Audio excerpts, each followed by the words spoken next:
Alright, I think we're on. I'll just give it like a minute or so, just for a couple of people to get in here, and then I'll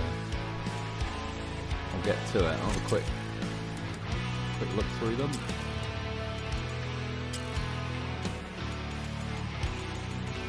There's obviously quite a few missions on these other two regions. This first Colorado region seems to just be like a little bit of a warm-up region, which I don't actually think is a bad thing, because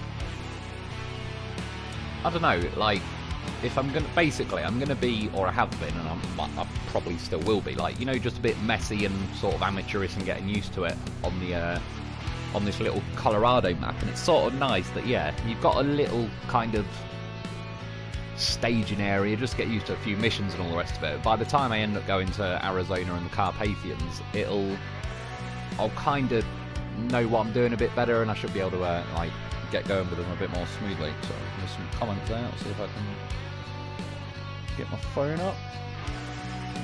Kenneth Russ, Wolfman, hope all is well. Thanks for the money bid. Yeah, no worries, dude. Yeah, hope it helps. It seems like a pretty good way, at least, that you can yeah, it's effectively like unlimited money, and as I said, it doesn't really seem dodgy or anything, because you're essentially doing the same as like a contest or whatever, some little mission on a SnowRunner. Someone did say in the comments, I did see, apparently if you put a sticker on a vehicle and then sell the vehicle, you'll make an extra grand because it's got a sticker on it.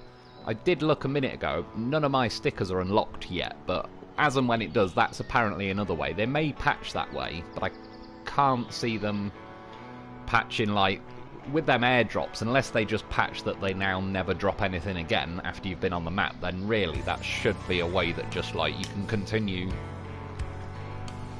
to get money. Rebel by Choice, morning, how's it going, dude? Good to have you joining us. Truth Lies, hello Wolf in chat, how's it going, man? Derek Wallen, hey Mr. Lone Wolf, this game looks pretty fun. There's definitely, it's one of them, it feels a bit slow to get started, and I think it partially is like that because we've already played SnowRunner, and it's too similar to SnowRunner that you can just sort of transfer what you know, but then at the same time it's also different enough that, yeah, you kind of then end up in a few hiccups. But overall, I do think once you get it unlocked, I don't think it's the sort of game that you're going to squeeze a lot of fun out of it in like the first hour or whatever. When you're just getting used to it, but yeah, it's elements of it I have actually been enjoying as well. Juice of Cain, oi Wolf, how's it going, dude? Right, so basically you've got these three regions. Obviously I'm going to crack on with this one. This is basically a new game I'm starting now, but all I have done, I did the tutorial, because then you may as well do it because you get 3 grand for doing it. And you can see on here I've done First Expedition, which was just a little drive, but it holds your hand and keeps pausing every time you hit a checkpoint and all sorts. It's just, yeah. It won't let me free roam until I complete this mission called Stone Ford, so that's the one I'm going to do. And then, so you click on that mission. I personally, I think this is a bit of a faffy way around it. It's not the end of the world, but in some ways it feels like a step back to Mudrunner, where, yeah, you kind of select the vehicles and deploy with what you've got, and then do what you're doing, and then recover. So obviously I can take up to 4 trucks, which I'm not going to at the minute. And then just quickly as well, you've got these team composition things. They're like managers and mechanics. They just sort of add bonuses. For example, this manager, which I believe up to now is the only one I own anyway. It costs 700 to take them, and it'll get you 50% more on stuff you sell. So maybe like when I've been doing those airdrops thing to grind money, maybe that's worth taking because you'll get more for the dinosaur bones and the anchor and that. I'll have to test it out, but at least for now, so the next hour or whatever, I'll just ignore them. They don't really seem, they're not essential. Right, so you can see there, requirements, jack screw and the anchors. So I'm going to need something that can take them. Now in my vehicles, I believe you start with one of these, but this is the SE version. And then for completing that first exploration mission, it gave me a Don. This is the SE version. I've sold the Don. But it also gave me a step 310, which it doesn't tell you, but I checked. Yesterday I started a whole new game just to see, and yeah, after you complete that, like this step 310 was appearing in my garage, and I certainly didn't buy it because I didn't have enough money at the time. I'm going to keep that one because it's a truck and I can put a sideboard on, but other than that, like I say, the Don I sold and the Action I've sold, so these are the SE versions, which I believe stand for Supreme Edition. They're pretty similar to the normal trucks. From what I can gather, like if you say the difference between this SE and the Step, you can see the lights are older, like, or been modernised on this. The power to weights are, well, it looks a lot better because I've put a bigger engine in this. Normally, they're just a little bit different. I don't believe it's got a stronger engine, but I believe they might have done the equivalent of weight loss, so it's the power to weight ratio goes up a tiny bit. But other than that, I think the actual equipment you can put on it is the same. So yeah, what are we doing? I'll do... Yeah, I'll take this thing, because it's actually... The Step thing is a nice truck, but it's the steering I don't like on it. So then yeah, you've got to buy that and buy that. So that's 2,700. I don't know what would happen if I somehow blew all my money now and I can't go on free roam. But anyway, click on those two because they're the ones I need. Forget all the other stuff for now. I don't need any cargo. So then you've got that truck. I'm not going to, but if I now click on that orange box, I can set up another truck. And again, I can bring up to 4. And then yeah, in the bottom left, you can see press square to deploy. If I just press triangle quickly to show all rewards. So I'm not earning any trucks, blah blah blah. Bonus for taking less than 100 damage, and don't flip more than 3 times. We'll see about that. Don't hold your breath. And then these staging areas, the only thing I don't like about it is it keeps offering me this one over here first. This is your main base. I wish it'd just offer you that one, like it makes sense. I mean, it's not the end of the world. There's definitely, I will say as well, there's certain elements of this game I think are less polished, like they've not got a horn, which I think is incredibly egregious, not to add a horn. They best add a horn by the time I get my Loaf, because I enjoy it as a little victory horn. And yeah, a few of the hitboxes seem a bit sketchy. On the well, not just on the Step, it's on the bumpers. The hitboxes don't match this bumper. They seem a little bit... Yeah, remember when SnowRunner came out? The Colob flat face one was a bit like that. I'm assuming they're probably going to get some negative feedback on, like, these bumpers are getting ridiculous, and they'll tone it down a bit. The other thing that's a little odd, like now, I can change the time of day, but it doesn't tell me what time of day it is. So L3 to skip time, but you have to sort of do a few and then go back and keep checking. Right. I've swapped the controls around, but I'm holding L1, X to release the handbrake, circle to put all-wheel drive, and then I can just press R2, that will turn the engine on, but if you want, you can hold L1 and then press triangle. To do your lights is R3, you just click it in and out. I will say, when it's really night time, the lights are not too bad, but for everything else, they seem a little bit crap. What's asking me to go over there? Oh yeah, this is that Stone Ford mission. What I did last time was actually deploy to the other base over there and drive here, but obviously to this one, I've already got that checkpoint. If you overturn, open the inventory, find a jack screw and use it. This item has a limited number of charges and only works if the truck is overturned. Yeah, so each jack screw you have is where it has 2 goes basically. In theory, you can take more jack screws if you want. Inventory is there. Like, this is why I got the first 2 missions done, because the first few missions just keep holding your hand and bringing loads of messages up. Obviously, it's not a bad thing in the scheme of things, but now I've played through the game already, like the beginning about 3 or 4 times, just testing and whatnot. Yeah, tutorials already drive me insane. So I'll try and catch up the comments a little bit. Dallas Jones, how are you liking this game? Yeah, again, early days, and because I've been doing like a bit of testing and that as well, but then also the editing, I haven't played it, say, as long as like I imagine some people have already. My honest opinion so far, right, if you want a winch but there's no convenient place, you can use the anchor. I'll just show you how that works. Yeah, do I think it's worth 70 quid for like the Supreme Edition? No, not so far, but that does also include, like, I get a year 1 pass and all the rest of it. Personally, I think the game probably should have been like a 30 quid game, maybe 40 or something for the, like some, yeah, mega edition. But if you do like SnowRunner, it's one thing, it's my fault I keep detaching the winch. but because of SnowRunner, every time you selected the winch thing, it'd bring the menu up and you had to just press triangle to get rid of the menu. And now I just keep automatically pressing triangle to get rid of the menu. Yeah, if you... Obviously, if you like SnowRunner and you're gagging for like plenty more content, yeah, but again, like someone said, they're going to wait until it's a bit cheaper, which I agree with that, I reckon. And obviously there's going to be like a few bugs to iron out and all the rest of it.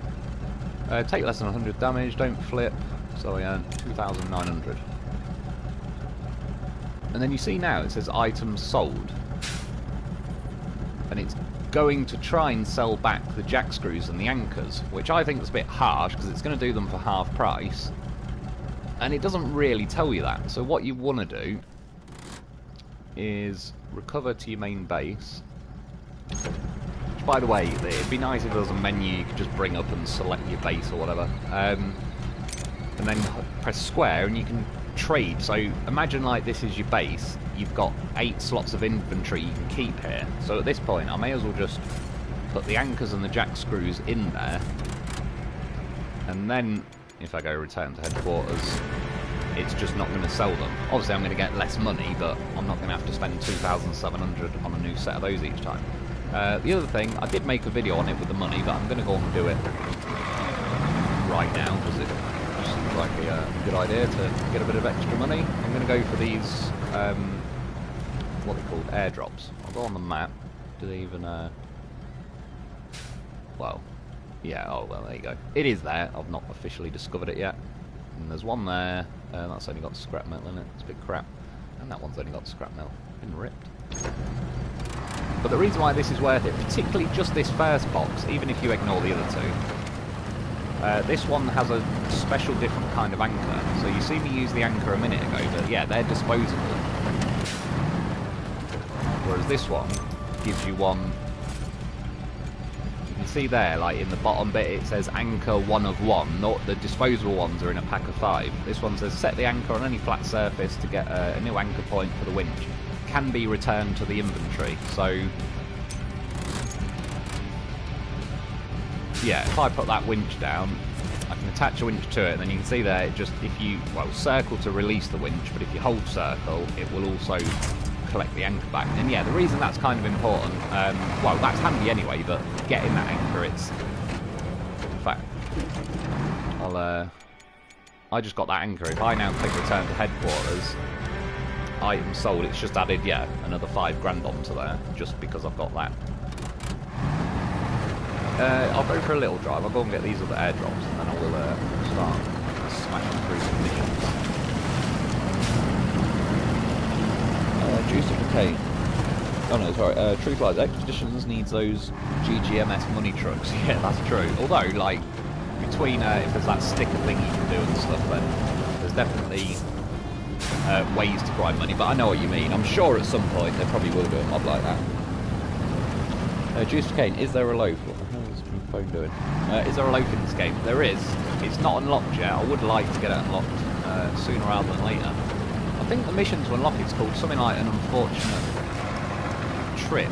And I've scrolled through all the different regions and I can't find it, so I'm assuming it's going to be some kind of mission I have to find on the map. I did see someone in the comments said they've got the loaf, so they've banged him up.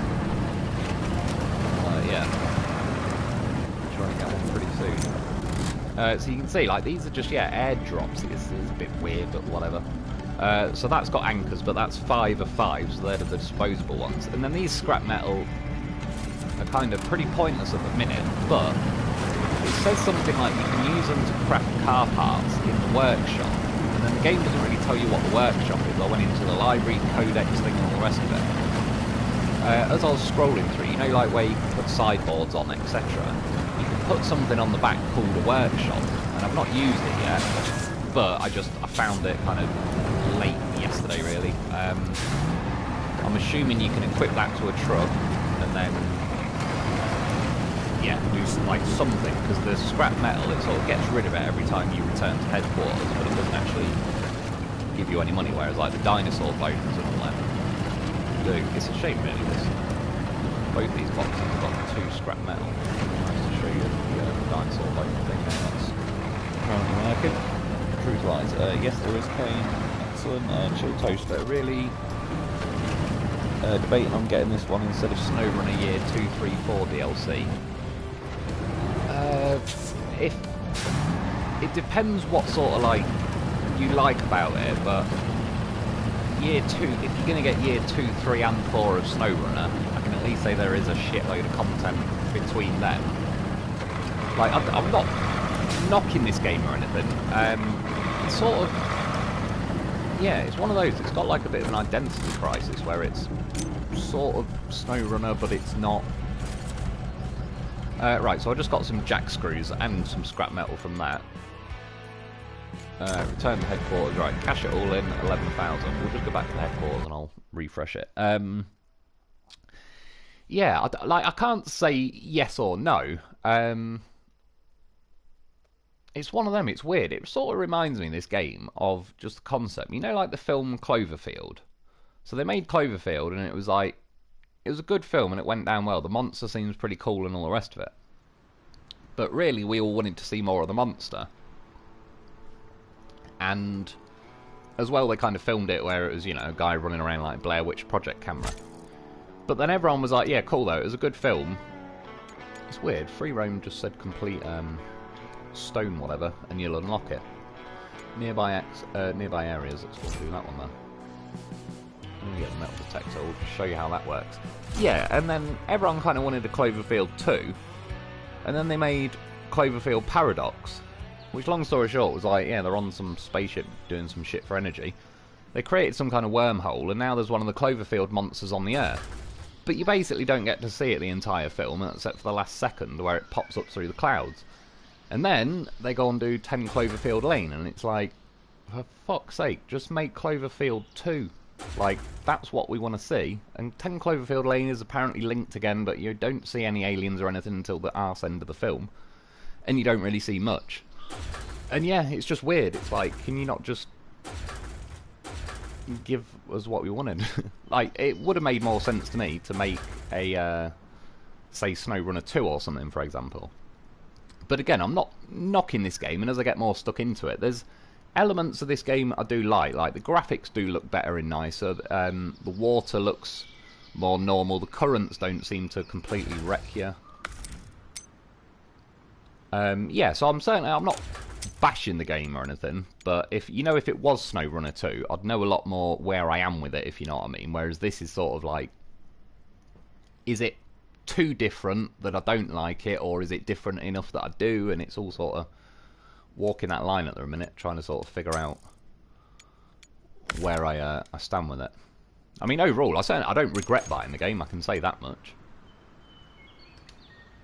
Alright, let's deploy. I think I'm going to deploy to this one. This is like the faffy bit about it all a bit, if you know what I mean.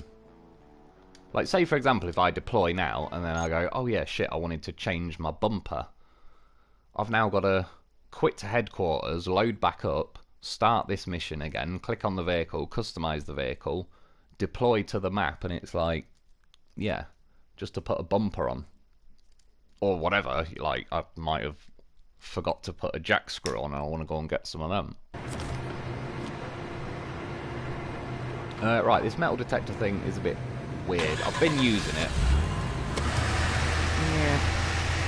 So it's another weird thing, like, say with this game, for example, how it's a little bit different to SnowRunner, but sort of the same as well.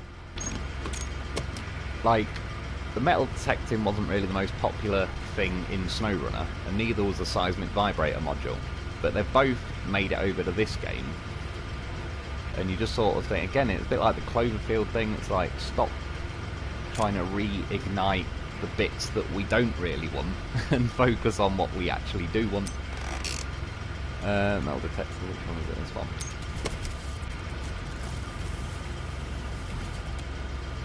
Right, and this, it says something, I can't even remember what the white, I think the white thing just means there's stuff nearby. Red is, I can't even remember, it just said, but, yeah, I forget quite easily. Again, it just seems a bit faffy and like, you gotta do it, but it's a bit of a pain in the arse. direction going? Well, obviously that one's going to be the airdrop box, I'm guessing. To be fair, this one's probably going to be the airdrop box, because there's one there. And like I say, at the minute, and this is where I think the game's a bit of a slow starter, you can see now it's all a little bit like, I want to get stuck in and start rallying across the countryside. They're obviously trying to, like, this is a pretty easy mission. They're sort of trying to walk you through it, but yeah. I mean, it's one of them where if you've never played SnowRunner, Mudrunner, etc. before, you'd certainly want these steps really to kind of let you know what's going on. But the chances are the majority of people buying this game have veterans on SnowRunner. Alright, one's got a bit of fuel in it. Apparently I don't need it. Yeah, it was green is upgrades, blue items, I believe, and then red is resources.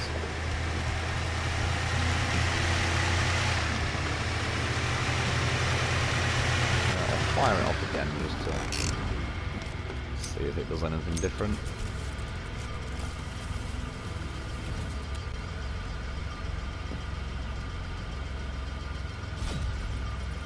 So there's an upgrade over that way. Blue is items, so that'll be the anchor up there. And then, yeah, red, sorry, was resources. That must be like fuel. So the red one pointing back there must be that airdrop with fuel. And then you see the one that, like, there's a little thing I think sort of annoying, because it's like, yeah, I know game. You see the blue and red one? It's actually telling me there's items and stuff over there, which is my main garage, and it's like, yeah, no shit, Sherlock.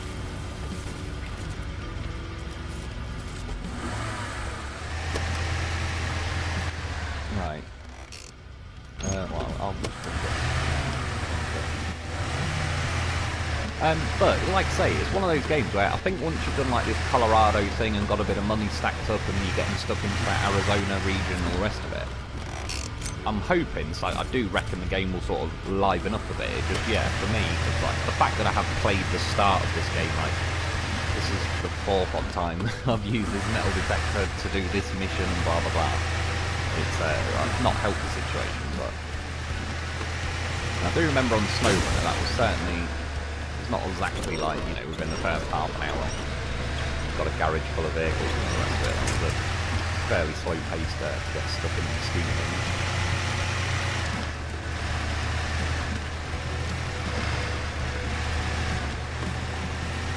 But then there are some good things I like.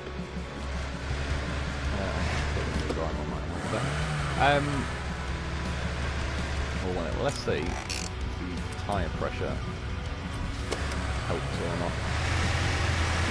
It did. Yeah, you know, like, say up there, there are loads of places called climbs. It will say, like, oh, you found a new climb. They actually do, like, some of them seem pretty cool as you're climbing up them. In fact, a good example, when I just went and got those airdrops like a minute ago, so that one, the second one that had scrap metal and stuff in.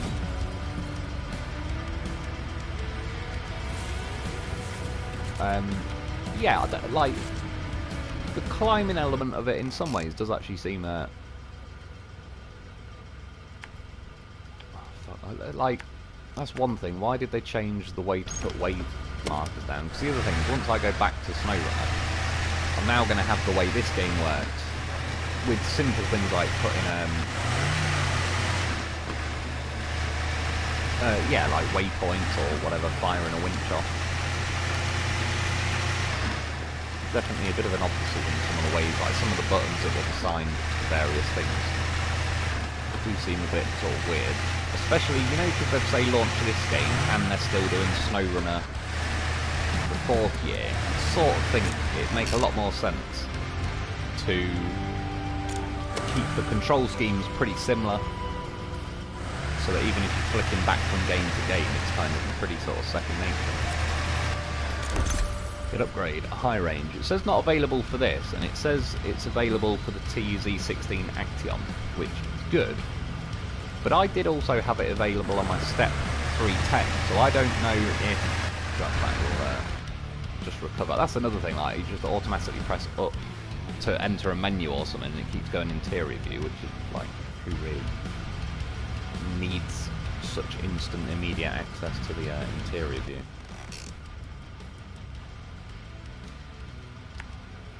Shit. Recovery.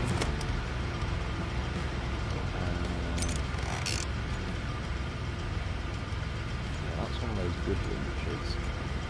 So what I'm going to do is get rid of the like disposable winches, and I'm going to put that in my inventory. So I won't get £5 for it, which sort of could have otherwise, but now I've got it in my inventory. Each time I travel to the map, I can just get it out of there and go and use it, and then put it back when I'm done. And obviously now, when I load the map again in a second, that anchor will be there again, and I can go back to that airdrop, grab it.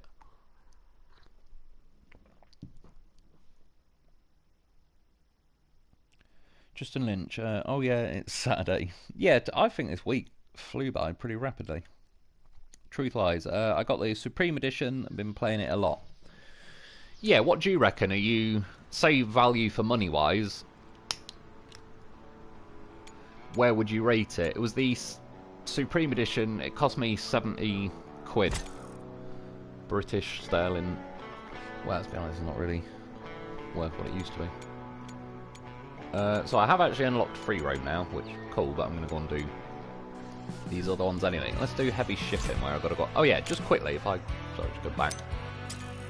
You see how if I go on heavy shipping, you see the map over to sort of the right of the screen? That's the full map, which is nice. And then can you see the two dots as well? One of the lower dot is where I've got to rescue the truck from, and the northern yellow dot is where I've got to deliver it to. And I just think in that sense, the game doesn't really try and troll you or anything. It sort of wants you to play it. It's not trying to be too sneaky with the map.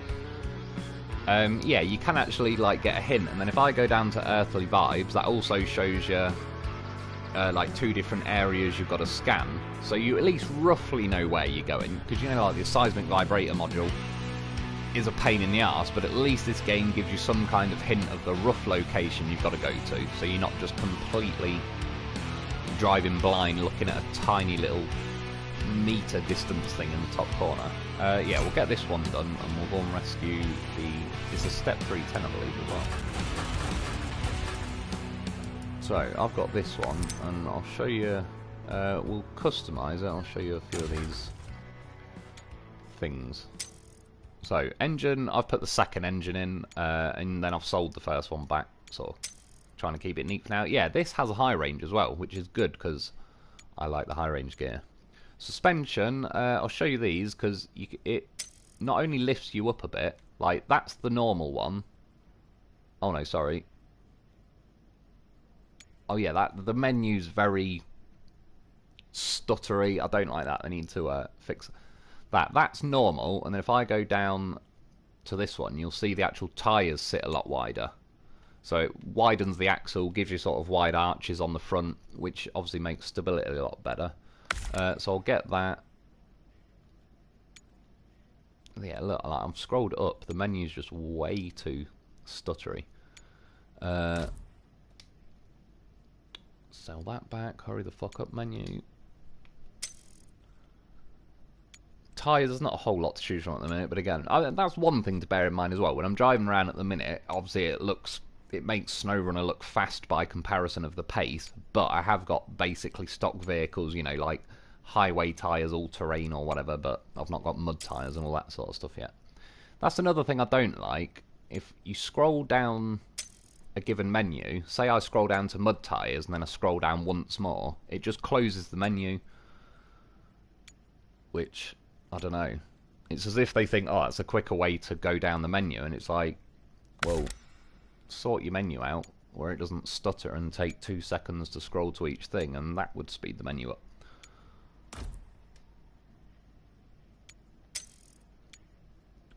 Yeah, so I've already put a longer winch on it. It's already got diff locks.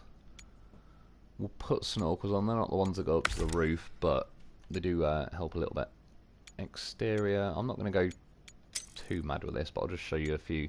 So there's like, that's a spare wheel mount, but you don't actually get the spare wheel, and that's rear mounted racks. So there's a lot more ways to fit like repair parts and all that on your vehicles. I do like that because I think that's a lot more realistic in real life. Like, SnowRunner's very bland when it comes to, you got some vehicles with roof racks, but there's no customization within the roof racks. The Loaf, for example, he's biggest roof rack in the business. He's goddamn professional, but he's a van and he's got a hole inside of the back of the van, and you can never put, like, you know, you should be able to have more customization options. I won't bother with like going too mad. I'll just sort of show you them. We'll get a searchlight. Sorry, the bumper looks a bit more flush. Stock bumper, so it's probably free. Some visors, not going to bother with them. Yeah, so roof rack, you've got like a roof, well, it's locked at the minute, but a roof rack, but it's not got any bits in it. I can then equip what I want in it. Or a spotlight mount, which I'm going to put that on. And again, the menus seem a little bit overly faffy. So you see how I've just clicked spotlight mount, and if you look near the bottom left of the screen, it says press square to fill slots. That's what she said. Press square and it now says light kit A or light kit B. I can't move the camera at the minute, otherwise I'd show you a better angle. But yeah, there's your two options. So I'll go with them, and you click square. You can sell it by pressing triangle and go back. Yeah, it's just like, did you really need a whole separate menu within a menu just to equip them? Like, they could have just had that as like fit a light bar and then scroll, you know, scroll down and fit the lights. I'm not going to bother with an exhaust because they just stick up and get in the way. I believe we had some nice rims on some trucks, but I don't know, this probably isn't one of them. Nope. Frame modules, so you've got the seismic vibrator, flatbed. It's like a modular platform, so you can fit 4 cargo, but I'm guessing there's something else.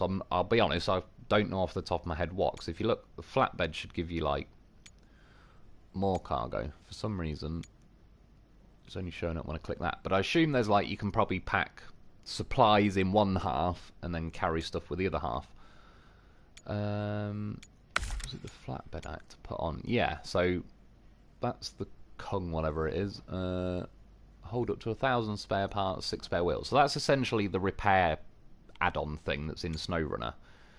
There's a small version of one, but you've still got some room on the back of your sideboard thing. A living module. For the longest of expeditions, allows the player to skip time in game, which I can do anyway. I wonder if they were going to not let us skip time, and then at the last second they changed their mind, because one, no actual time shows up, so it makes it a bit iffy scrolling to like back to say 1 PM. And yeah, the fact that that's got a living module that allows you to skip the time, I reckon they kind of bailed on that idea at the last minute. Radar, so that's good, because the drone in this game's a bit meh. I have seen that there is ways to upgrade the drone via those people you can hire. So there is a little bit of hope for that. But yeah, in the scheme of things, I just want to get the radar trailer unlocked, and I'll do it the old-fashioned way, like just scanning the maps, because yeah, the drone's just too slow and faffy for my liking, really. And there's the workshop. For whatever reason, it's not letting me buy it. But I'm not going to at the minute anyway. I'm just saying, those scrap metal things, that's probably where they come from. Do I want... No, fuck it, I'll just go with the flatbed. What I was going to do was fit a seismic vibrator module, and then I could have done the other mission, but I don't know if it will make me recover the headquarters and activate the mission like the long way round. Do I want to take any of these? No. I'm going to chance it. I mean, strictly speaking, I've got 130 grand near enough because I sold like some of the trucks I had. Show rewards, I'll get a lot. Yeah, and now I can like go back and just get those anchors every time and whatnot. No, so at the minute I'm clicking square to deploy, but it won't let me until I close the reward menu. Not the end of the world, but do you know what I mean? This game definitely feels more like not as many people played through it and said, yeah, you probably should tweak this and do that, blah blah blah. Some things you do sort of think, yeah, did someone actually play this game and not think to change that? Gnome Power, hello, how's it going, dude? Good to have you joining us. Juice for K, no horn, blasphemators. Yeah, that's definitely a bad idea. The fact that L3, obviously if you go onto your map, L3 skips time, but the fact it's not actually doing anything in the game at the minute, I'm seriously hoping they, yeah, they add that. It's just, I know it isn't strictly necessary, but it is at the same time. Right, so this is the other location on the map. What it's just called, like an eastern outpost or whatever. The truck I'm going to get is just down there. These things, building modules, I'm just going to build them. They've got spare parts, spare wheels and fuel. They're 10 grand each, which I was not too happy to realise I just spent 20 grand when I first had the game, and it's now gone down to, like, I've only got about 9 grand left or something. But obviously, yeah, now I know how to kind of... Goodbye? Oh, there it is. Yeah, it's not as bad now. I can just spawn the game, go and get a few of those ankles that are right next to the garage anyway, sell them, and that's that done. And yeah, this step 310, I like it except for the steering up to now. It's got pretty shallow steering in it. Yeah, do a lot of 3-point turns. Real Kestrel, hello Wolf, greetings as usual from Canada. How's it going, dude? Hope you joining us. True slides, this game has 27 mods, does it? That's pretty crazy. I did type in, like, to get the email and activate the mod thing, but obviously when I did that, it was like an hour or two after the game came out, and so there was none on there at the minute. Which obviously it won't take too long. I mean, I'm not going to be getting onto mods tonight or anything like that. Possibly not next week either. Sure, it said at one point when your winch is up, it's like, be careful. Careful, the trees are breakable. And yeah, it's not broken yet. Right, what I believe, and this is where I think they need to fix this, I believe my front bumper is now hooked. Which, if you look at it, it isn't. But the hitboxes are saying it is, which, yeah, I think they need to fix that. Like, it's way too strict.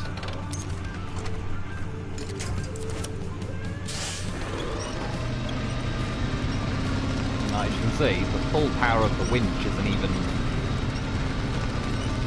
doing a lot, because it's like I'm hooked on an invisible hitbox. And yeah, that's the kind of shit where it's like, did you not even go and spawn this vehicle and drive it around for 10 minutes and realise that the bumper hooks on stuff that's like not even there? The hitbox of the bumper is like twice as big as the bumper. And I noticed it was the same with the TUZ Action as well. I have to say, this truck has been one back big shy on this mission. I did this mission yesterday and it was a piece of piss. Drove down here.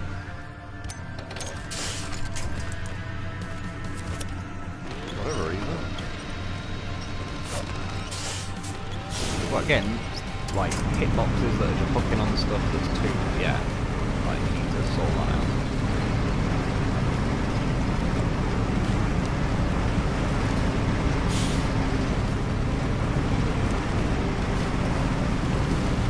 Living like a secret nerve patch or something. I did this mission 12 hours ago.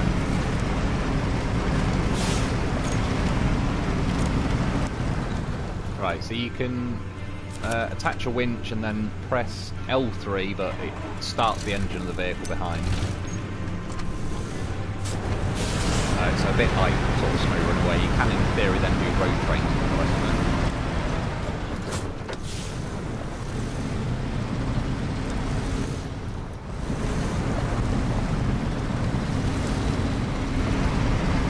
Hooked on something, I really don't like that.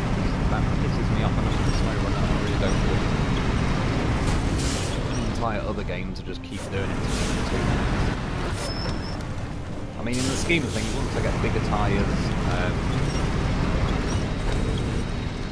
etc., hopefully one release. See what I mean? Look, I'm hitting that rock and I'm not like... I have to walk between the actual gap between me and the rock. Colours change, yeah, I've actually been playing it and I feel like I don't care for it. I think it's going back to headquarters constantly. Yeah, that I agree with.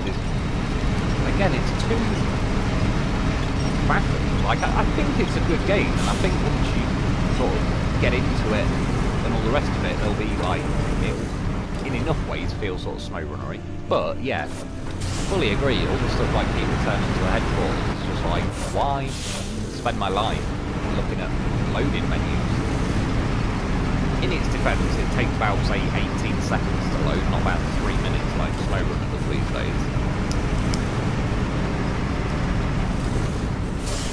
But yeah, let's say I just wanted to get a Loaf out on this map as well. I'd have to quit headquarters, which would then remove this truck off the map.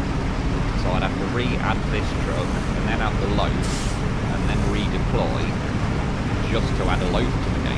It's like, well, you know, not just a Loaf, but any vehicle. Yeah, that side of it I think is pretty stupid. I'm kind of hoping, like I say, there's certainly, because it's based on the kind of SnowRunner, there's a lot to the game I like, but I'm hoping they're going to get enough negative feedback on like all the stupid bits. And then yeah, maybe like the headquarters, they're just going to abandon that, or have like where you can just recover to your main garage and then just open up a menu for the missions and stuff like that, instead of, yeah, having to keep deploying all that shit. Brilliant, yeah. I'm waiting until mods are in at least. Probably not a bad idea, just to, like say, help speed the game up a bit. Obviously, because I'm doing videos on it and that, I'm going to try and reason to, for now, kind of do the game as intended. But yeah, if I wasn't making videos, I would be all over the mods at the minute anyway, just to speed up the start of the game really, mainly until I unlock like more vehicles, yeah, mud tiles, all that sort of stuff. But I don't think that's a bad option, just to yeah, speed up the start essentially. Right, recover the truck less than 2 times and take less than 200 damage. Done. Now there's another mission. I'm going to have to go to headquarters again. In fact though, button. Speaking, I don't need to, just get into the habit of it. That's another, like, you know, I just spawned me at the garage. I'm turning as soon as I drive, and it hits this ramp. Right, whoever designed this garage put shit in the way with inside the turning circle of the first truck you get on the game. Was, yeah, an oversight. Put it politely. Okay, how long must we suffer with no Loaf action? I know, exactly. I'm pretty high on the list.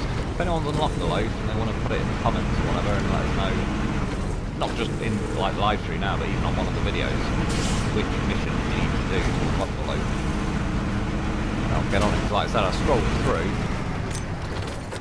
and it's called an unfortunate trip, but scrolled through everything and there is no unfortunate trip mission showing up on mine.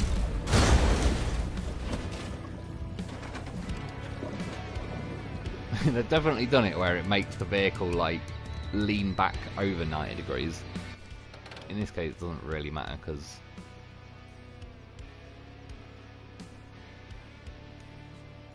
I'm going to recover to there and then quit headquarters anyway. Yeah, item sold 5,000, which is how much that anchor is worth. Truth lies, can you look at mods soon? At the end of the live stream, because I'll have to back out the whole entire thing, I'll click on them. Like, I'm not going to use mods yet, just because I've not even got like a full grasp on the game itself. So I'm not going to start complicating it with mods personally. But yeah, I'll certainly go and have a look at them. And what I'll probably do in the end is start like a different playthrough again with mods.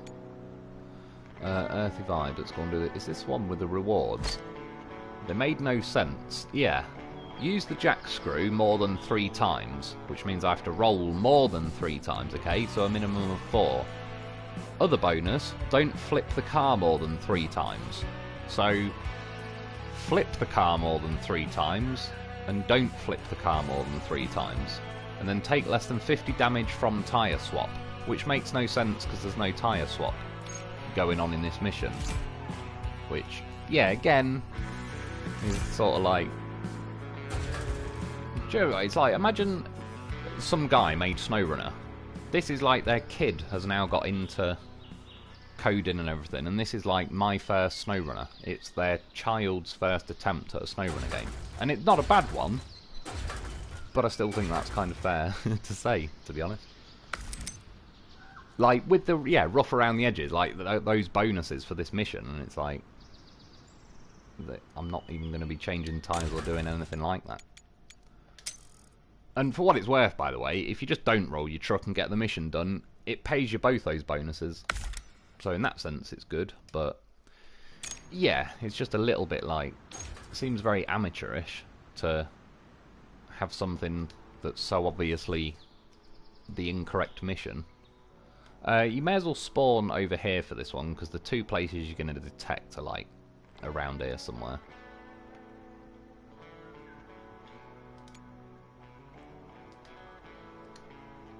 Yeah, just stuff like that. It's like literally one person in the entire team just had to play the game, get to that mission, read the rewards, and say, yeah, they don't match the mission, and then go and change them.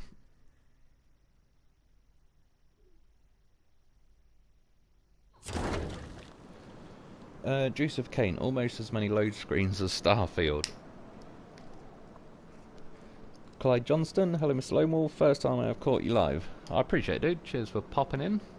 And yeah, first time I've been streaming this game. Savanto Christ, greetings, glad I was able to catch up with you. Yeah, I appreciate it, dude. Yeah, see, like, not... by the way, what I'm saying, I'm not trying to grill the game and say it's a complete write-off. I'm accepting, like, one, yeah, it's a new game and it's kind of going to be a slow start, because, like I said, really, SnowRunner was. Also, say it's just been released, there's going to be a few bugs that I'm going to allow for, like, the first week or so, whilst they just sort of get it patched and fixed or whatever. But yeah, it does feel like there's a lot of very simple things that's sort of like, how the hell did you not pick that up with some kind of pre-release testing of your own? Oh, get out of the camp. Drive the box over here.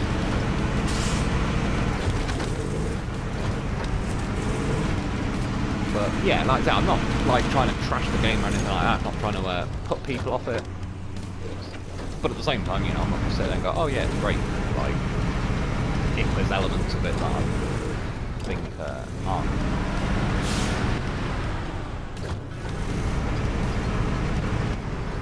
Oh, yeah, I'm going the wrong way.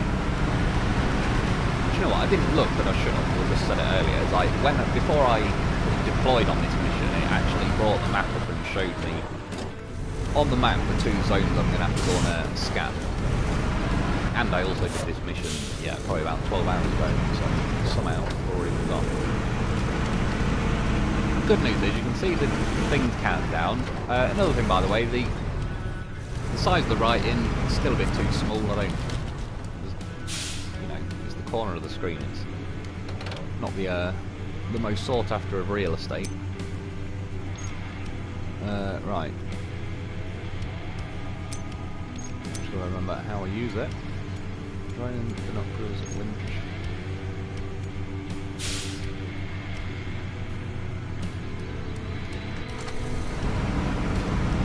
I remember how I use it now. I think I brought up saying press square or something. Oh, there you go. Not sure. Don't know if that brought it up and I missed it, or it just didn't appear then.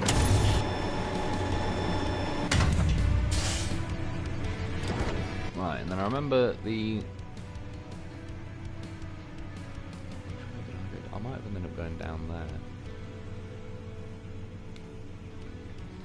Shit. That's another thing. Just it's not strictly this game because SnowRunner does it. Just put a white line or something around the edge of the map so you can just... Because otherwise it starts like this and you don't know which way is north really or anything. Again, the SnowRunner's pretty shit for that.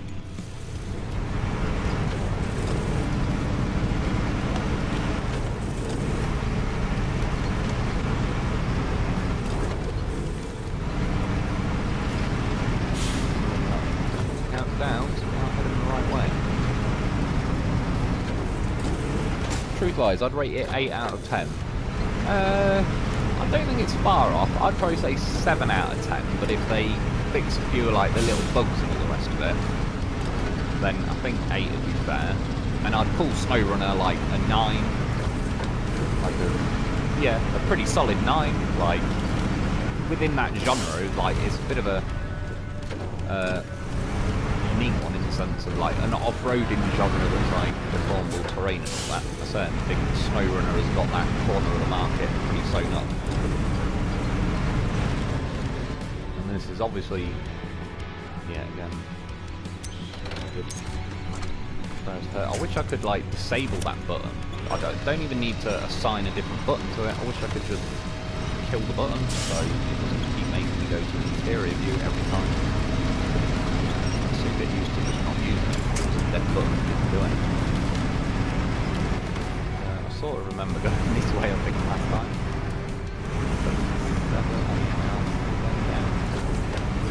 Yeah, that's what I think, like...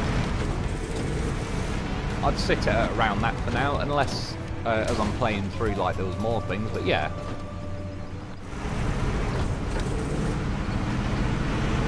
I mean, like I say, this map's kind of like different to SnowRunner. Again, there's a lot of things. It's a good sign for SnowRunner 2 when they get to make a map, because stuff like the tyre pressures, I think is, say, a cool idea. And for example, when I was driving that Don earlier, it appeared to pay off. Like I couldn't get up there until I lowered the tyre pressures. And yeah, there seems to obviously be a lot more rocks, I think, on this map. And I don't think that's bad things. I hope that the concept of trucks being able to climb up rocks and all the rest of it. Yeah, it's always been a bit sketchy climbing up rocks in the SnowRunner, so I hope they kind of help tweak that a little bit. Thank you, Bastian. Hi, ItsMrLoneWolf's chat. Hope everyone's enjoying the competition. Yeah, like I say, so far I'm still on this first map, so I'm looking forward to getting to the Arizona region. It was somewhere around here. Right, see what I mean with hitboxes? Look at it. That's the kind of shit that will drive me mad.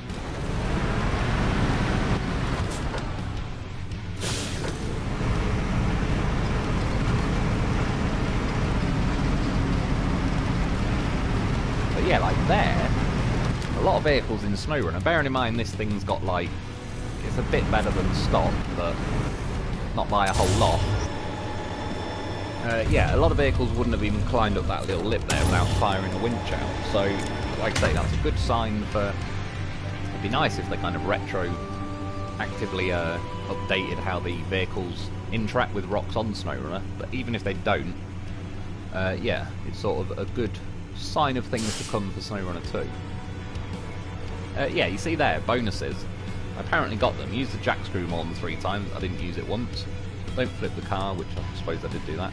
And take less than 50 damage from a tyre swap, which there was no tyre swap. Items sold. Do you know what? And see, this is where it is too faffy with the menus. I could click continue, but I'm going to recover to the headquarters because my truck's got a seismic vibrator module, and just to swap that over to, say, a flatbed or just get rid of it, I've got to load back up to the main menu.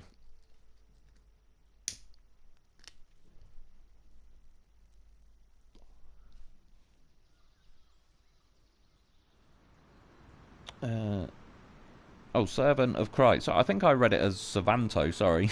Servant of Christ. Finish the first 5 missions, grinding for some cash, as per your help video, thanks. Yeah, no worries, dude. I think that's a good idea, just to get, like, yeah, a little sort of... Again, I just did the mission repeatedly, and it was quite handy for, yeah, just a bit of muscle memory and getting sort of a bit used to the game. Obviously, I still keep pressing things like up on the D-pad, thinking it'll like access the winches or something. Right, so that's them 5 done, but I'm going to go free roam because there's a few more things I want to show you. I'm just out of curiosity though. Oh, yeah, so there is a mission unlocked now on that Arizona map, which I'll try and get a bit more done on this Colorado one, and I'll move over to that. I'm going to go free roam because, yeah, there is some missions and that on the map, I believe, and I've not even done them on my normal playthrough. So I'm going to take 2 vehicles. I'm going to take the TUZ Action thing. Search, make sure I customise it. Oh, not that one. In fact, I'll go into that menu in a minute. It's got no engines. The gearbox. Do you know what? And like this one's got the gearbox locked. But here's another example. On the Lodestar, if I can, it's got the stock gearbox, and I only have the option for the fine-tune gearbox at the minute. And I couldn't remember off the top of my head, does the fine-tune come with a high gear or whatever? So I went to go and fit it and have a look, but then it's like, oh yeah, I've got to now deploy the whole bloody mission just to go and see if that gearbox has got a high gear and all the rest of it, because I don't like the fine-tune now, it goes slower in reverse and all that. I'm not knocking it as a thing, I don't like it, because then I keep not quite getting it into gear and it crunches back into what gear I was already in, etc. But let's say I then deployed, load screen, spawn the vehicle, and go, oh, I don't like that gearbox. Now I've got to recover the headquarters, load back up. Do you know, like, yeah, that is too much faffing. Again, in the scheme of things, once you get stuck into the game, the fact that you don't have to recover the headquarters and you can just click continue, I think once you're on, say, Arizona and you've got a couple of trucks and you take 2, 3, 4 trucks with you, you're probably not going to have to keep going to headquarters every 5 minutes. But nonetheless, I still think it's unnecessarily, like, too much. You should be able to access, like, the option to customise your vehicle whilst you're on the map at your headquarters or whatever. Let's put these on. And that's as quick as I can scroll through the tyre menu, which I've never liked that. I always say the SnowRunner's the same. It's pretty terrible how slow it scrolls. Winches scroll quicker because it's not loading everything. The problem is you scroll through tyres, it's trying to load and show you each tyre, and it's like they should just do a different way around it. Or you should be able to scroll through the tyres and then say click once on it for it to then show you the tyres, and then click it again to buy it or whatever. Just because, yeah, as an example, like look, it flies up and down the winch because there's nothing on the screen trying to load. Oh yeah, and that just quickly, if I go on the winch, so if I scroll down, once I get to high power winch, if I press down on the D-pad again, it closes that menu and goes to the next menu. But yeah, it's like, calm down. you don't really need to be doing that. Right, exterior. Well, there was some things. Oh yeah, so emergency reserves small. So I think I've got like a few repair points. The thing I don't get, if you look sort of down to the bottom left, it says resources 0, but I'm sure I've got like 50 repair points or whatever. Bolt-on fenders. Oh, they're on the over the wheels at the side. See, I've noticed on some vehicles you can add, like, even when you step up to, like, where you would step up the steps on the vehicle, you can kind of squeeze in, like, little racks to hold repair points, like, all over the place. That's obviously, oh no, an external roll cage, but I'm gathering there'll be other various bits that hang off it and all the rest of it.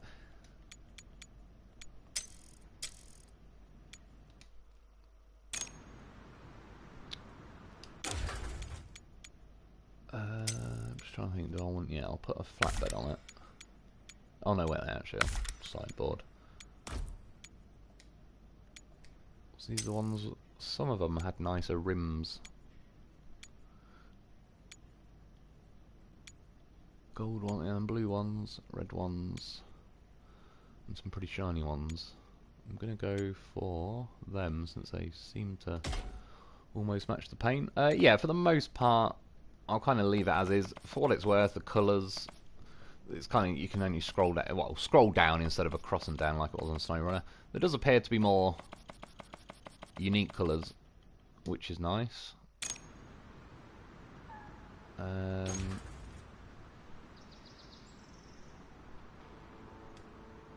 shit, I'm supposed to scroll down that. Out of curiosity, while I'm on here, see, like, I can't access the truck store from here, so I couldn't buy a new truck now. And I'm assuming if I'll take one of these as well, but I'm probably going to drive around in the Action thing. I forgot what I was saying then.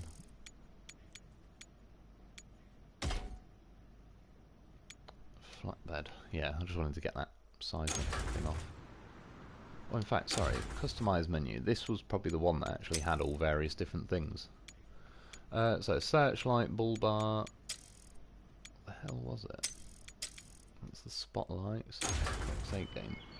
See there, I pressed back because I scrolled down and it automatically closed the menu I was in. Then when I pressed back, it backed out the whole thing, whereas I just wanted to back out of this menu. Yeah, is it that one?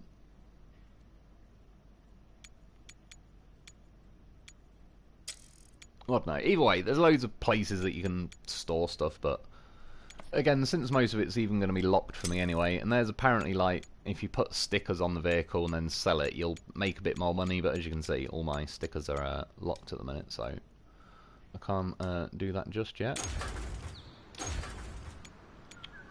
And then, yeah, deploy. And you see, all that, though, just to get 2 vehicles on the map.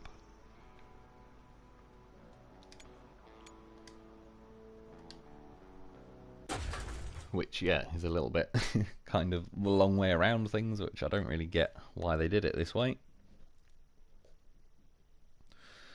Hang on, my phone is running out of juice because the charger cable is not healthy.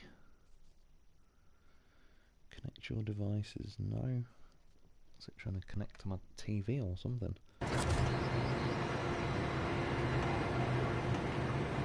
Senator Price, have you seen any mods? My mod window is still blank. I didn't get the Scout DLC either, Super Edition. Yeah, just throwing it out, by the way, with the Super Edition thing. It also says you're supposed to get this Cotco Canyon thing. Yeah, and I'm supposed to get it, and I haven't, which...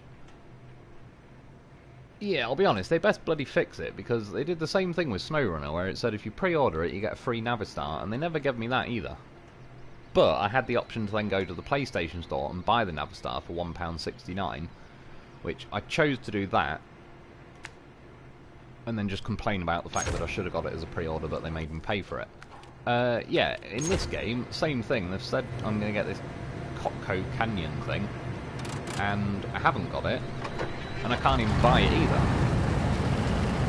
The only thing I'm waiting for, I'm kind of holding out, is because I bought the edition where apparently I get like 96 hours early access or whatever. The game should release the next day or so, and then I'll see then if it sort of. Let's call that one beautiful view. Yeah, I'll see then if it kind of releases it.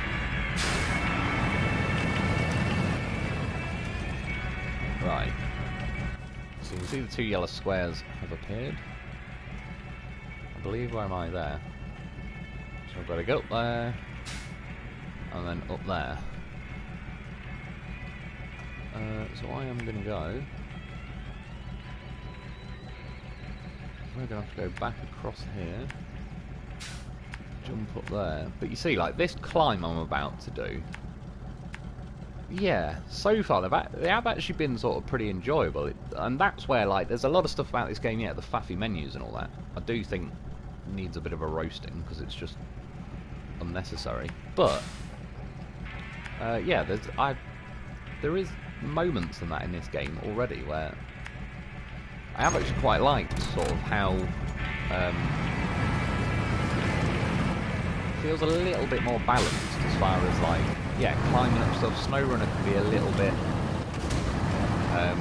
This patch of mud is coded as death mud, so it doesn't matter what vehicle you go through in, we're going to force you to go 1 mile an hour, etc.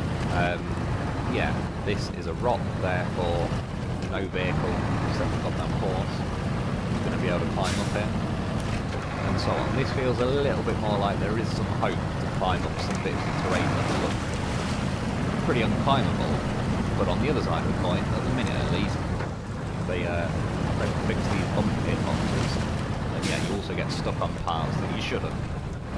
That's because the bumpers are just ridiculous.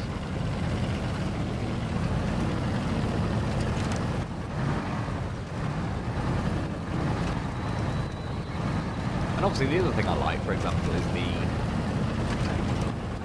so you're climbing up there, and again, this is still a pretty stock vehicle, so I'm sure once I've got like the top engine and the rest of it.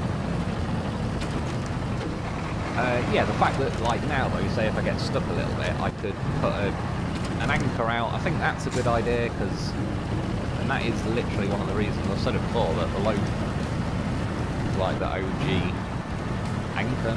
It's been an anchor since, yeah, before COVID. But yeah, that's nice. Because essentially that's what it comes down to in SnowRunner, is if you roll or whatever, it's like, right, you're going to just go through the motions of spawn a vehicle at the garage, drive over to where you are, use that vehicle as a mobile winch point, essentially, an anchor. Right, so this is one view. I mean, there is a look at the map. Just to throw it out as well, there's another thing I think is a little bit kind of like, these binoculars. In fact, before I go too far on them, you see how much of this map is uncovered now? When I look around with the binoculars, it's going to uncover, probably not right over here, but it should unshade some of these areas. But it's funny, the way it works is like, say that like if there was a little valley here, it won't spot that. It's kind of realistic, it'll spot only what you can actually see out the binoculars. Right. And yeah, for what it's worth, it's like, yeah, cool, but I'm, like I say, they've thankfully added a radar of some kind into the game. So there's that, zoom in, zoom out. But as I'm looking around now, it should be uncovering more of the map, but you can see, for one, I don't like the they move a bit too slowly. And that's obviously I'm zoomed out when you zoom in. But there's that airdrop. You can actually use it, like you can spot other missions that are available and so on. Something over there, some kind of climb. Airdrop over there. Right. But yeah, do you know, like, you know, if you've been playing this game for a few months, or not even, those binoculars are going to be a pretty redundant option. And yet they're there, they're like one of the main options on the game. Right, so if I now look at the map, you see how, like, up here has been uncovered, but you see how, like, that little bit hasn't, because just from the angle there must be, like, those rocks in the way, etc. Yeah, and then the drone, like I say, that's a little bit slow for my liking as well, but I believe, yeah, there is theoretical options and ways to make the drone a little bit quicker. I'll have a look a little bit later at recruiting people. Again, it's one of them where I think if you, when you first get this game, I wouldn't worry too much about, like, looking through the menus, or you're probably gonna, because it's a new game and you want to see what's going on and all that, but I wouldn't worry about it thinking, oh god, there's a menu within a menu within a menu and this and that and everything, because for the most part, a lot of it's going to be locked at the beginning.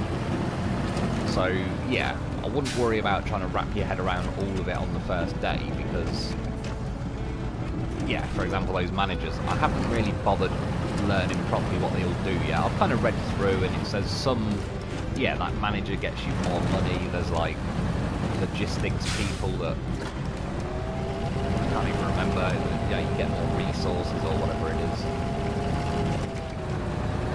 But yeah, the fact that I can't really hire many or any of them at the minute anyway, I'll just wait until I'm a bit now. I don't really know if I needed to go... Well, yeah, probably for the best.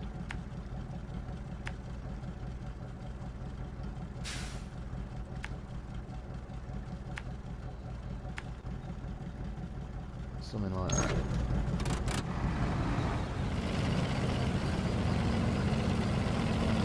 Alright, see if the tyre pressures help. If not, I can obviously do like a mobile, one of those anchors. Diffs. I think the revs are a little bit too low as usual. I do on Mudrunner as well. But you see there, it feels like it eventually got up, but yeah, I don't like the concept of a game that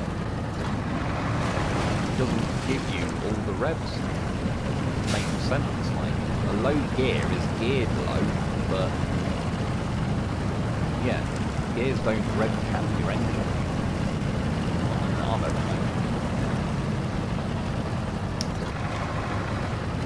Well, don't tell Perjury 406 at about 60 or 70 and then drop it in 4th gear so it will inhale its own manifold. I mean that one.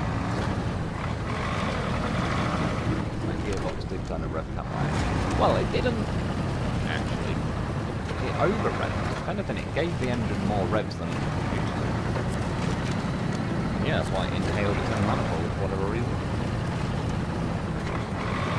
French thing to do, I reckon. It's the last time I ever entered Perjury.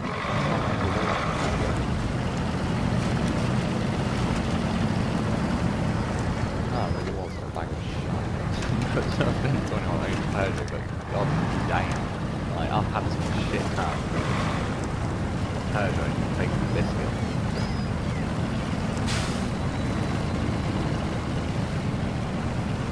Well, I don't know actually, I bought some things terrible as well. Tried to set itself on fire. And the accelerator cable broke. To tie a piece of string to the accelerator. This was on a main road in like busy traffic. To get home. I was pulling a piece of string that was tied to the engine, and I was pulling it through the window, and that's how we were accelerating the car. My brother was driving. And yeah, because he was kind of getting annoyed at the car, which no blame him. He was getting a bit flustered and wanted to get home. So he was driving in a manner which would imply that he wanted to get a move on. But I was the one pulling a piece of string that had control of the accelerator. But because he was wanting, like, he was going for overtakes on people, so then I had to just pull the string to drop the hammer on the car. But yeah, I was passing him.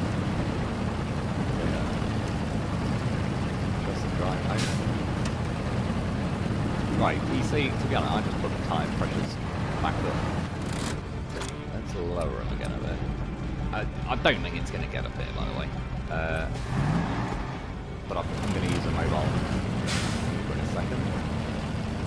I just wanted to see it, like, really help a little bit. God, this bumper doesn't seem to be being as bad for hooking. Yesterday it was for me. It was the step thing. Called step 310, there you go. I call it step toe. Probably going to keep doing that.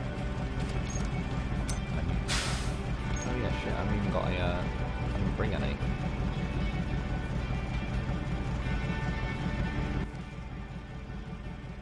It's because I keep deploying and just going over there and grabbing one of those anchors, which I've got to do that. Let's see if we can drive around the long way. It's not really that long. But not around me. If not, my other option be I'll either recover to the garage and get one of those removable anchors. That's the way I went up online. I believe I did a video on it. Oh yeah, see look, you're taking tyre damage though. The fact that the tyre pressures are low. I just inherently don't like that. It's the same, I know that mechanic's not in SnowRunner, but in SnowRunner, where vehicles that you're not, like, diffs aren't permanently on and you engage the diffs, they're already an inherently inferior vehicle in a way. And then on top of that, every time you get to a piece of road where you can actually drive along normally, game then moans at you and tries to break the gearbox and everything for using diffs, and I suppose that's a similar concept in this game. Like, yeah, it's nothing major, because to be honest, in the scheme of things, I'm probably going to use anchors more than just keep doing my tyre pressures up and down. I'm just kind of doing it now because I want to live stream and sort of showing you how it all works. Beautiful view, done. See, that just got me 1600. Whereas... okay, let's see. Yeah, I'm supposed to have a high range gearbox in this. There's an example though, a high range gearbox. Now to go and fit the high range gearbox, I've got to recover the headquarters.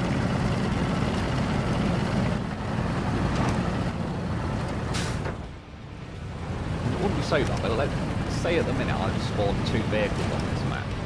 Let's say I brought 4 vehicles. Yeah, that's how long it took me to get a 5 grand anchor. Let's say I just want to go and put a high range on this. It's going to make me recover all 4 vehicles. I believe, anyway. I'm pretty certain it does. That seems to what it's been doing to me. Right, one thing I do want to go and check out.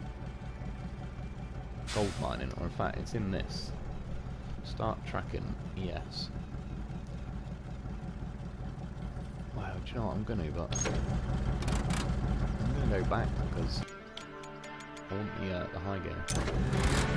Return to headquarters. Yeah, 1600 for the mission, but just quickly nipped and grabbed that anchor, so 6,600.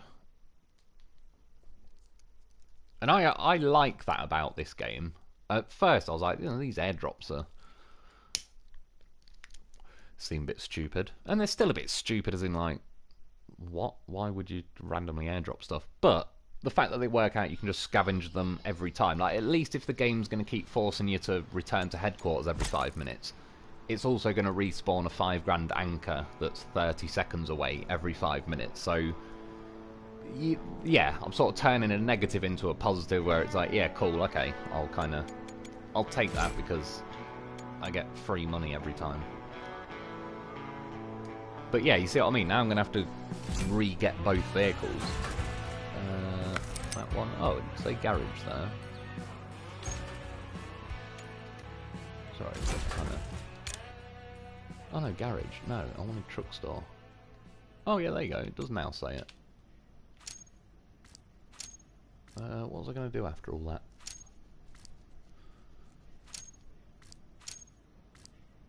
Oh yeah, just quickly, there, like, you see power, well it says PWR, I'm assuming it's power weight ratio, but it happens to also kind of spell power, like, shortened version. A minus, and that's A, but I believe they've got the same engine. The fuel tank, 240, 200, so bigger fuel tank, but yeah, I think it's more weight removed than a more powerful engine. But nonetheless, they are officially, like, better vehicles. But I wouldn't worry about it. I've driven the normal Step 310, the normal Action thing. I don't really, like, whatever difference it is, it's so minute, I don't think you're really going to notice either way. That's the vehicle I'm supposed to have, but it says to access this vehicle, you must own a DLC content pack that you don't have in your collection. I bought the Supreme Edition of the game, which is the Year 1 pass, all the rest of it, you just... I think that was all where you get this Pioneer pack or whatever as well. But yeah, it's cock blocking me and it says I'm not allowed that vehicle at the minute, which again I hope they fix bloody soon. That's another truck. A&K civilians back. That's actually a good truck in SnowRunner, so that should be pretty cool. It's like an armoured truck there.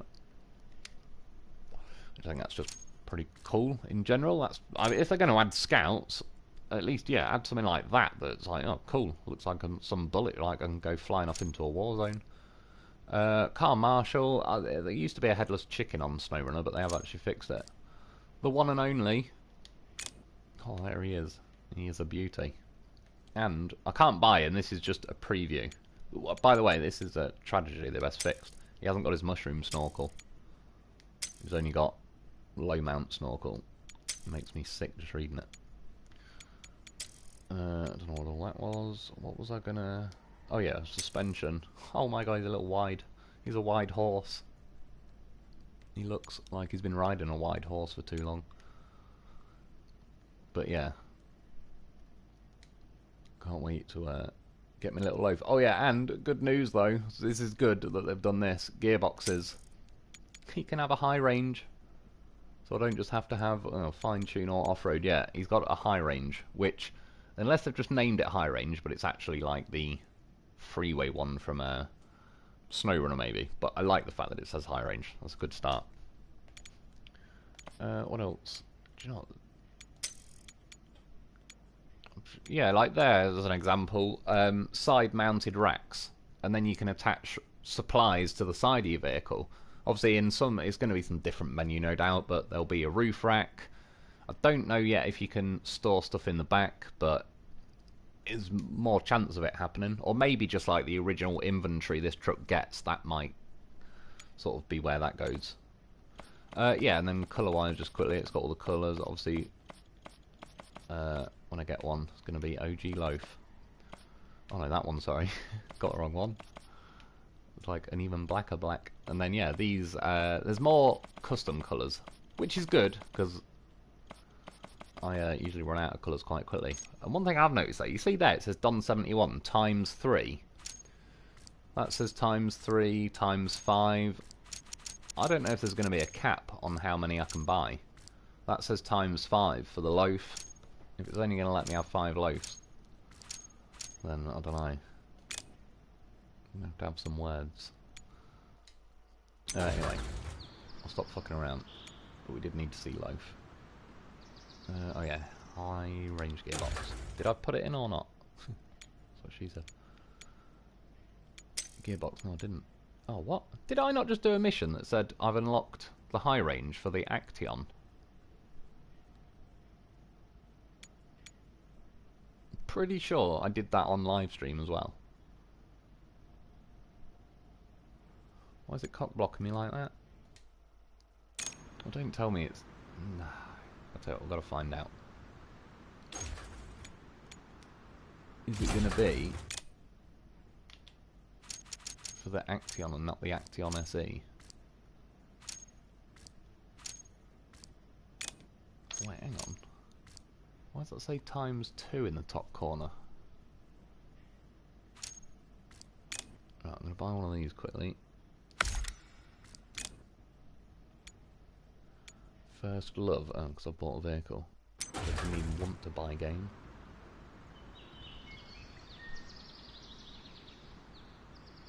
Can I scroll? Right, the game is being a bit... Right. Right, no. Customize. For some reason when you click customize it always starts with this exterior instead of just over at upgrades. Gearbox. High range. Right. Before I...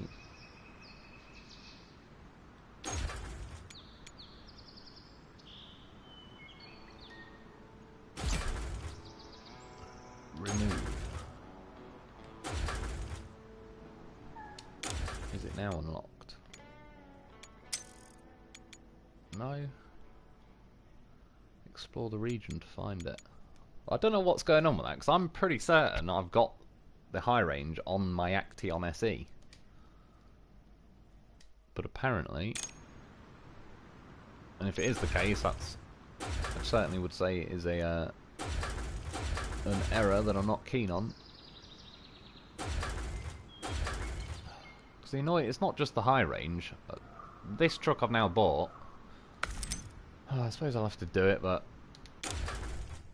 my other one's got an upgraded engine, wheels, blah blah blah. But I don't know, for whatever it is, weird, because I am pretty goddamn certain I've got the high range on my truck. But yeah, I've got everything else, and now I'm going to have to upgrade this one. And you see, like, this kind of stuff is where the game just turns into a complete long beast. Like, it's just all of this, essentially, because I just wanted to put a high-range gearbox on my vehicle.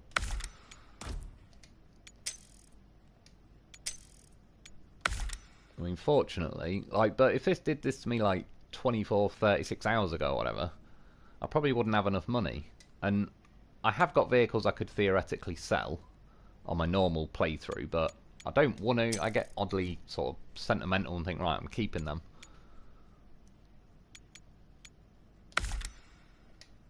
On this like playthrough I just did earlier, I sold a few. I kept the stock version of the Step. Right. Shall I take another truck? I may as well. Let's see. Yes. I mean, again, I will say, because this is like a pretty new game I've just started as well, you can see that like I've just had to go and upgrade the Action, etc, etc. Skip ahead, say, a week when I've got all my vehicles are all upgraded, blah blah blah. It will be a lot quicker to just... I'm taking that as well. You know, like here, just adding vehicles. If you've already got them built the way you want, it is going to be pretty much a case of like, click that button, scroll to the vehicle you want to take, click X, and you've got to click back. Like, it's not going to take that long to add 4 vehicles. Operation base. Oh, so it appears it's going to... What? All of them there, please. See, and this stuff is like... Oh, fucking thing. Deploy. Yeah, this is where I just think it's too much fucking around.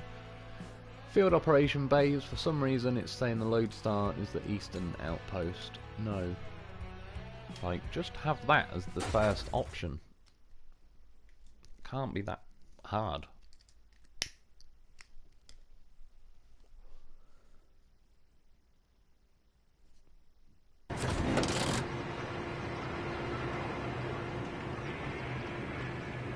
For some reason it's loaded like... A load more comments have just appeared. No, no, I'm trying to get...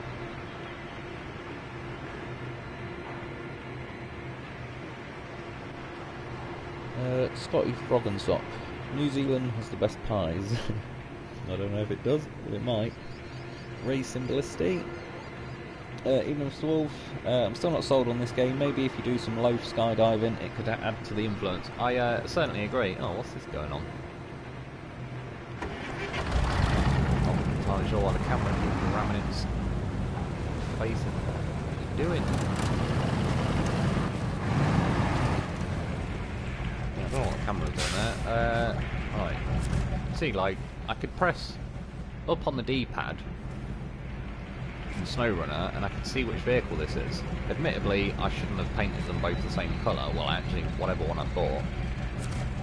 But now I don't even know which one is the SE and which one is the normal one. I suppose, in fact, this is the normal, this is the SE, because it's not got the high range. And yeah, you know, like on the normal game, you'd be able to press up on the D-pad and just change to one of those vehicles. I don't believe there's any option other than I've got to do it this way.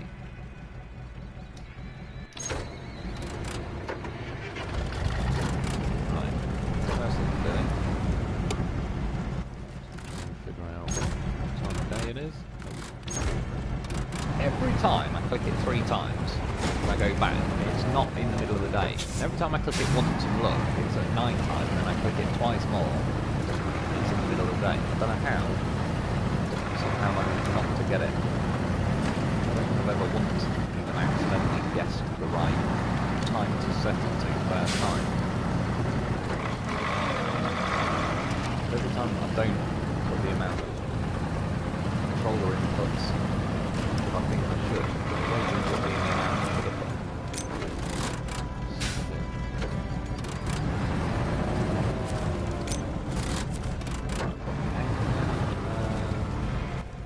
Activate this mission. Gold mining. Start tracking. Sort of works out nicely. Along the way, I'm going to go and raid. Oh yeah, we've got a dinosaur bone in at that time. What's this one got? Dinosaur bones galore. We'll go to that mission. Right. So yeah, there is like, obviously getting that anchor's good for £5 grand, but if you just start the mission every time and drive over there. Like I say, you don't have to keep spending 1,200 on anchors every time. Like, as long as you don't roll between the garage and there, then yeah, I've only got one anchor, but I can keep recovering it, so it's kind of going to last me quite a while. And again, like I say, bear in mind as well, this region has only got like 5 missions on it. It's got a few of these contracts. That Arizona map has got a lot more missions and contracts than the rest of it. And like I say, I just spawned 4 vehicles to the map. Yeah, you could probably, on that Arizona, I imagine, like, spawn 4 vehicles and be on there for hours without even having to recover to the headquarters. So, in the scheme of things, I don't think it's you're gonna keep having to do it every 5 minutes. But yeah, every time you forget, like, oh, I didn't put a high range on, etc., you got to recover. But yeah, these sort of climbs, like, the vehicles do feel more realistically weighted in this game than they generally are in SnowRunner. I'm going to leave that scrap metal there. Logging space.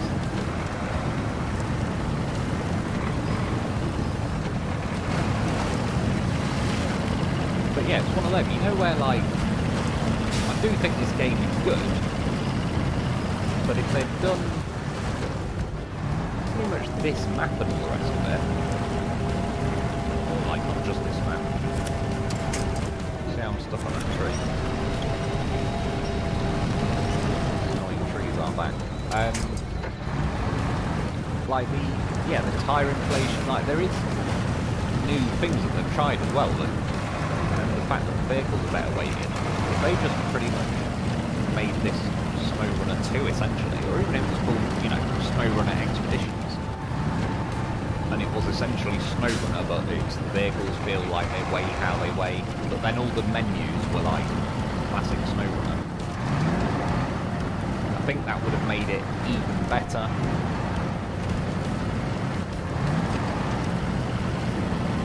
But yeah, stuff like this, like the climbing and that, it does backside that. I do actually think they've nailed that pretty well.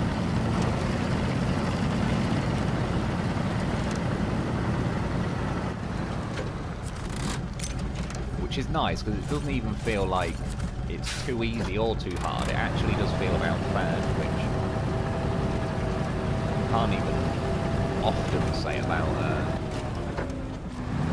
SnowRunner. Obviously, once you've got all the top upgrades, but say the Step 310 SnowRunner is a good example. Weighs about as much as, yeah, an empty bag of crisps. Like, it's ridiculous. Marshmallows probably way more than Step 310 in SnowRunner. Whereas in this game, it at least behaves a bit more, yeah, like it's made back from steel truck material, not marshmallows and bird feathers.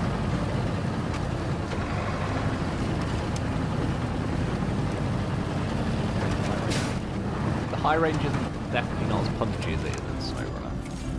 Right, no idea.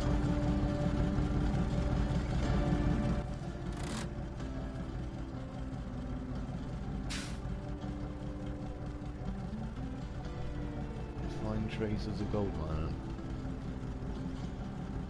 So you just made me drive all the way over here to tell me to drive over there.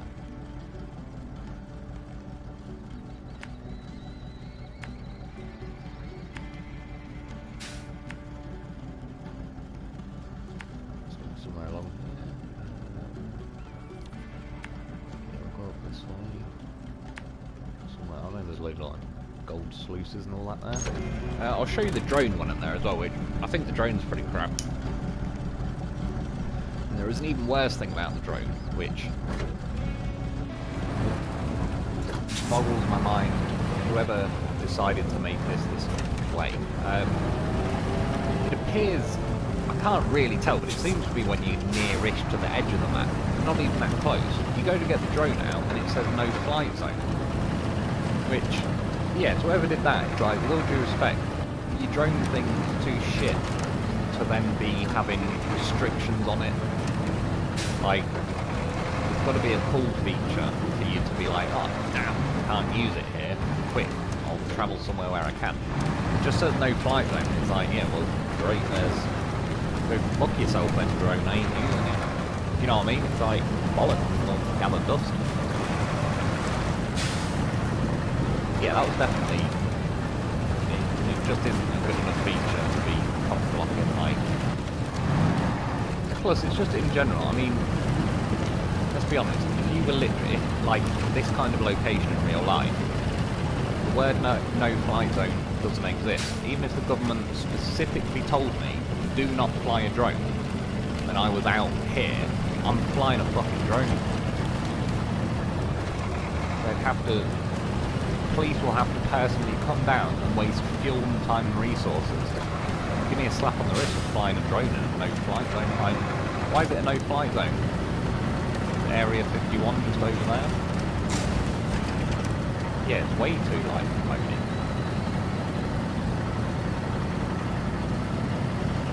Let's see if the tyre pressures work. In fact, I'll show you the drone in a second, because chances are, when we get to where we're going, it will say no-fly zone.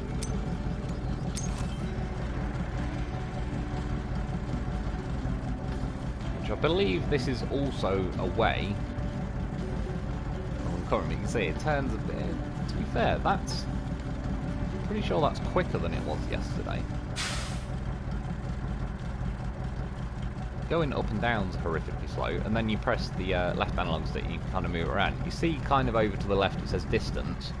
When it gets to 80, it doesn't let you go any further. Again, I assume if you hire these like specific people who probably go further and whatnot. And it kind of locks it again, you know, you sort of have to get off like this invisible 80-metre barrier you hit. Right, so it can go 30 metres high and 80 metres away. But yeah, you see like bad signal, and it's beeping. Just even like that, it's like I don't want some kind of beeping alarm going off in my ear just because my drone's near the edge of some imaginary barrier. Like, again, even in real life, if I had a drone in real life and it said specifically don't fly more than 80 metres away or you'll lose control of the drone, guaranteed I'm flying more than 80 metres away and I'll lose control of the drone. Quite right. Yeah, years ago, graduates, we could fly in remote control things. This was like, I'm sure drones existed, but they certainly weren't very popular. A mate of my brother's that he went to school with had a remote control aeroplane, like a Cessna, quite a good one. Like the wingspan in that must have been definitely over a metre. Got to be getting on for like 1.5 metre wingspan, and all the rest of it. And yeah, he said at some point to my brother, like, you can have it, go on and fly it. So me and my brother went out to this field, back when we were doing landscape gardening, you know, back of the old tranny van. And yeah, he put it like this field just happened to have a road running right next to it, and there's no hedges or anything. It's just up the road from where we all grew up. And he put it on the road and set off in this plane trying to fly it. It basically just went along the road really quick. Eventually swerved off a bit, went into the grass, went nose up and broke like the wheel. Oh no, while it was going along, the wheels couldn't handle just like the speed it was going along the ground. Then I think it hit the grass and one of the wheels broke. And then it kind of just nosedived itself into the grass, broke the propeller. And then yeah, that was it. And then he put it in the back of the van.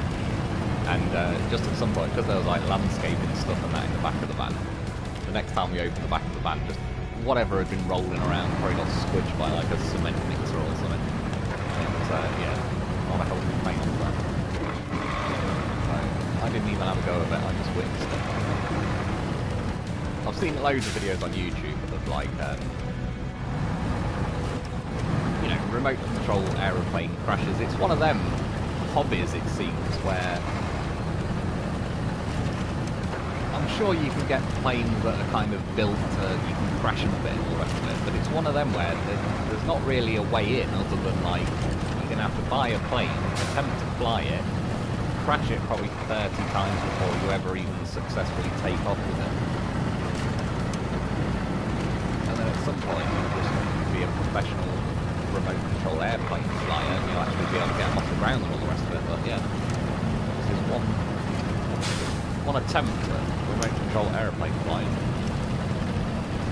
And it never got beyond being a propeller-powered car. I've literally never seen it fly once. It also reminded me of, when I was a kid, this is how great it was back in the day, like when there was no health and safety and the rest of it. My real dad as well, he came over and he had these like rockets that you could launch. He had 3 different motors in them. But yeah, they were like, you know, you light a little fuse and it goes off and that. And I was only like 6 years old or something. I had these rockets that, if you pointed that at someone, like the fact, it's not, it wasn't dangerous to get me rockets as a 6-year-old. It was dangerous because I had a bit of a hyper brother. Yeah, if you pointed these rockets, it would kill someone for fun. Like how high in the air they flew, and how pointy and sharp and weighted they were, and all the rest of it. But yeah, it was pretty good. And he got me some kind of, it was like made of polystyrene, but it was a big Boeing 747, like pretty massive. That was polystyrene. That was pretty cool as well. It could fly a bit like a paper aeroplane, but it was sturdier, and it would smash into the ground and all sorts. It was fine, right? Do you know what? It's a good chance to try a new feature. I haven't actually done this yet, so this is first time. On menu. Right, and this is another thing that I think they've... I've been saying it for years, they should add to SnowRunner, so have other people. So, put that winch cable there, attach a winch to it, and you can see at the menu at the bottom you've got press triangle to pull, but you've also got square to push, which is going to release winch cable. So, obviously can't drive forward at the minute, but if I now hold push, it's going to release some cable, and you can essentially slowly climb down. By the way, just throwing it out there, Loaf invented this method years ago. Just zombie winch a vehicle a bit nearer to the cliff and that. It is in, I think it's in the Friends Loaf. Oh no, I probably had to edit that out, which is pretty sad. Well, the actual clip of him doing it is probably still in there actually. What I need to do is either get another YouTube channel and re-upload those videos. I have noticed though, like basically, with my YouTube channel, I'm like a YouTube partner or whatever, so it's monetized. And obviously you can't use music or anything in clips. And I had to edit, like I used to put little music bits in some of my SnowRunner videos. But yeah, I just can't because they'll just copyright me and delete the channel effectively. But I've noticed fairly recently quite a few people are doing YouTube shorts, but they've got definite copyrighted music in them, and they're also channels that are all monetized and all the rest of it.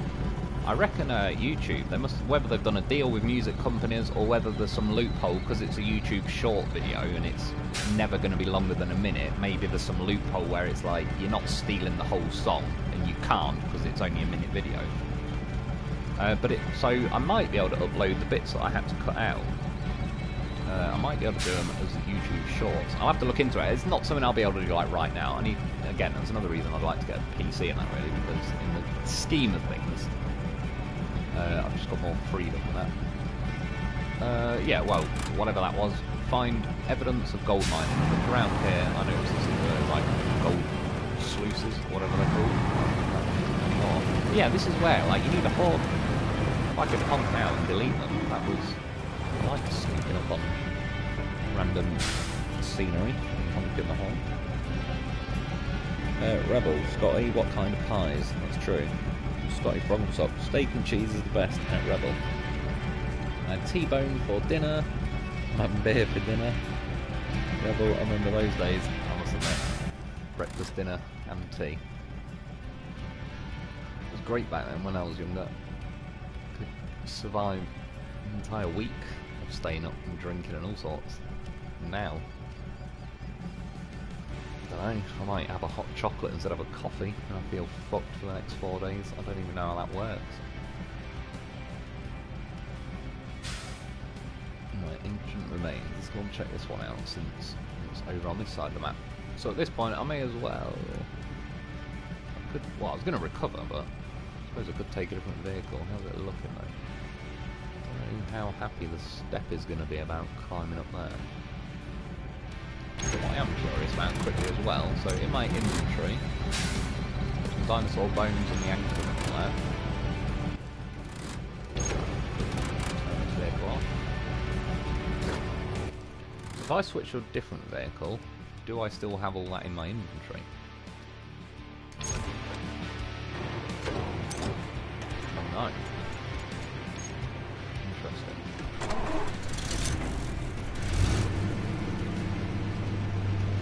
No, doing it. Do you know what? This is a bug.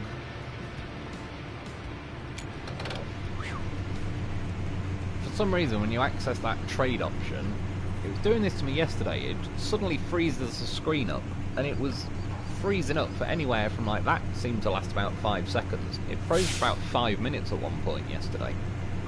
I forgot to mention it. Yeah, I do have... See, this is why I recommend at some point, go on the map, go and get one of these anchors that are worth £5 grand, but then drop it off in your inventory, because now, for example, like my Action truck has got that anchor with it, but I can now just spawn this one. I suppose I may as well, yeah. And then have a, you know, like a set of jack screws maybe. Jack screws aren't as important, because if you do go and get all those different airdrops, what was I going to say? Yeah, the chances are they've got jack screws in them. And also the other option now, in fact I may as well do it, just quickly like for demonstration purposes. Can actually go back to that vehicle. You see, this is where, you know, if there was like a better option to select stuff, like those vehicles are in the way of like me clicking on the base. Thankfully it's not. SnowRunner's actually more awkward. If you've got a vehicle near something, it's a right pain in the ass. But yeah, it'd be nice if there was just like a bit of a simpler menu. Yeah, if I just recover this. Again, I've hit the trade button and it's doing the fucking freezing up thing again. Do you know what? It's one of those times as well where yesterday I actually mashed. You know, every now and then when you're playing a game and it like freezes up or it's like it's crashed. Does anyone else ever get to the point where you just think, fuck it, I'll mash every button on the remote? So you just kind of spam everything, rub your fingers across all the D-pads and the X square, circle and triangle and that, mashing L1 and L2 and R1 and R2. And I just spammed everything for a second, and it unfroze the game, and it carried on working, and it just sort of made me laugh. It's like, oh, that's one of the rare times it actually genuinely paid off.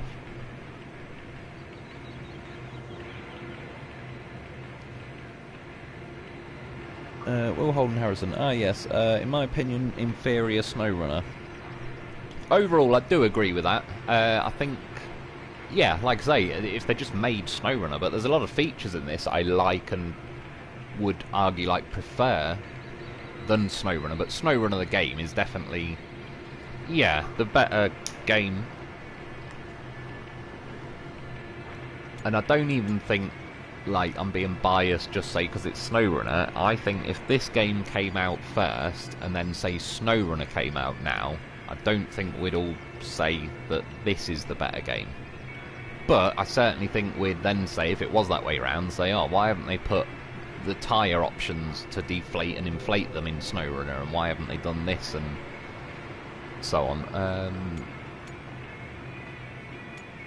Well, I'll leave that truck there. All I was demonstrating, sorry, was I could just recover that Action here. Now I have got access to the winches and blah, blah, blah. Yeah, see, what it needs is a quick option to switch to the next vehicle. Unless I'm missing something, I think I have to do it this way.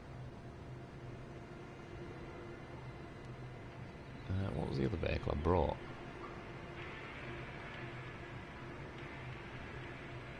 Okay, we'll scroll up the menu. Lodestar. Let's take this out. I can't remember. Trade option. Please don't freeze up. I mean, again, the game's clearly being stuttery. I'm hoping it's going to do what it just did, and it'll, yeah, take a few seconds to load. It's not the end of the world, but...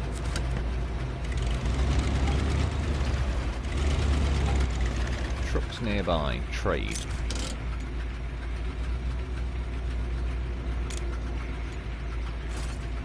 So that's how you can kind of scan. Which, see, that is probably a little bit of a faffy menu. Well, it didn't seem too bad there. But I've essentially just transferred some of the stuff from one truck to this truck, which that would be nice with SnowRunner if you can move fuel over. Say if you have 2 loads and one of them's got an empty roof rack and one hasn't. You can transfer the fuel over, but unless I'm mistaken, I don't know, there's no way of transferring, like, you know, repair points and all that over. Whereas effectively in this game it appears you will be able to. And obviously I just transferred over like the jack screws.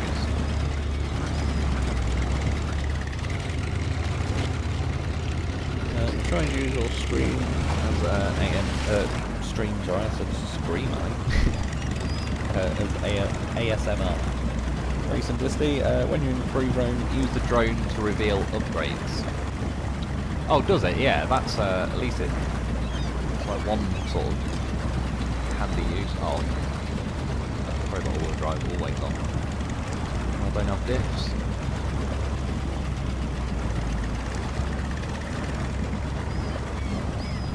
I'm near some trees, I don't know. Well, it obviously has got all-wheel drive because they're all spinning. I don't know. Maybe it's just permanent all-wheel drive, like there is no option to disconnect it. Really not reach that tree. For what it's worth, I've put some upgraded winches on. I don't know if I have on this. Appear to be basically stuck.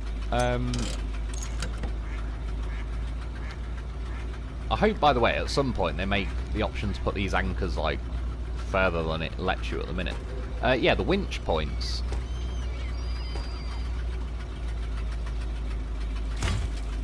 It's weird, it was in the green zone and it was telling me I couldn't drop it. Yeah, the winch points seem to be like... they have quite a lot of reach to them, which I like, because it really, the stock ones in Snow... or not, you know, like even the upgraded ones in SnowRunner. Right, do you know what? I'm just going to go in a different vehicle because this heap of shit ain't going anywhere. See, like you scroll too far down the menu and it closes it.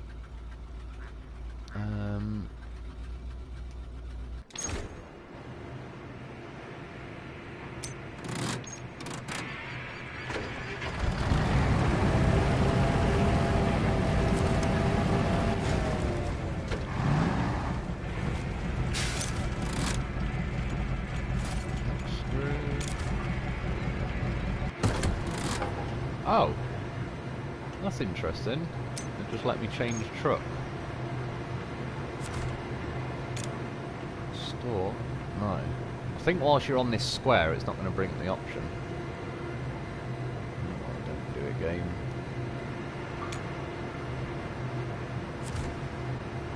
I thought it meant change truck to trade with.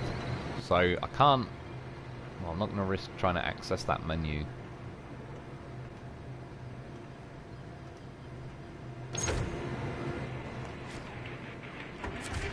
Right, so it says trucks nearby, press square to trade, but then I scroll... oh, I don't know why it's not letting me scroll over to the step. Maybe it's got nothing to trade, I don't know. But anyway, it says change truck, and I pressed that, and then it morphed me into that other truck, so maybe... I don't know why it's not showing the step though, so... I can't say conclusively that's a way to change vehicles, but... something then. Oh yeah, I don't know why this hasn't got a high rate. Like, 'cause in my normal playthrough, I've painted all my SE versions have got, like, say, these bad colours on them, and I've painted all the normal vehicles just plain colours, just so I know from scrolling through them which version I'm getting into and all the rest of it. And, yeah. Pretty damn certain I'm driving around like an Action SE and I've got a high range in it. It also has a longer winch. Yeah, you see like some of the hitboxes, the wheels obviously hitting on something. The fact that I'm applying power, I mean, to be fair, I'll put the drive on. There'll be examples, I remember going up here is the hitboxes again are a bit too jagged. And I was having the same issues which SnowRunner sort of does. Let's see if this one... Yeah, you see like there, I think it should make more effort to climb. Okay. Possibly doing it. See, hold the button on.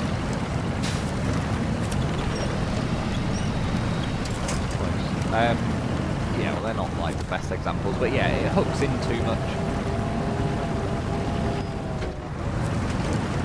It happened for me quite a lot, I'll just show you on the map. I drove somewhere up here and drove along here, and I was getting hooked on like rocks that weren't even like anywhere near sort of tall enough to where it'd stop the vehicle. Although, well, you know, I'll put my tyre pressures down. Do you actually know? Yeah, I suppose it does look almost a bit like it, how you have a flat in SnowRunner. Not completely though, but yeah, at least they've sort of modelled that in. You can see now the indicators flashing red, so it's going to moan that I'm in like low tyre pressure. Which I think is a little bit key.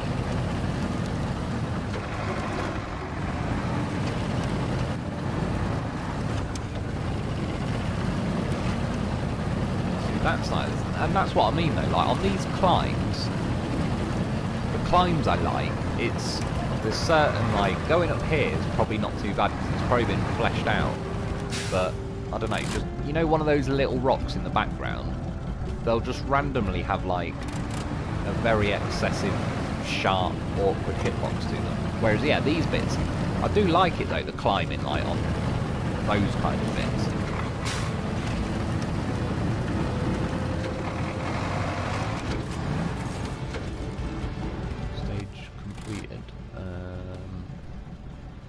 Ancient remains. Oh, so it is going to make me start heading into this way. We'll see then if it bites me as bad as it did yesterday. Do you know what, just for the hell of it, well, we'll see actually. I'll launch a... What? It's empty, keep looking. Oh, it's just part of the mission. Yeah, look, no fly zone.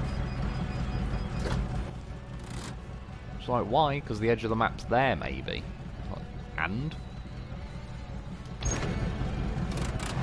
Like, I don't know, at the top of my head, maybe a gut feeling, if you're less than 80 metres away from the edge of the map, it won't let you, for some reason. Whatever the reason is, it's stupid. And the reason why I'm sort of, like, pointing out that it is really stupid is because, again, somebody, probably more than one person, said, oh, shall we make X, Y, and Z locations no flight zones? And someone went, yeah. Someone had to sit there and program in code in for the game to say no flight zone when they could have spent that time making it a flight zone. Like, yeah. When games have gone to effort to tell you you can't do something, I generally think that's a waste of time and so on.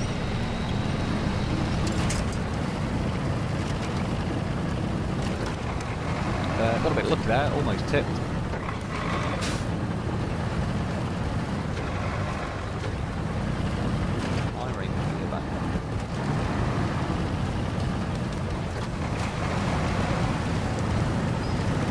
Right, when I drove over here though, it was in the step 310.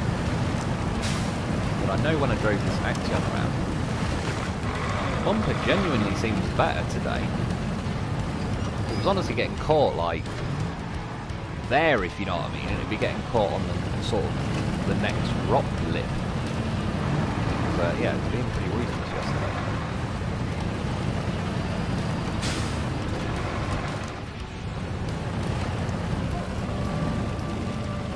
I've discovered a new climb. So that's apparently what this is.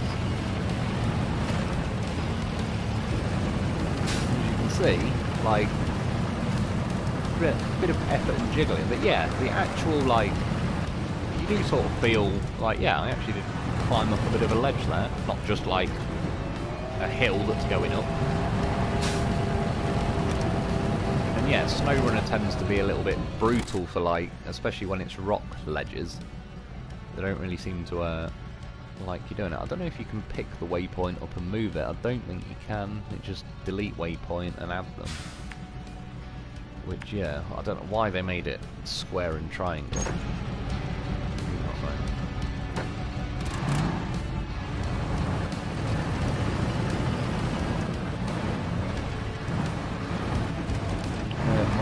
Might be just me, but I'm finding it hard to hear your voice over the game audio. I'll try moving the mic a bit nearer. Go on, does the game have any normal car colours or just Fortnite skins? No, there is loads of normal colours, and yeah, I know what you mean with like some of the some do look a bit kind of Fortnite skins. Some of them are quite nice. I quite like this one, for example. It's almost sort of a camo pattern, but then obviously not like in strict camo colours. But I believe there is camo colour versions of them. I just more like there's just overall I think that there's more colours in general than there was on SnowRunner.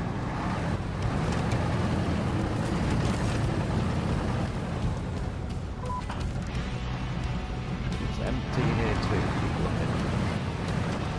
Sticks go flying off into space.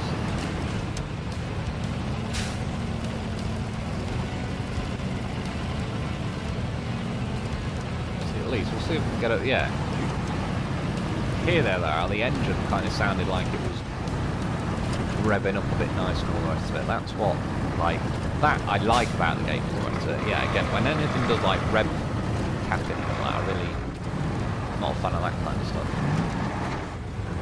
And I'm not saying this game doesn't do that at all, but just there as an example, at least it like, yeah, feels a little bit more how you sort of hope it would.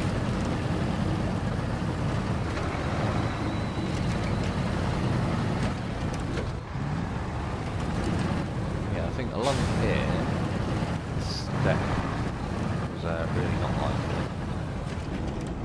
I think this vehicle in general sits higher up, so it catches off. But you can see that if you could delete the front bumper, it would be pretty nice.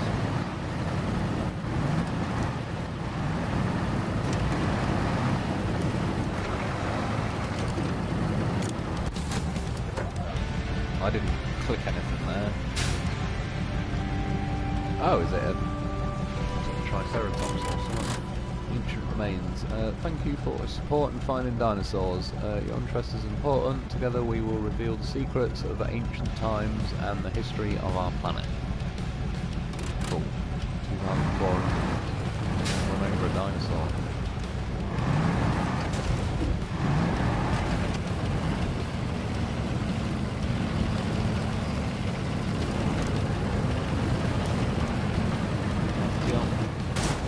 Operate crew.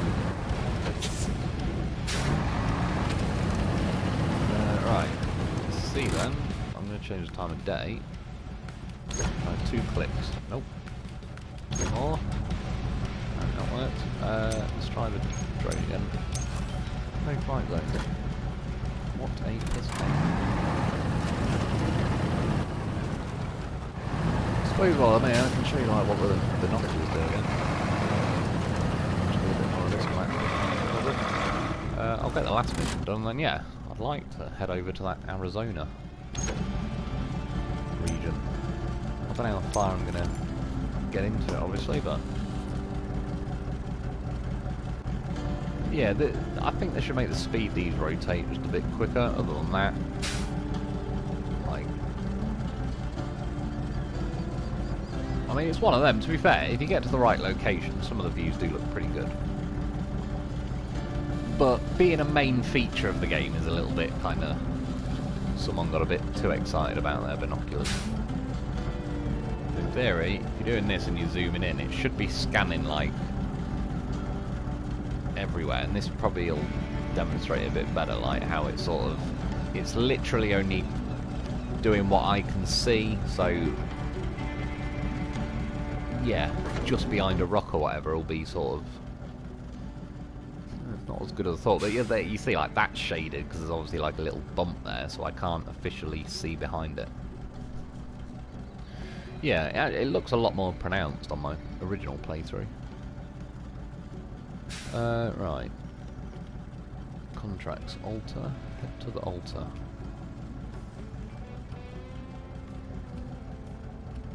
So it's one of them as well, because you've got to recover the headquarters every time. Like, I was just, from SnowRunner, I automatically think, oh, I might just leave this vehicle here, because I might want to jump in it later and carry on exploring all around here. But, you know, maybe I don't want to right now. Obviously, as long as I keep playing on this map at the minute, I can. But essentially, at some point, I'm going to hit recovered headquarters, and it's going to bring all your vehicles back in. Which, yeah, I don't, well, I was going to say it might be a bit more realistic, strictly speaking. I don't know if it is, actually, because in real life, you could leave vehicles kind of out and come back to them. See, now, yeah, these two are blocking the main base. I believe, though, if you scroll to...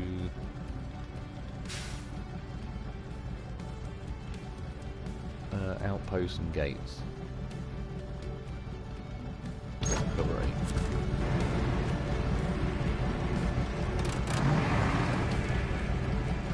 Oh, you can see they've got a slightly different front bumper.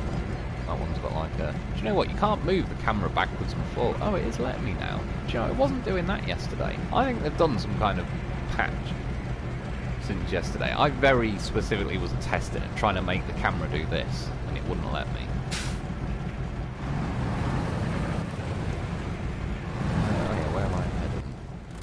Somewhere.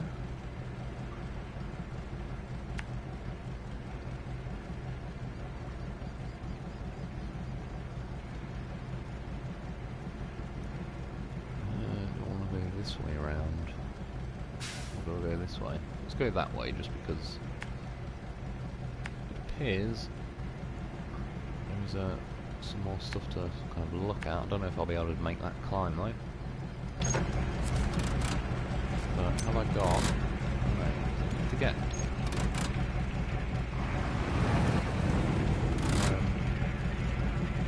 one of them forever winches? I think this took one, didn't it? This stupid load starter. I just get buried. Right. Now back to here, which I think they're blocking it again. Cover the lodestar.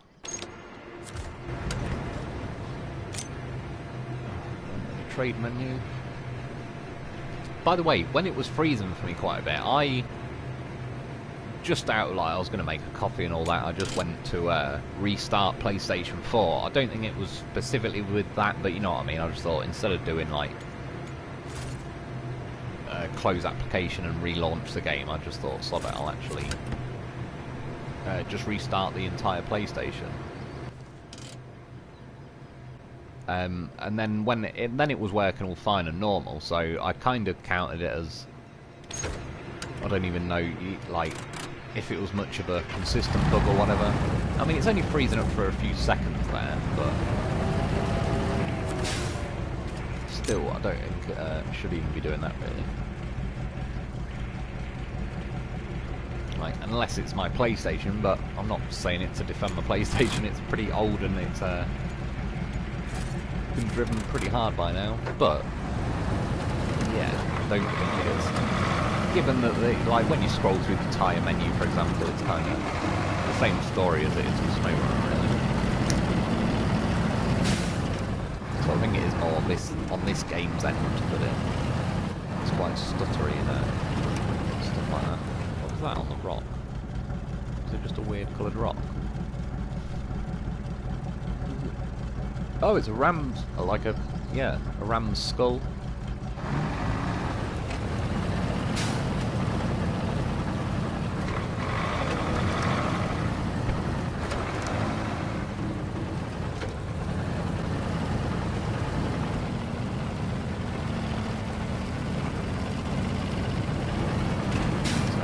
Not talking there, just like you can hear the engine starting to get a nice little crackle noise going to it. But yeah, like that's one thing I've so far anyway. I've sort of noticed that when I've been like trying to climb up certain bits, there does feel like a little bit more, do a bit of steering, bit of wiggling and all the rest of it. Feels like it kicks the revs in a bit nicer. And yeah, just climbing all the rest of it feels a bit more organic. Like I say, a lot of times in SnowRunner. It's not to say it can't be done, certainly with the Loaf. I've said it many times, I do feel that is one of the few vehicles that actually does feel like it puts an effort in and carries on. Like, you will climb something that for the first few seconds it might say you can't. But the vast majority of trucks in SnowRunner, sort of, it's like, you know in the first few seconds if you're not getting up there, which is quite often the case, and then you just get used to, yeah, I'll just fire a winch out to a tree.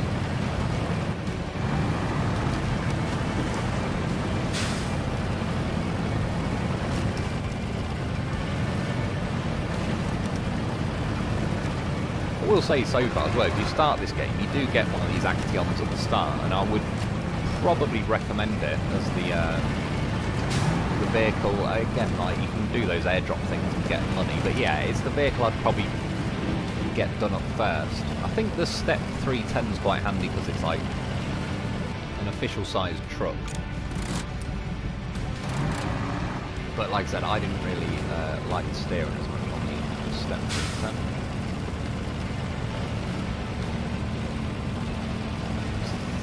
About it. I think by now though, so I'm probably digging the wheels in the back. Not really helping. Some diffs. Anything I find, I mean, maybe when you get a gearbox that you can have like high-low, but there's just not enough revs. And sort of feel you can see it thinking like it wants to climb, but it's not really. At this point, like, the diffs and all that seem to be theoretically working. There's just not enough revs there to take advantage of the fact I now have diffs. I may as well go back to auto. And obviously it's not using the diffs, but you can clearly see the wheels have got a lot more punchiness to them, so I hope they kind of fix that. Because, yeah, it's the same thing in SnowRunner, and I've never really keen on that either. See, like this, I do think I can just now put an anchor out. Oh yeah, and then yeah, hold circle, and then I can pick that anchor back up. Yeah, I do like that because for one, it means there's not 50 million trees all over the place, or more importantly, those stupid bushes. And yeah, there's going to be. You are like, you spawn the anchor point, so wherever you are, unless by some miracle you know, somewhere where you can't place an anchor in the entire circle you're in. It says you can put them pretty much anywhere except for rocky places, so I don't think you can drill it into like the solid bare rock.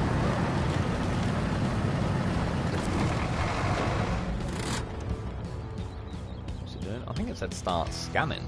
I'll be honest, sorry, I just kind of autopilot read it and hit the button. I didn't really give it much time. Clyde Johnston, yeah, game sound is too loud. I'll try moving it a bit nearer. Derek Wallen, it has solid colour skins as well as the cool unique skins. What is this doing? Look closer. What are you on about? I just clicked, by the way, that bar was swinging left and right. I don't know what the hell it was doing that for. I assume you've got to click it within those brackets. Oh, I fucked it. Looks like we need more data. Try again. 1. To be honest, I know I fucked it, but I will say this. I feel like there's a delay when you press this. So, for example, I'm now going to aim for, like, just before those brackets, and I reckon it'll land in them instead.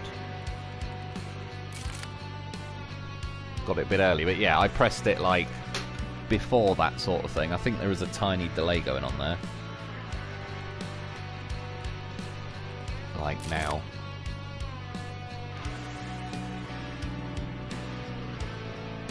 John, this is weird. It's like, certainly the fact that it just said try again and you could just, yeah, if it tried to make me drive there again or something. Random, completely unnecessary, but that's actually like, I don't know, a fun little 20-second mini game just to try and get it in the right section. That's what she said. Turn down the game sound a bit. Can't hear you at all. I don't know. Can you hear me a bit better now? Like, because my end, there's not a lot. I can hear the game, but the game doesn't sound that loud to me. So it might just be like, I tried moving the mic pretty close to me now.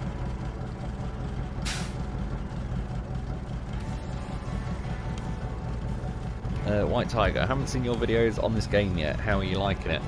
Yeah, overall, like I say, there's a few rough areas that I think need to be tweaked and changed and all the rest of it.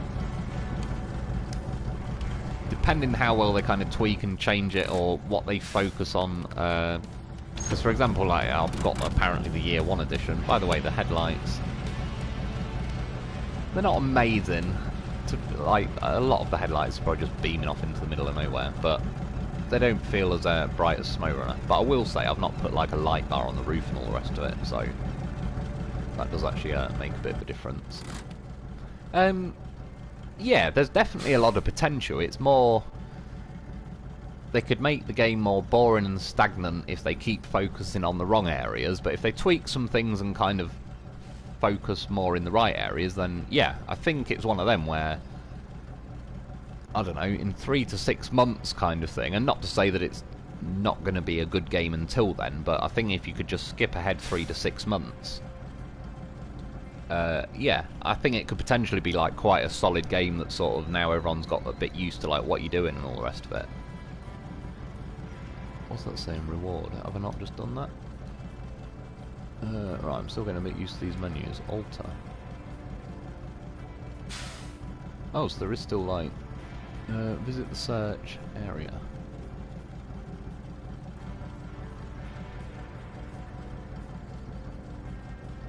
Already scavenged them airdrops. Not that it really matters, but do you know what, I'm just going to send it off the cliffs. Only because I haven't really done that yet. And if I roll and whatever, I can just recover to the garage. I'm just curious, like, yeah, just to see what the damage mechanics are like or whatever. Was it not telling me to go over there somewhere? Why is that? Oh. I don't know why it just vanished for a bit.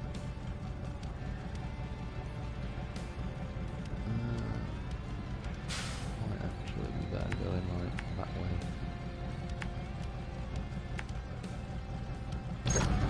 Yeah, I'll just send it and then I'll recover it. Place plant.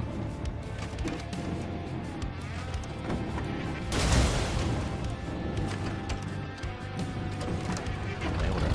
Loaf train.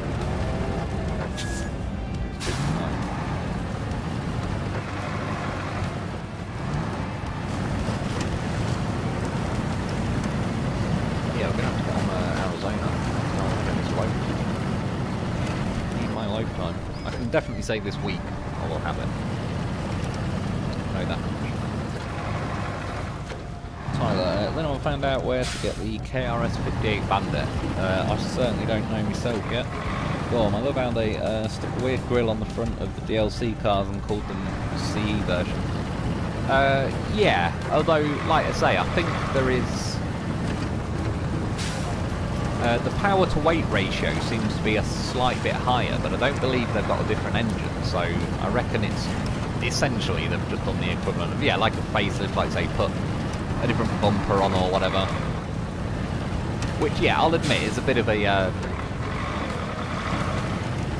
don't know, I don't think it's that necessary, sort of a bit of a gimmick, like, I'm not really bothered. I'm more, I like, if anything, that I've got a bunch of trucks at the beginning which I can sell if I want, and then I've just got like a nice fat lump of money at the start. That's probably the way in which they're, I'm sort of looking at them as pretty handy. But yeah, I do know what you mean, like even when you read the descriptions of the SE versions, it's basically the same description, it just says some generic, like, you know, the truck has been overhauled or whatever. But yeah, it does seems like a sort of a bit of an afterthought. Near the camp, blah blah blah, search the remains.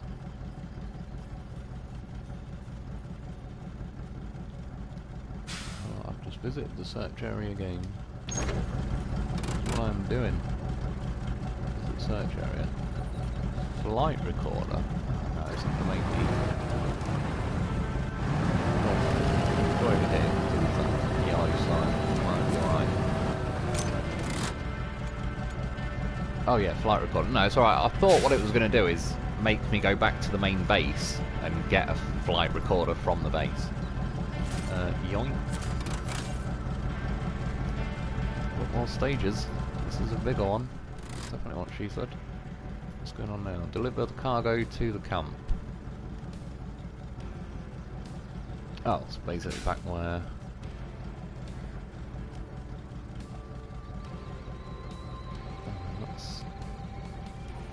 Someone said in the comments that if you go... They said go right out the garage or something, and there's 2 more airdrops. I could be wrong, but...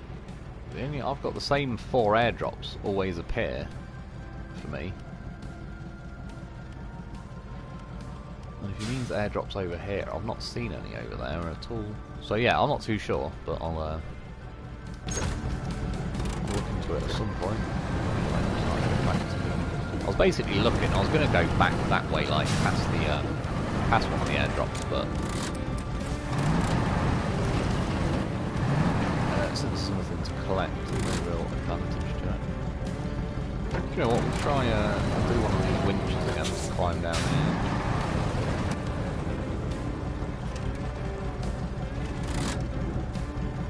So the handbrake, let's kick in.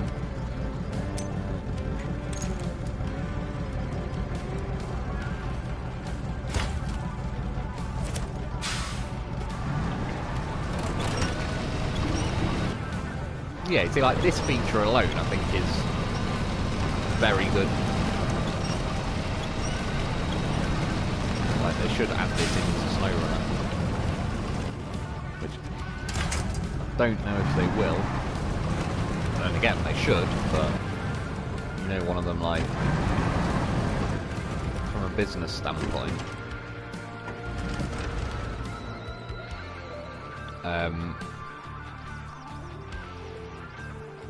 you know, sort of like, yeah, you'd have to get this game to have that mechanic. But yeah, really, they should add it. I'm just trying to think, I'll sod it, I'll use a jack screw thing. Basically, I was going to say, instead of using a jack screw, I may as well just recover to the garage. But, just to demonstrate how they work and that. So yeah, I can basically, like, move the truck around, was it, yeah, L1 and R1 or whatever rotates it. And then, as long as the truck is green.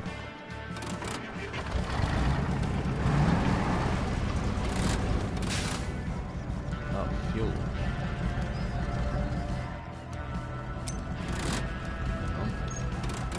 That menu. Do I have any fuel supplies? I don't remember. Guess not. Well, in that case, I'm going to recover to the garage then.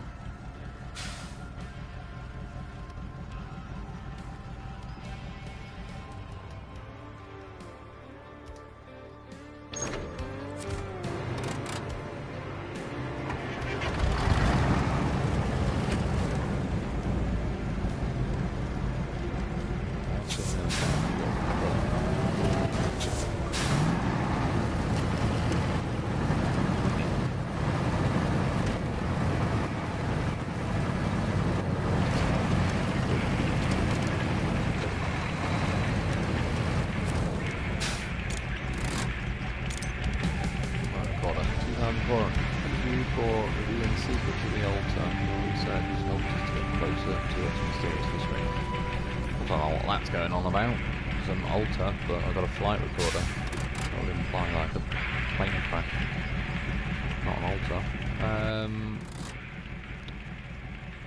Right, explore the map, contracts, tasks.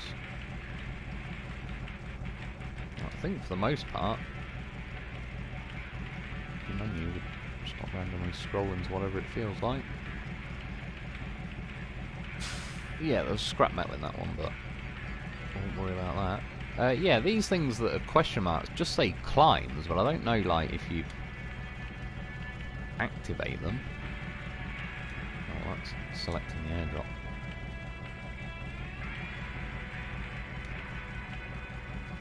No.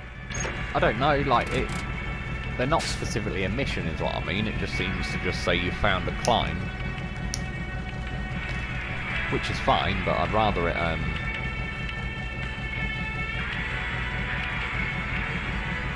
don't know, if those question marks go away.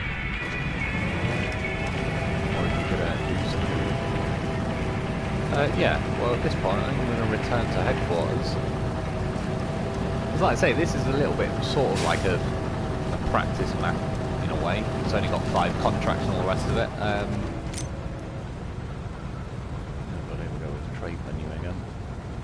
As long as it's freezing for just a few seconds, I still think that's a few seconds too long, but I can look at that. Right, jack screws in the inventory, and I'll put that back as well.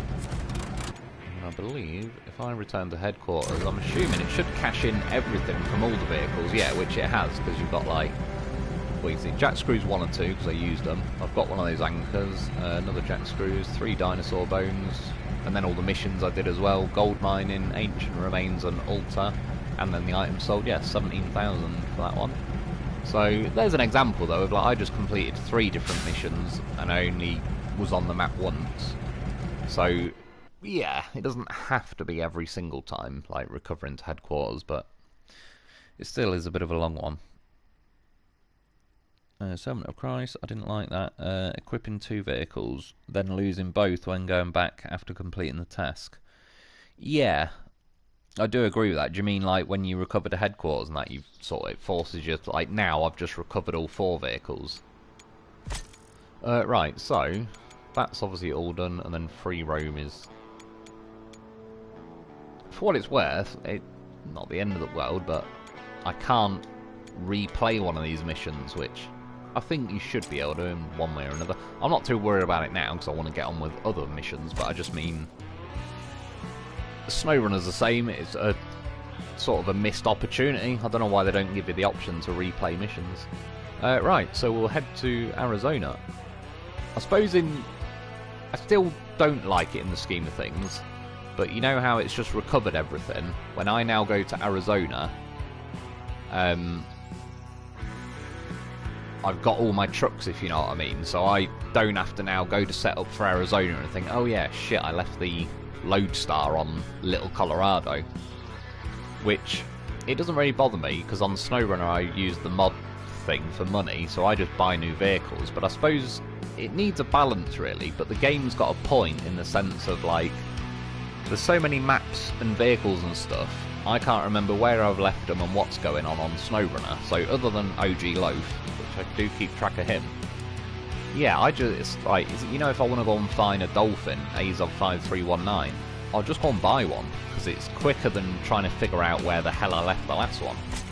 So in that sense, this game, like, brings everything in, and say, for example, I know you're not really travelling, like, across maps on this, but if you're on Pedro Bay on SnowRunner with 4 vehicles, you'd have to keep loading back to White Valley, or yeah, I think it's White Valley Garage it makes you go to from there, to bring each vehicle. But that said, I still do prefer the freedom of just being able to nip back to the garage, get another vehicle. And yeah, in the scheme of things, I'd probably still rather just leave them on the maps, and then make it up to me, like I'm the one who has to stop being lazy and leaving vehicles all over the place. Which I won't, because I like leaving them all over the place. Many, many times as a strategically placed loaf saved my bacon. It was planted there months before. Yes, even though I didn't really... right, yeah, sorry, so... Just out of curiosity... Oh, so I could also start this Carpathian one. I think I called them the Appalachians or something the other day, which is weird. I know these aren't, but I've read the name Appalachians somewhere. Because I wouldn't have got that in my head otherwise. Yeah, so I could start either. I'm going to start the Arizona one, but it's nice to know at least that you can. Conquest of the Frontier, so I suppose, yeah. Start this one. So, and here is our first serious contract. The government lost cargo near our field base. There's a lot like them, and asked to return it back. You can deliver it to the base, and then we'll figure out where to send it to the recipient. Difficulty easy, distance 1120, terrain, ravines, truck, scout. I'm going to need anchors and jack screws.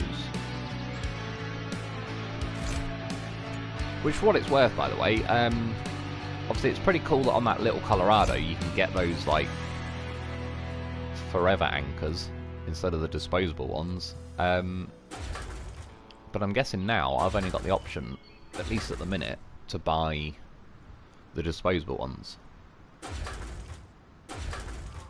Like, because of the way it sells everything when you come back to the garage, I can't bring one of those anchors back with me. So that's one that's got the high range, isn't it? Yeah, then where's my... Right.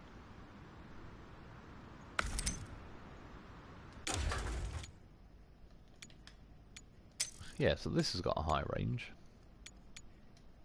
But again, I bet money I'm certain I had one in my Action SE. I think I've mostly already yeah, done this up. It's got like the wider kit and all the rest of it. I'm hoping... Yeah, I've got the middle engine. Yeah, I'd like to get that one. Complete viewer in the driver's seat. Which SnowRunner sort of suffers a bit of the same, but I wish it, you know, like it says that mission, whatever it was in the driver's seat, which I've already forgot. Like now, yeah, your current expedition will be reset. Except, so say I just, all I want to do is see, like by the time I've got back out the menu, I can't even remember what the bloody name of the mission was now. Something about the driver's seat.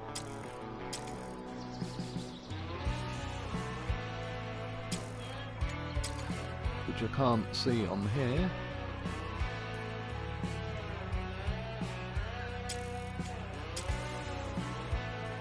I thought I said Cocaino. I was like, oh wow. What a name for a map. Yeah, maybe it's some of the, like, missions on the actual map, but this is what, like, you can't just click on that engine and it'll tell you, you know, like, take you over to the mission you need to do or whatever. Or at least tell you, here it is, but it's locked. Right, anyway, we'll go on, I'll just take a couple of vehicles in that case. Yeah, I'll take that. Is it still cock blocking me? Explore the region to find it. Like, I did do that though. On Livestream, my Don found it and it said high range gearbox for your Action. Which I think it's bad enough that you don't just get a high range gearbox and it unlocks it for trucks. But the fact that it told me I had that actual gearbox. Do you know what as well, in fact? I'll get this, but yeah, this definitely is going to need some kind of customizing.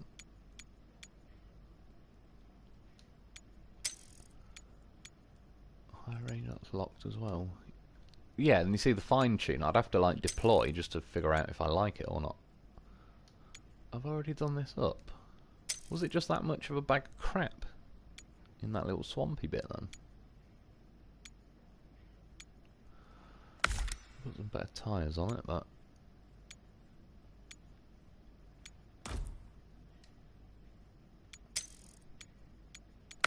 well, it kind of had one or two things done up, obviously not everything. Oh, well, the other one's locked anyway, so...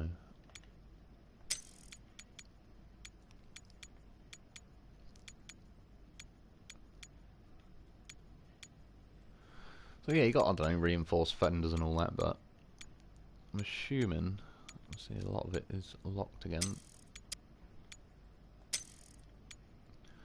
Pickup bed, but you got a complete Lost Island.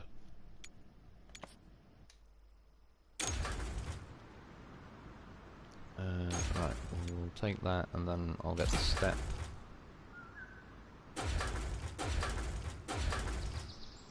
With a, it's got a sideboard on it. Oh well, flatbed. I'm thinking of putting a sideboard instead. Although it probably, well, so far, yeah, I haven't had any cargo where it's kind of theoretically come loose and could fall out of the side bed. Do you know what, lastly, did I put a... yeah, metal detector on that. I may as well take that, just because if it asks me to do some metal detecting. Why is deploy now not highlighted? Oh yeah, shit, I need... one of them's got to have...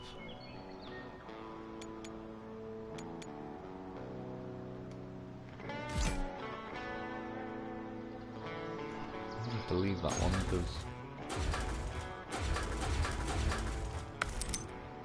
I want the high range. Infantry... 2 of those, and then yeah, here's where, like... do you know what, I'll try it, because I haven't actually done it on the normal game. Spare parts, wheels, and fuel. Can I buy... yeah, so you can do, like, I could do then 4 lots of fuel, 3, 2, 1, X amount of spare tyres. An additional set of spare wheels includes... oh, it just says 1 piece.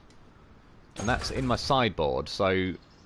for some reason I can rotate the camera around, but I can't lift the camera up.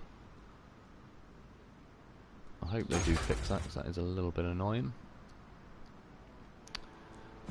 Show rewards. So, I'm going to get 4.5 grand. Upgrade. Heavy bull bar bumper. Front, but I don't know what for. Specialist. Mechanics. Mike Nixon.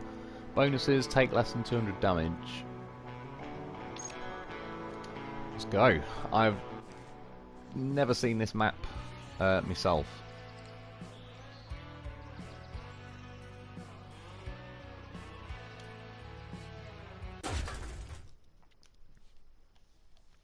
Right, I think I've been falling behind a bit with the comments.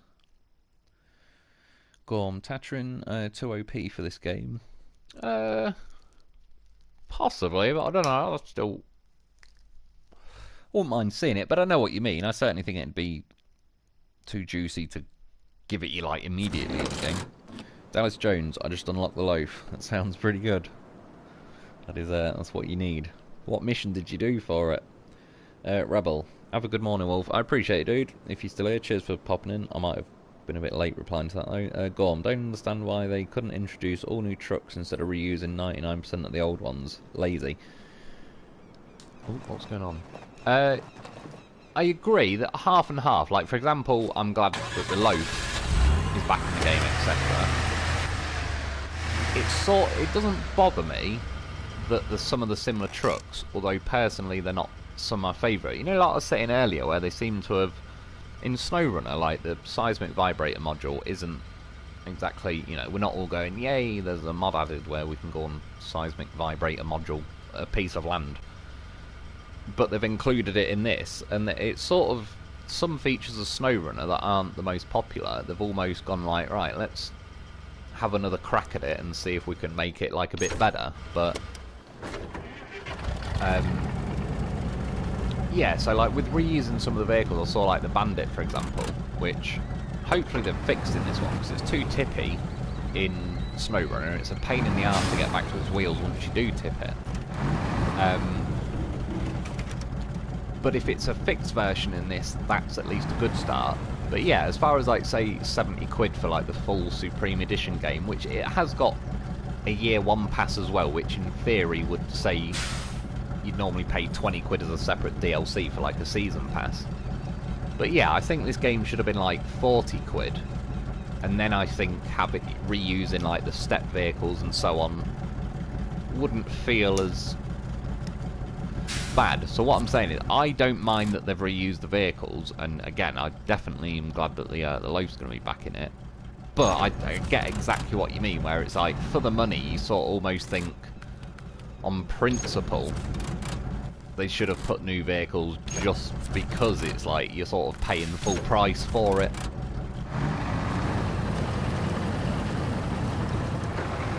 So these are something I still don't really get these really, but what? Change truck? No.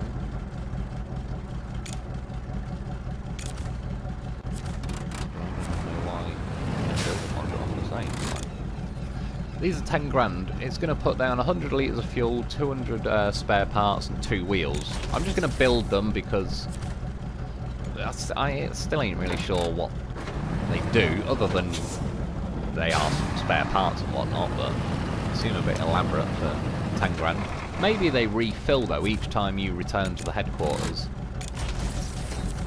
and then redeploy to the map. They probably refill each time, so it's probably like just a stockpile. But this is what I just find weird, is like, look, I can build 4 of them.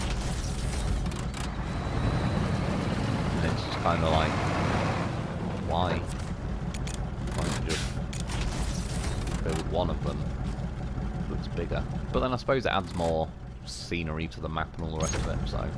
Again, like, in some ways, I'm being very nitpicky with this game. But in other ways, yeah, there's a few roasts it deserves. Let's try this stupid drone. Like I say, traditional radar situation, I'd much rather do.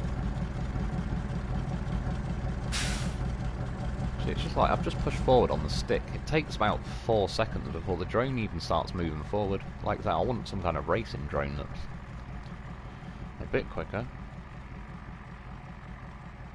Bad signal. At least it's not beeping at me for whatever reason. It was on the other map.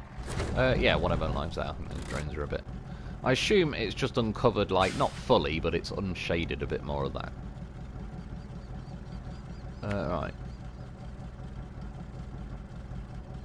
Visit, exit from the base.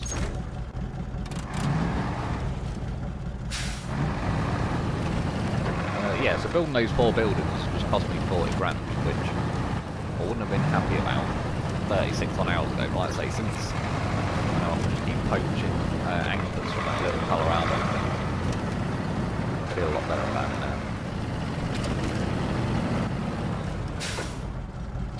now. Clyde Johnston, he doesn't look at chat, so who is he talking to? I've read literally every comment up until yours. Of the live stream, so I don't know how you figured out that I don't read chat. Tom R. I bought the Supreme Edition but didn't get the Cotco Canyon truck. Anyone else have this problem? Yeah, it's the same with me, dude. Again, I've said earlier, I'm hoping at the minute that when the normal game comes out, you know, because apparently we got like a 96-hour early access or whatever, which in and of its own right I think is a bit of bollocks marketing, if you know what I mean. It's like, so you basically just have the release date for it, but then have a release date for the standard version of the game 4 days later. Like, it doesn't really make any difference. I'm hoping once the proper game comes out for everyone, it might unlock it then. And other than that, yeah, like, I nearly made a video yesterday saying, dear Expedition devs, you owe me a Cotco Canyon. But I spent so long messing around with getting that other video done. That was a close one. That yeah, I kind of didn't get around to making it in the end. Yeah, it's a bug, Tom. Super annoying. Yeah, I agree, because I'd like to have a go with it. Well, nailed that one.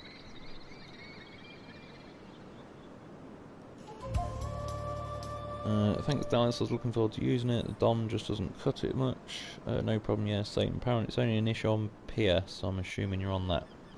Paid $85 tax and all, so I expected to get everything. Yeah, exactly. They need to get on it pretty quickly, I know that. Like I say, I'll give them the 4-day window, which, as I just said, it is gimmicky and all that, but it's one of them.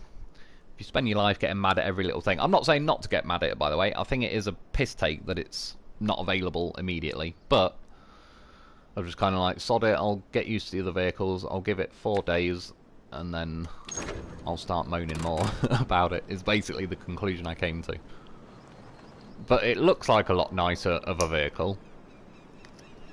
And yeah, I agree that Don71, I don't even know whose video it was, and I only watched about 6 seconds of it, but I typed in the Cotco Canyon on YouTube just to see if anyone had said like how to get it or whatever, and there wasn't. There was just one guy's video that had footage of it, and then I saw him driving it, but yeah, I don't even know, like, that might have been you know, like dev gameplay sort of early release stuff or whatever.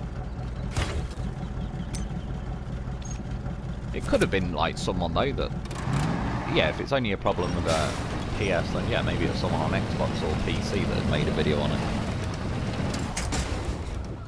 Do you know what? I was going to mention this earlier, and it didn't do it to me, which is why I didn't mention it.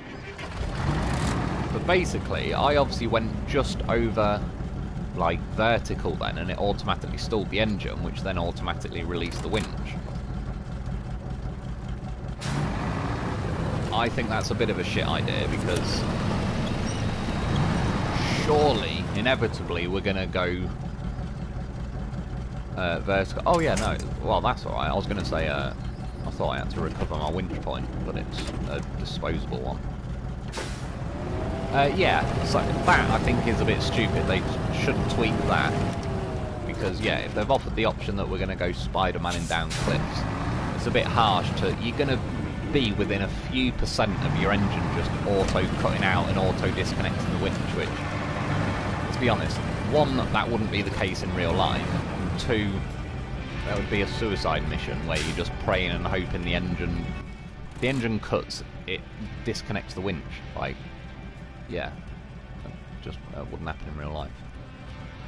Explore the area. Oh, so explore the area. This is now where the drone actually might come in handy. Oh, sorry, I keep clicking the wrong things. You see how, like, this bit's all shaded still? In theory, the drone should solve that. See how, like, I'm pushing fully up on the right analog stick. That's how horrifically slow the controls are on this drone.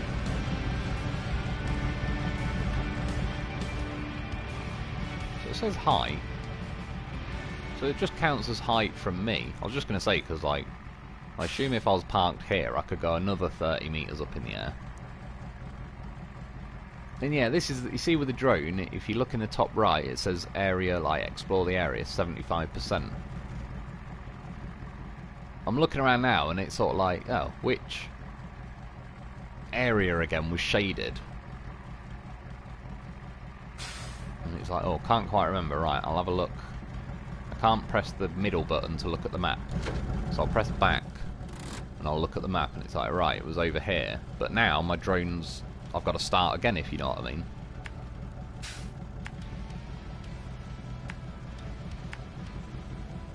I don't even know if I can see those with the drone.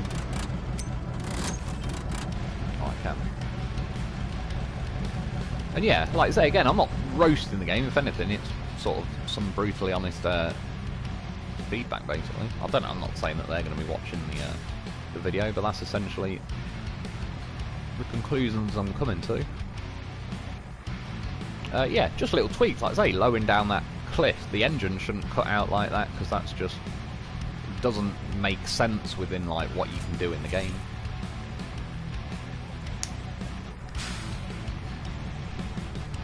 Right.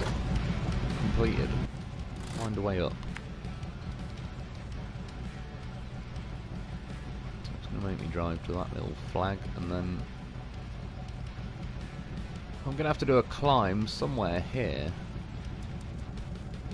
and end up at the top of here, I assume. Which again is still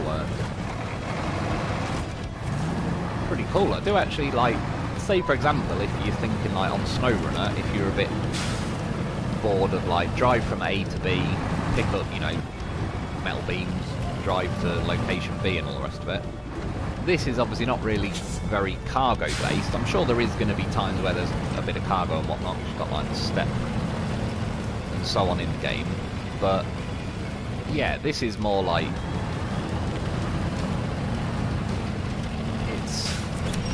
could almost say it's more of a pure off-roading game, if that makes sense. I still definitely prefer SnowRunner, and that is a very pure off-roading game. It's just the context of SnowRunner is be a delivery game, and then that's the excuse to take something from A to B, and you've got to drive there. This game is obviously like, yeah, just a very rough map, and it's like the vast majority is a lot more focused on just physically exploring, like as if you did just drive off into the middle of nowhere. Like this is almost, say, SnowRunner before anyone's arrived and built roads everywhere. You've sort of, I mean, these particular maps have got like a bit of a Wild West kind of feel to them. But yeah, I haven't seen a road on a map yet, and I don't think that's a bad thing. But I'm just saying it's in like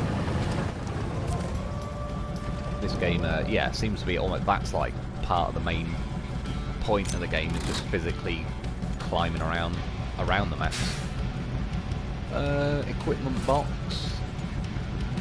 The jack screws. I'm just going to leave the scrap metal for now. We'll have a look at some point tonight if I can just go back to that little Colorado and get that workshop. I'll see how it all works, but I'm not too sure myself. I just know that I've only got like 6 slots of inventory space, and those scrap metal are going to take up 2, and they don't even really do anything. Deliver the cargo. Now, do I?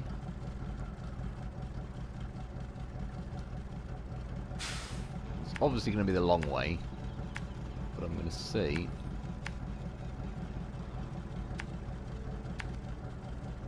If we can climb along there, and I'll go around that way.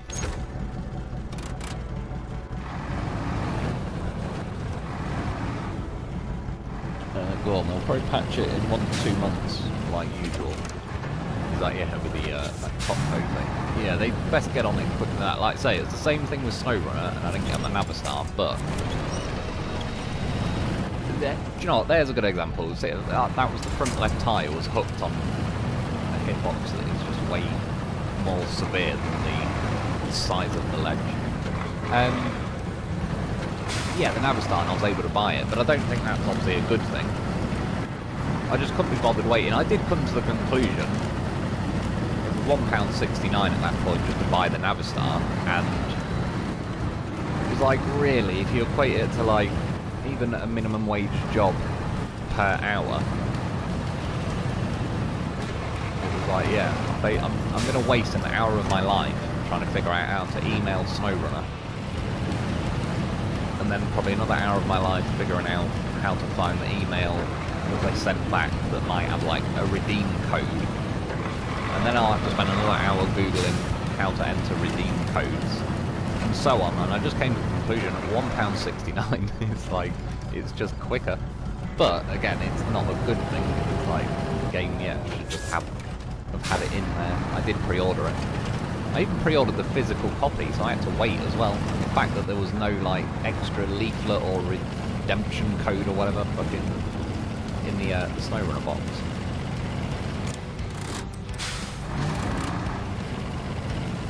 What the hell? I can use some of those anchors if not. I was hoping. Oh, I don't know what that keeps doing. It keeps jumping to some other menu and it just flicks your thing right across the screen. Try round at that bit. Again, and I do like this about the game, like with those anchors and that, it's more, you can look at a piece of map, like in theory, you know, like those ledges in the background, I might be able to get up to them, because it's like, well, I can keep putting winches, but obviously in SnowRunner, you're sort of reliant on hoping they've left a tree somewhere nearby you can winch to or whatever. But yeah, the fact that you can just essentially invent your own winch points on this game is pretty handy, because it now opens up a lot of places where you think like, yeah, sod it, I can't really get there like just by pure truck driving, but if I put a winch here and here and here,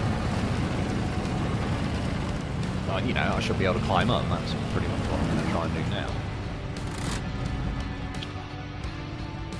I'm going to keep endlessly pressing up on the D-pad. With the camera, I think I've got third-person field of view, like, fully out, but obviously, yeah, it's not very clear for doing that. Apparently, no places I can put the anchor there. Just as well as praising the anchor's freedom.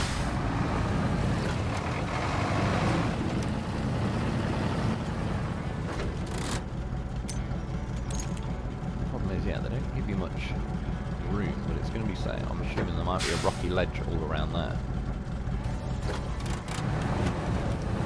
Like I say, I think they need more distance on these angles.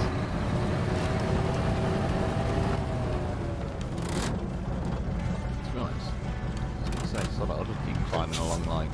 I've essentially gone round the back of this, I suppose, so I'll stick to this ledge.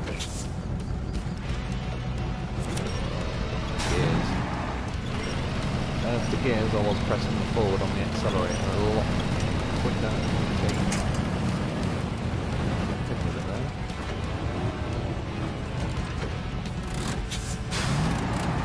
Yeah, it was much better when the handbrake was R1, because it's just more, it's easier just to tap that, like, I don't know, square, you have to get your hand off the camera. Whereas R1 was like, it's quite easy to just use your middle finger to accelerate, and then you've got your index finger to press R1 when you deliver supplies, your spare parts. What? Might be a different mission to us. Right, this is going to be an interesting climb over there.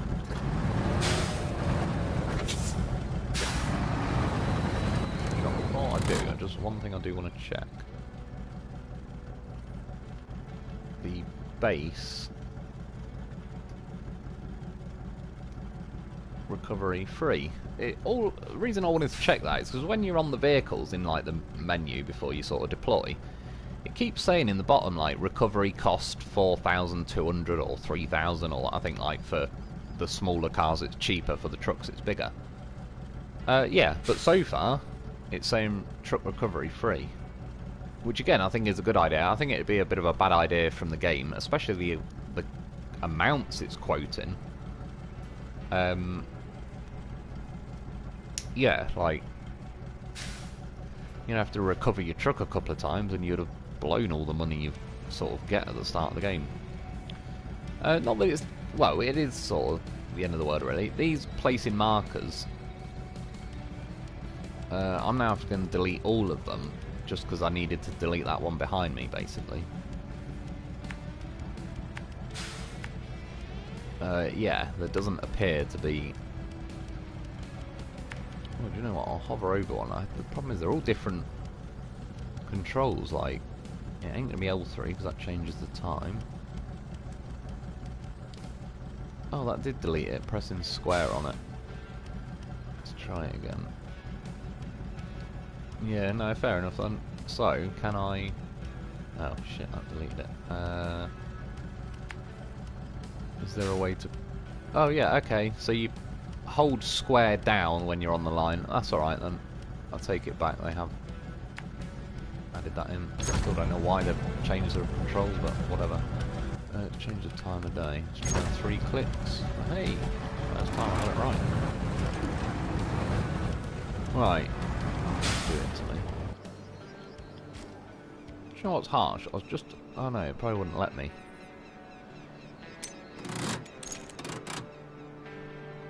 Yeah, what I was going to say, you know, it'd be cool, like that anchor, you know, if I could put it there on the wall, and then kind of winch to it and help sort of go diagonally and climb over there is what I was going to do.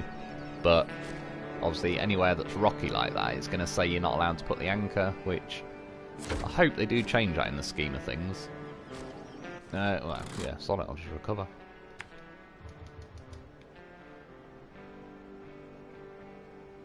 Just have that as the fucking option.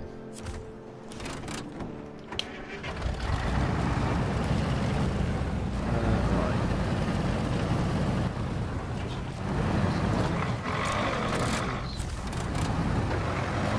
Yeah, I think that's going to get old fairly quickly. Like, if it's going to keep moaning every time I've driven half a truck length when I've got low tyre pressures, I just won't bother using that feature. That's another... I like the feature itself, but yeah, if it's going to just keep moaning, like, you know, in SnowRunner I like diffs, but when I drive trucks that moan every time you put diffs on, I just don't even bother. I'll fire winches out everywhere. I just, yeah, well, I'm not playing the game's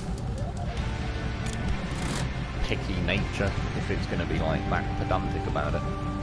Arizona government, 4,600. We're checking the post, that'll arrive 4 years from now, probably. Government. Take less than 200 damage. 500. 500 big ones. What have we got here then? Items sold.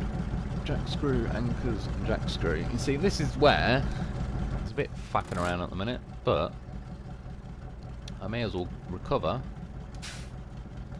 Oh shit, well I've done it now. It just said 3 grand it's charging me. That's interesting.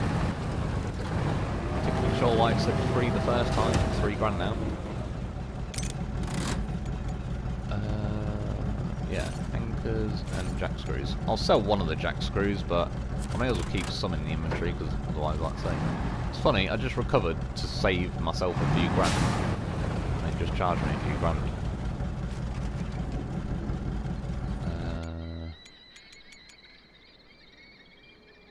I'm going to return to headquarters, but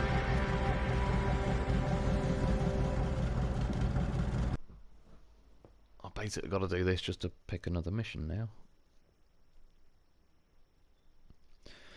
Sometimes I get right on it, and other times not so much. They did fix the engine sounds in SnowRunner pretty quickly. Yeah, that's true. There was like the what do you call it? The flat face collab. They fixed that relatively quickly as well. When that was catching like just on everything. I heard they claim it should fix itself Tuesday when it officially launches, but I feel like I doubt that. Funnily enough, yeah, that is what I was sort of hoping. Yeah, shot in the dark, I reckon. Mod, Mr. Lone Wolf, you might consider lowering the game volume. I'll have a look in a minute. I'll see what I can turn down. It doesn't sound loud at all, my end. Like, it actually sounds pretty quiet, so... But yeah, I don't know how the live stream is sounding. Oh yeah, we'll have a look at that team composition in a minute as well, because apparently I just inherited a mechanic or something.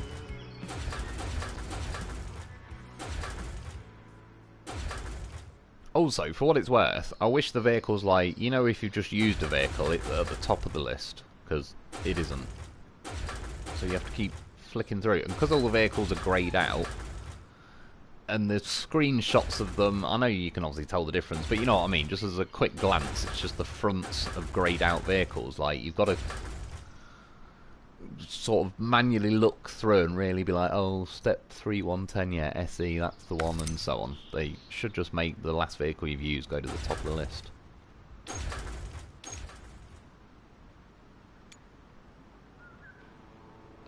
Sorry, yeah, squatters' rights. I sort of clicked it, but I didn't even read it out or anything. So, upgrade, fine-tune gearbox. We're going to unlock a western outpost. A specialist, Akane Ishida. An operator. I'll go and have a look in a sec what they do. Oh, and workshop. That's good then. What? No. Right. A logistician. That, by the way, that word shouldn't exist. America, you're good at taking English words and changing them. Change logisticians, because whoever thought that word should be arrested. Connor Erickson. Oh yeah, Codex. It'll be easier to... Specialists. So, specialists provide various useful effects that improve and simplify certain aspects of expeditions. They are divided into 6 categories: mechanics, improve vehicle performance, and increase repair efficiency. Logisticians, terrible name, increase resource stock and capacity, as well as resource efficiency. So I don't know if that somehow means you'll get more fuel for your fuel. Hydrologists make overcoming water obstacles easier. Jaegers help with terrain exploration. Operators improve drone characteristics and expand its capabilities. So yeah, that's where I'm hoping it'll move quicker, turn a bit better. But that does mean they've purposely made it crap as a stock drone, if you know what I mean. So then a feature of the game is to improve the drone. I don't know if that's necessarily like groundbreaking gaming experience. Managers, increase the profitability of expeditions. I believe with the managers, you get more money or something. Let's so yeah, this guy, treasure items plus 50% selling price. And when it says treasure items, I don't know 100%, if I'm honest, what it means by treasure items. Like, for example, when I'm on Little Colorado and I get those anchors, I don't know if they... It doesn't really sound like treasure. I mean, the dinosaur bones probably are. But it wasn't worth it, because it says plus 50%, but say if I get 2 dinosaur bones, 2 grand. Yeah, well, I suppose then if you get 2, yeah, you'll make an extra grand, but you're paying 700 for him.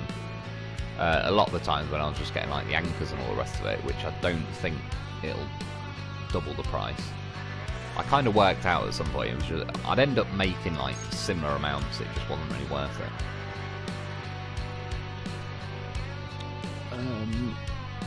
See as well, it's not very clear. Oh, so I've got to hire these. I'm just going to refuse to say that name.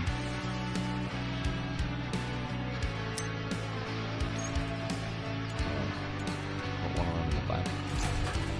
We'll just call them idiots.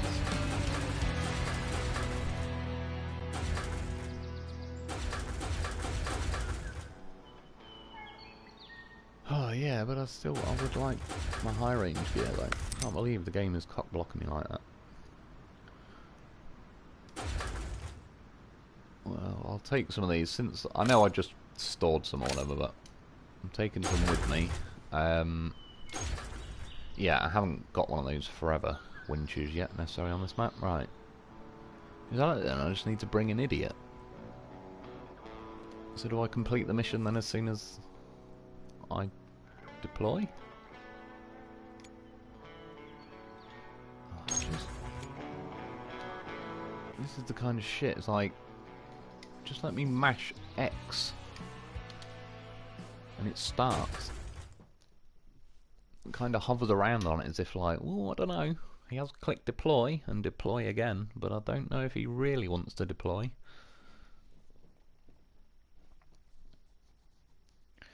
Still haven't fixed the controller speaker going apeshit when your tyre gets damaged though, and the 2-steer interior soundbook. I don't believe I've encountered them myself, the controller speaker. Well, I'm on a PS4, I assume you're on a PS5. I think my controller can make noises, but even if it can, I believe I've probably turned it off years ago.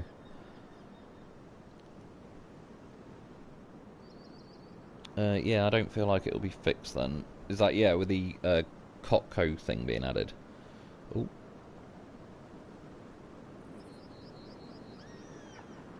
Twin Stair, Dallas Jones. That's the most annoying thing on PS. I wish I could just turn the audio off in the controller. Can you not? I'm sure there is a way, because I'm sure my controller, like, again, it'd be years ago, because it's not something I normally do, but I'm sure I turn them off. Tomar, I can't believe they give you a drone and then set so many no-fly zones. Yeah, that is ridiculous. That probably is the #1, like, worst, stupidest thing in the game.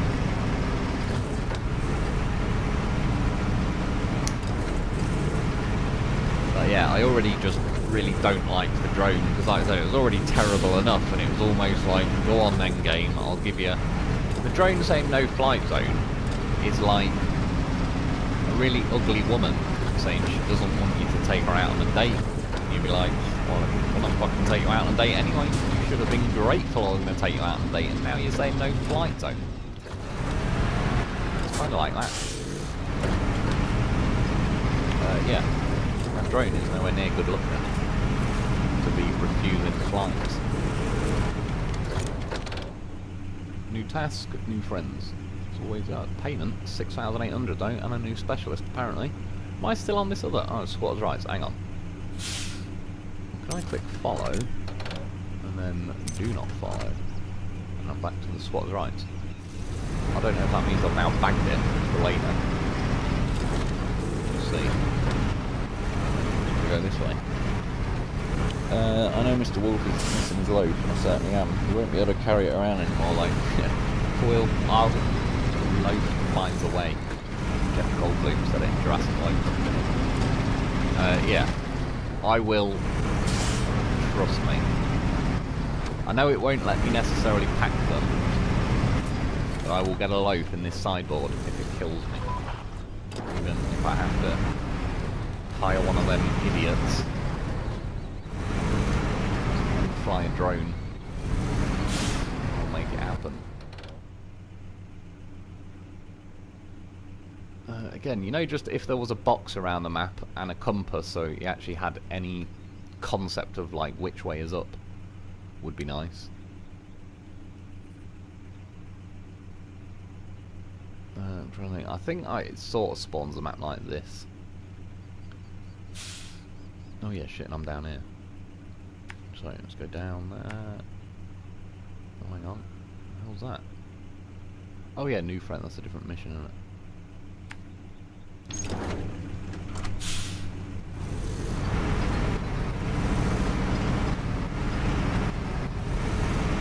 Yeah, like, stuff like this feels a little bit more risky and, I don't know, sort of rewarding, for a better word, when you do it.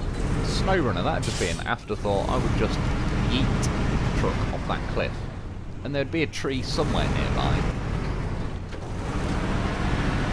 I'm a professional, he knows how to get me out of those situations.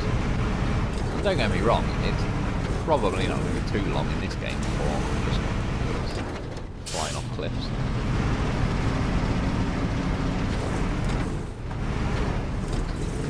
But yeah, it does feel a little bit more like you actually pay attention. You're aware that you're off-roading, even when you're only going 5 miles an hour and you're only going down here.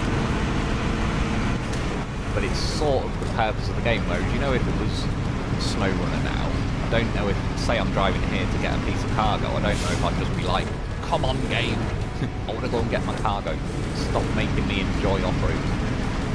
I'm a delivery man.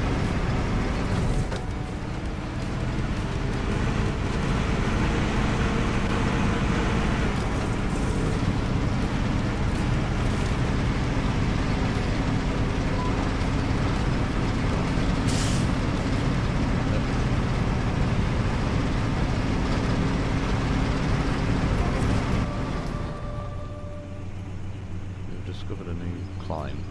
Start scanning. This is such a random thing to have in the game. I don't dislike it though, it's oddly enjoyable to try and get it in the middle. That's definitely what she said.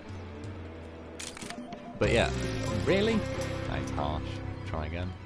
Oh well, yeah, more goes. I think that one was a bit harsh, to be fair. I'd put it this way, if the objective was to somehow get that line beyond the edge there, that would have actually been impressive in its own right. That's right, game. Tried to sneak up on me then when I got it. Someone is living in a crashed plane, but where does he get his food? See the film airplane.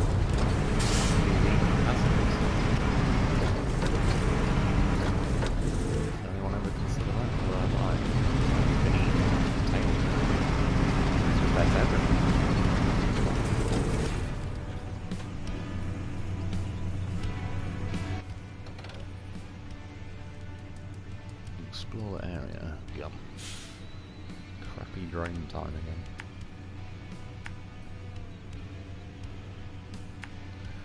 I mean, I'm just going to do a lap. And then maybe in the middle. Still finding. I haven't looked at everything like that. I guess now when I fly over here, waypoint won't go.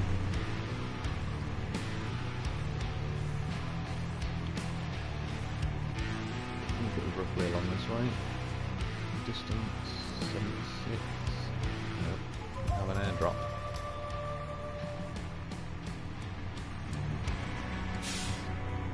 Have something down there.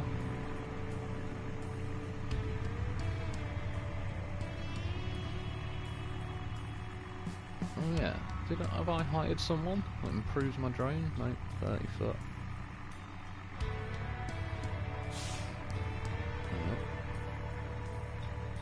Right. 80 is still hard limit at the minute. Yeah, I mean this drone thing is a bit... yeah. Like, just be quicker. Can I not fly around at 5 times this speed and just get the inevitable done? We both know how this is going to end. I'm going to scan the area. Like, the reason why I think this is a bad mission, because let's even say you thought, oh, drone, enjoy the views. Yeah, but I'm squinting at the top right of the screen looking for a tiny percentage number to start going up. Like, if I didn't have to do that, and I'd just say had to fly... Imagine if there was just random rings floating in the air, a bit like, you know, like old Superman game where you got to fly through it.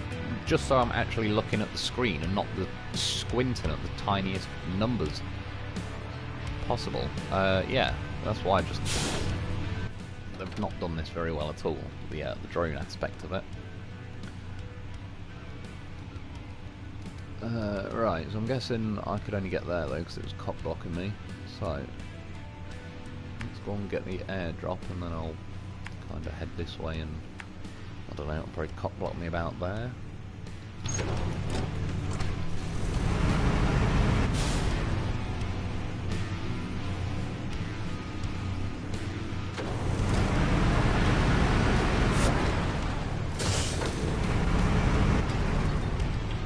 He will be lost. His low backpack, I will have a low backpack. Watch.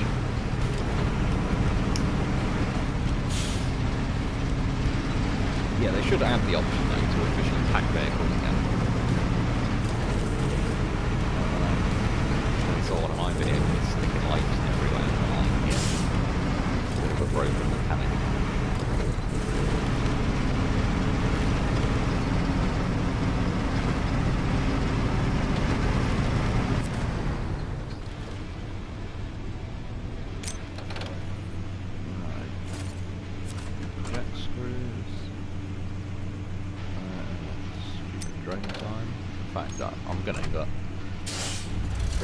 I've not really been paying much attention to fuel in general. I just know at some point that Acteon thing I had started running out of juice.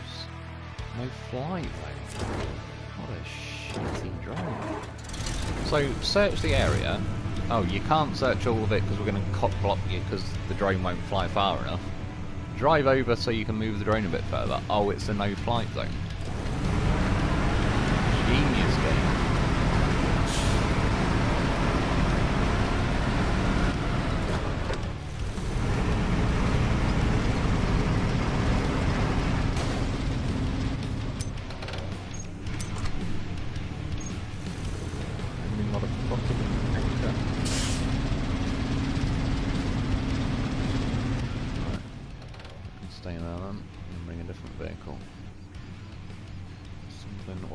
Else did I bring to the map? You see the menus at the left, it keeps scrolling. That's not me doing it. I don't even know how the game is deciding which thing it wants to select, but it seems to just keep having a mind of its own and going through the menus.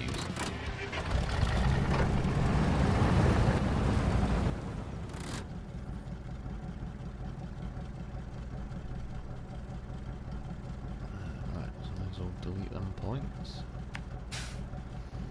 I'm gonna go and get this mission done. If it said drive over there, this is what I mean. The drone is such a shit idea because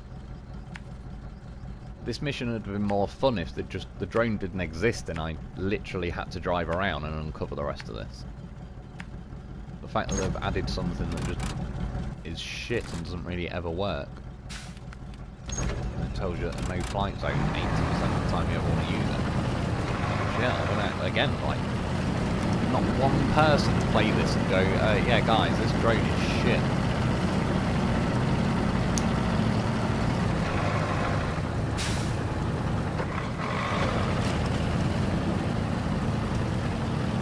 Like, on Siren I had free camp. It wasn't like an unlimited drone that could go every now and then.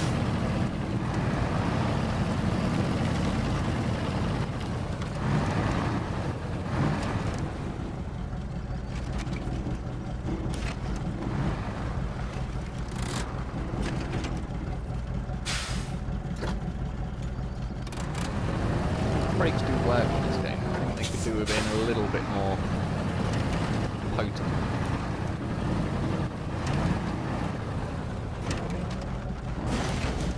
I want to hear skid marks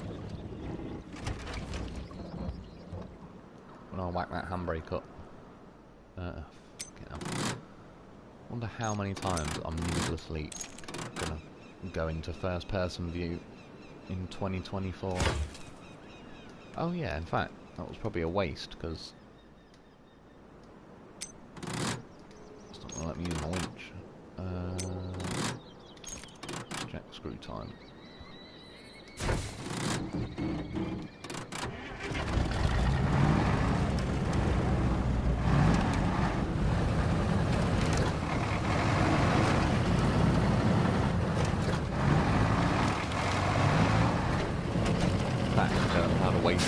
$40.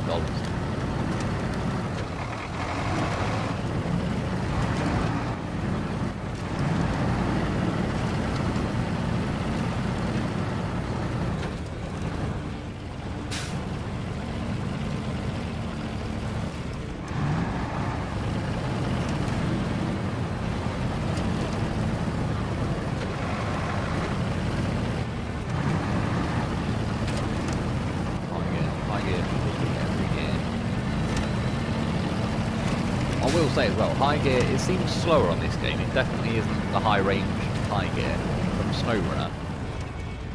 But it behaves in a pretty similar way, like it feels like the torque's there, you can feather it a bit. But it does feel like in this game it's not as brutal as saying like stalled or whatever. You're near enough quite often. Practically get to a stop and the engine will still keep going in high. It's only really once you've like stopped and you probably let off the accelerator and then you try and set off from like standard start, it'll probably like, but yeah, it actually feels like a viable gear even when you're doing like a bit of delicate climbing like this, and I'm sort of feathering it a bit now. And it sort of eventually like does wind back up and apply a bit of torque and keep going.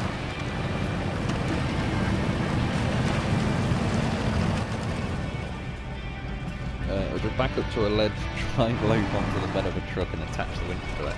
Pretty much. Either way, Loafs are going to be everywhere. Well, apparently I'm only allowed 5 of them. This is the case. It's an absolute travesty in its own right.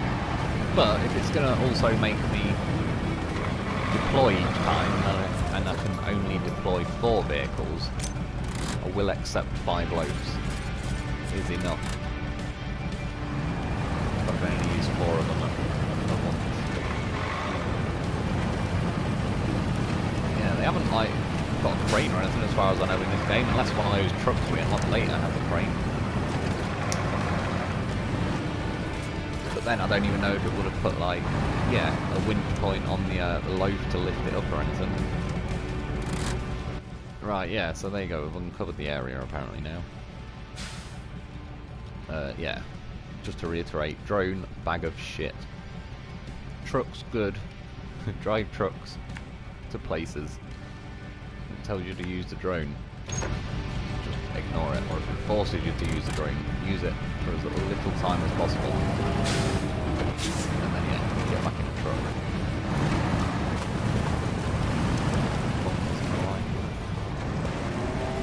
So this is where now, though? Well, let's see. Like, I can put an anchor in just, but I think it's just going to get stuck on the, like, the bumper's just going to hook on these rocks to where it won't let me up.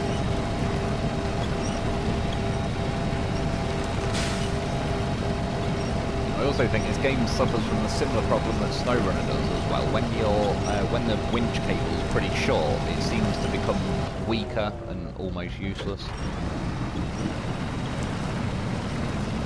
I was going to say, but for what it's worth, I didn't know I was in reverse there, but what I was trying to do was back up so that the winch doesn't get caught on the rock, but I was hoping it'd kind of like jiggle me around a bit, but it's not. And obviously when I go forward, yeah, like it's the bumpers that's just fucking me now, it's just hooked on the rock, and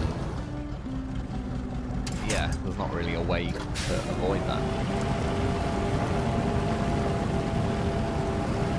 struggling to reverse really. It's like the front bumper, I believe, is still hooked and stuff. Let's see if we can hoist the back end. But as you can tell though, yeah, I haven't got the most powerful winches yet, but I've got a pretty good feeling it's going to be the same problem that SnowRunner has, where they're just a little bit weak.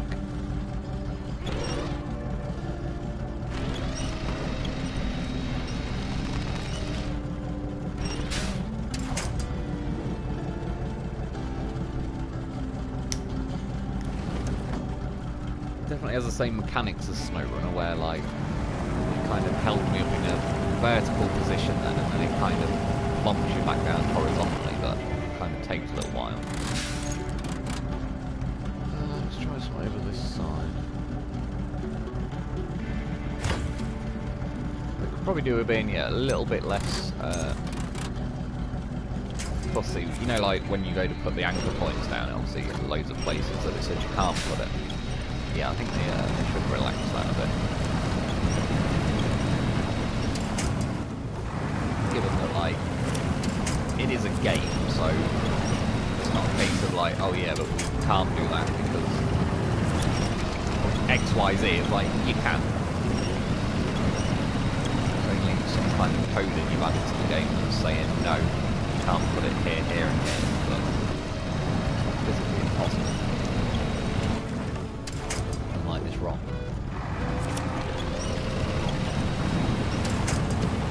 Yeah, this is a good example. This is what I was saying earlier, where just the hitboxes on some of these rocks are too severe. Like, a lot of the places, aren't there, like where it says you found a new climate, they've so far felt like pretty fleshed out and, yeah, reasonably fair. But like I say, bits like that, it just, between the front bumper is an issue, but the tyres as well seem to get hooked on rocks, but they're rocks that are like, say, a quarter of the height of the tyre, and it's just like the nature of a tyre is to roll over things, not get stuck when it's 50-inch tyre and the thing's only like a foot tall or whatever. Which way round?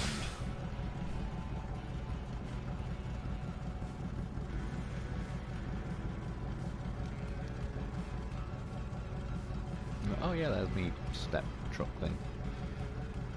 Well, might as well head over here. See what's happening with that thing.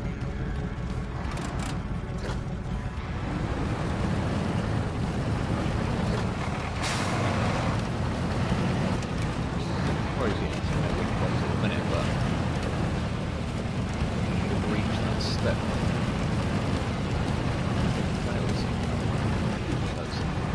This is the other thing, I did notice this yesterday as well. You can see with these rocks, like, how the tyres scuff along them but won't bite up them. I think that's... SnowRunner's the same though, it's got the same issues where, I don't know, the game just doesn't like the rock grip the way I believe it would even behave in real life. Like, I've seen all the YouTube videos of 4x4 trucks going up some pretty damn steep, completely bare rock slopes.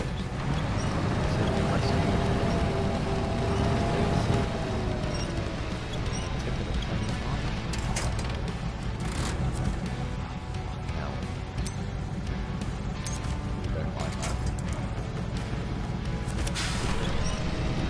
Now they made up on the D-pad interior view, not like quick winch access.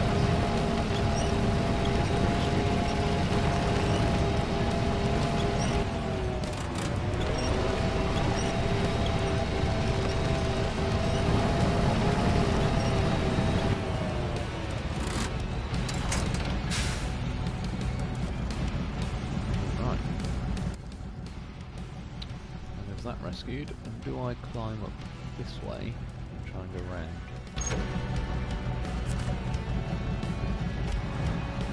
Possibly.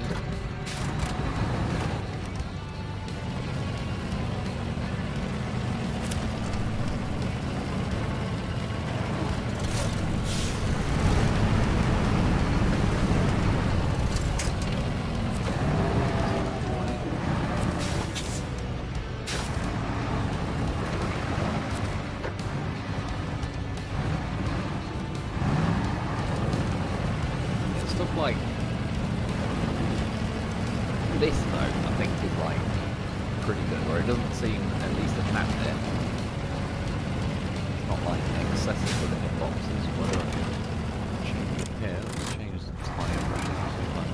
It does much.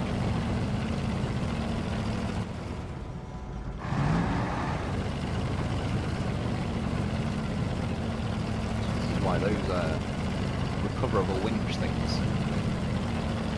are pretty handy. Right, I can also put an anchor point out.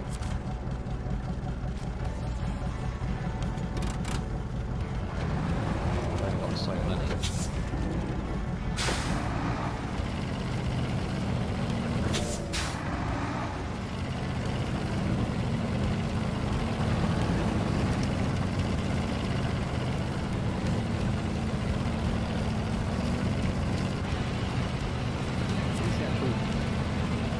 It doesn't look like I'm driving on thin air, which yeah, is what it feels like. Can be.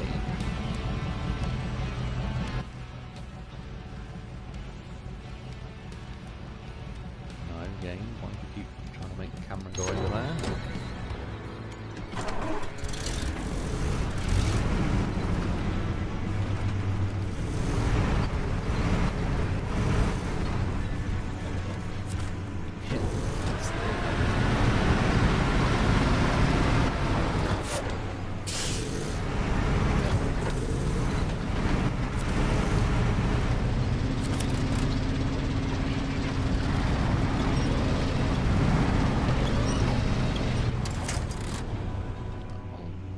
Do the same thing, I'll just change to that vehicle, trucks nearby, change truck. So that does work then, if it says trucks nearby.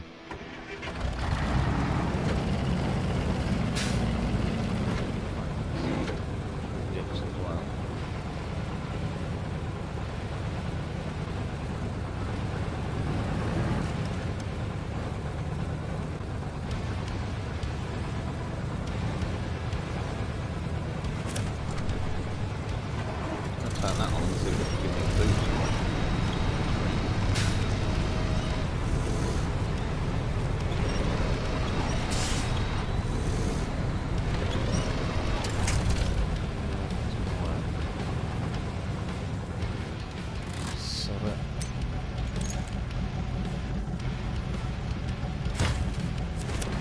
I mean, again, at least there is that option.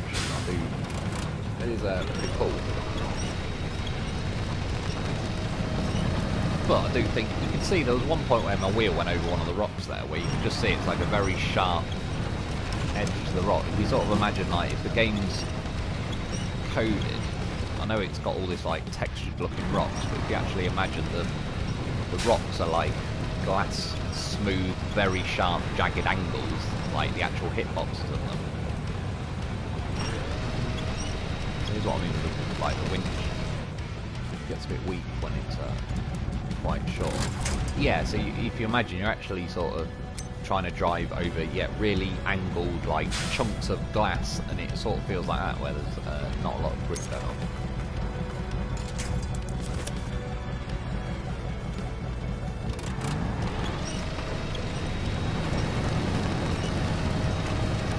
Well, there in the end.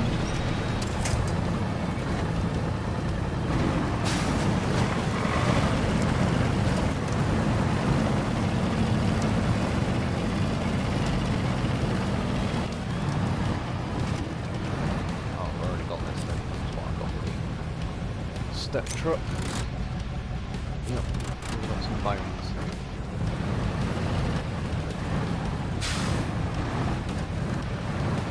Not my little game here, that's me to do.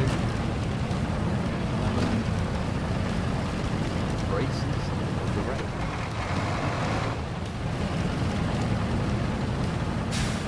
I wish you could use these binoculars in the game to zoom into the right in the top right of the screen. Then the binoculars would be handy. Response payment, 2,900. Bonuses, recover less than 3 times, take less than 200 damage, recognise at least 3 unknown points on the map. What? What do you mean, recognise? What am I supposed to go, oh yeah, shit, look. That's where they filmed Lethal Weapon.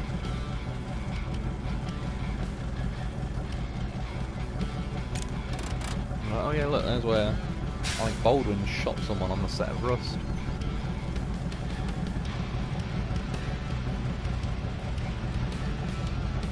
I'm sold. Yeah, whatever. I will recover.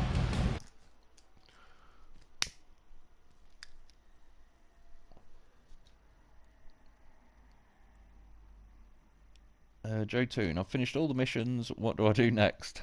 What, all the missions on all the, like, Arizona and the Carpathians as well? If you have, then I don't know. Probably get season 4 of SnowRunner that should be coming out pretty soon. Tomar, this game definitely does not match SnowRunner. No, I agree with that. Yeah, it doesn't. They should have just made SnowRunner 2. Anyone else prefer SnowRunner? I don't know. This game is fun, but I don't like how it's not as free. Yeah, true. With like the recovering thing again, I know you can go on free roam, and at that point it is free. But I get what you mean. It does feel like a bit of a step back from like Spin Tires / Mudrunner. They were basically the same game. I believe it was 2 people that made it. They had a falling out or something. So one guy, I think, kept the name Spin Tires, and one made Mudrunner or something. But they're basically the same game. Yeah, it feels like a step back to how that was. SnowRunner was like pretty nice how freeing it was. Fallen from heaven.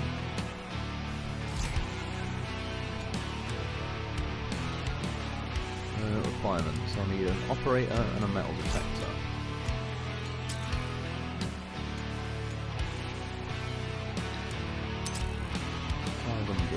So, drone, 200 meter range, that's good. 20 meter height.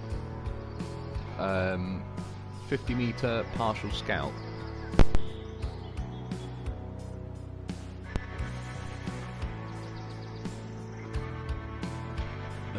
Marks, binocular or drone.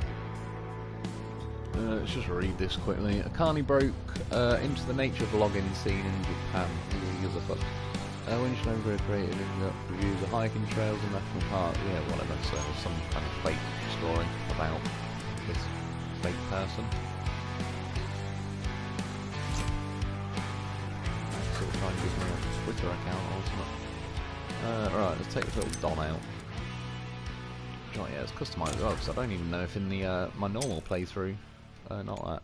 So there's no engines. Oh, got a gearbox, but it's the fine tune. Do you know what? I may hate it, but we'll see. I haven't actually tried it yet, because like I say, you have to deploy just to go and test it out. Alright, the lift kit, yeah, it's more that it is. I like this. See, this is another thing that it's like the game has very good elements about it that would improve SnowRunner, that are better than SnowRunner. I like the fact that it widens the track when you add suspension, because in real life you probably gonna. I know there's situations where people might add a little lift kit or whatever and don't, but you know what I mean. You certainly would want to in an off-roading environment, because you just make the vehicle taller, but you keep the track pretty narrow in it. It's gonna make you tip over more. Whereas, yeah, it makes sense to widen everything. Oh, got some mud tyres. 12 grand. They ain't cheap, but oh shit! I've only got 5 grand. I might have to go back to Little Colorado. How have I only got 5 grand? Where did I just spend? I don't know.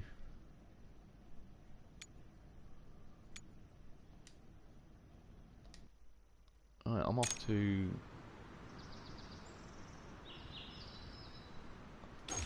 I'll either go back to Little Colorado,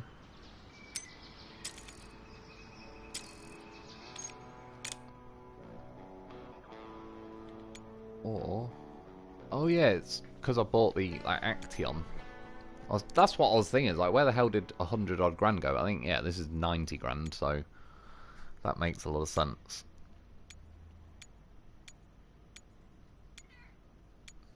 Alright, Nutter, cat's turned up. What do I want to sell? I might just sell something. To be fair, this Lodestar wasn't up to that much.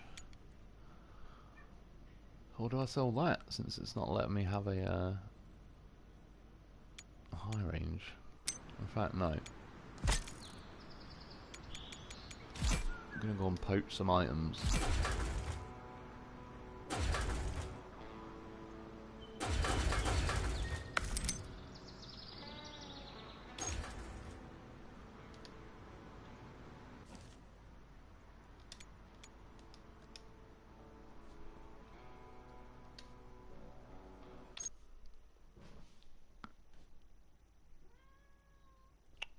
SnowRunner all the way. This game has potential, but it surely needs some decent mods. Which I think they will come. Again, you got to sort of say at least. I agree with you that some mods will definitely help, but yeah, I can kind of think that that's going to take a little while. Apparently, there's like 27 odd mods there already, so apparently it didn't take some people that long at all. But yeah, I think mods will liven it up a bit. Like I say, it's sort of one of them where if you've never played any of the games before, I think the pacing of the game is not too bad, but because, yeah, the vast majority of us have already played SnowRunner, like, it sort of feels like it's holding your hand quite a lot at the beginning of this game. But you've got to think as well, other than the tutorial and the first expedition, which is just a bit of faffing around at the beginning, I've been on it 3 hours and 40 minutes. I've completed this region. I've done a few missions on Arizona, and I'm already getting to the point, like, obviously now I can free roam Colorado, this one, and I've got all that done. Money wise, I could either just go and sell a truck, or yeah, come back to here, just do a couple more of these quick runs and get myself 5 or 10 grand. It's like the game's opening up more, sort of thing. I've not really got past all this point, like, yeah. Like, I want to start getting more trucks unlocked sooner rather than later. But yeah, I think, like, say, if I do a live, I don't know, like, I'm still going to be doing SnowRunner, but I'm obviously going to focus on this game, like, as it's just come out and all the rest of it. Yeah, I'm not sure, I'm not even sure myself with Livestream whether to do like a separate one for this or what, I'm not so sure. That's a pretty good airdrop though. Got 2 dinosaur bones, 2 grand. Which is better than scrap metal. Oh yeah, and then I want to go and get that mission I was doing done. What was it, Squatter's Rights? I unlocked the workshop. I'll have a look in a minute. If not, yeah, like I say, I'll probably go a little bit longer than 4 hours. But, yeah, it's not going to be like an 8-hour live stream.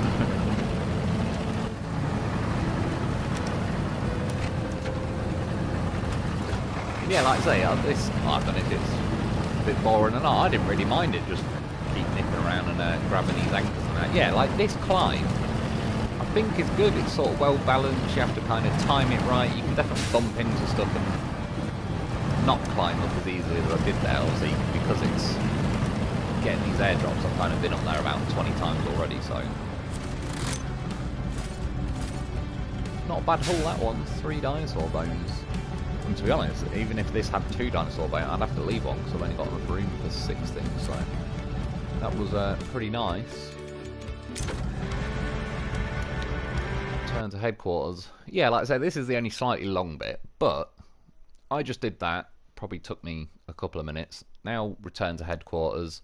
I believe when I was looking in the editing, it was about 15 to 18 seconds for it to load. By the way, that vehicle, I assume, is it a Jeep on the main menu? I've not even seen that as a thing. I don't know if that's going to be DLC or whatever at some point, but I've not even seen it as an option in the garage, unless I'm just blind and not really been paying attention. Right, well, I did click it the first time, but apparently ignored me. Right, grab that again, deploy. Right, so you press square down X. Sorry, X down X square.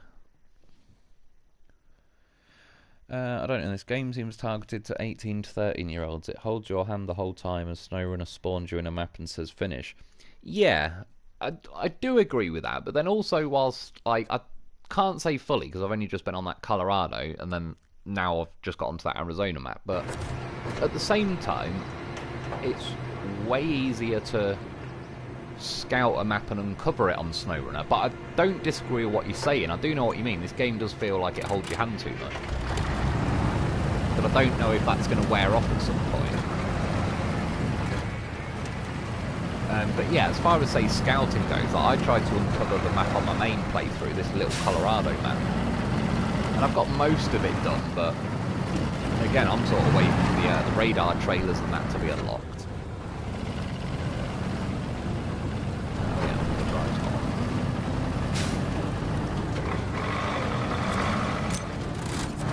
I'm going to do this one more time, get a bit of money, buy them more tyres for the Don. Which I could sell something. I just thought, as it's actually like, I'm selling stuff that's obviously going to run out at some point in theory, so it's kind of probably good practice just to go and earn a bit more money instead of keep cashing stuff in. But it has its uses. Like I say, there's one nice thing, yeah, with the Supreme Edition version or whatever, where you get that Pioneer pack. I do think it's a bit gimmicky and overpriced and all that, but I've got it now kind of thing, and it's like, I probably could make 200 or 300 grand right at the start of the game. Scrap metal.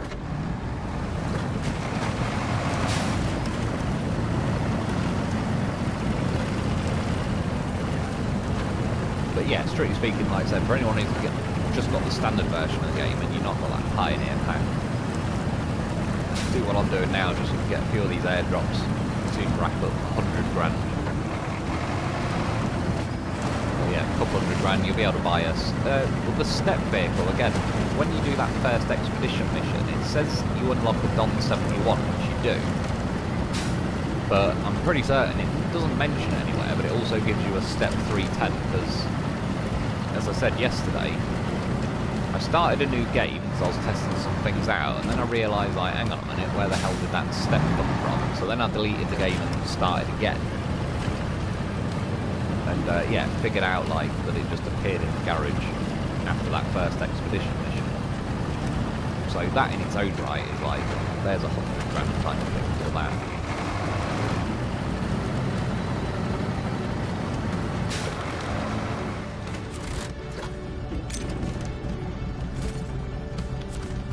See, sometimes are good, some are not so good. Like that one was, I got the anchors, that's 5 grand, that's the good thing, that's always 5 grander. The jack screws I got, it's just saying I can't use them at the minute. And then those anchors. Headquarters, 6,350 for, I think it said 3 minutes and 1 second.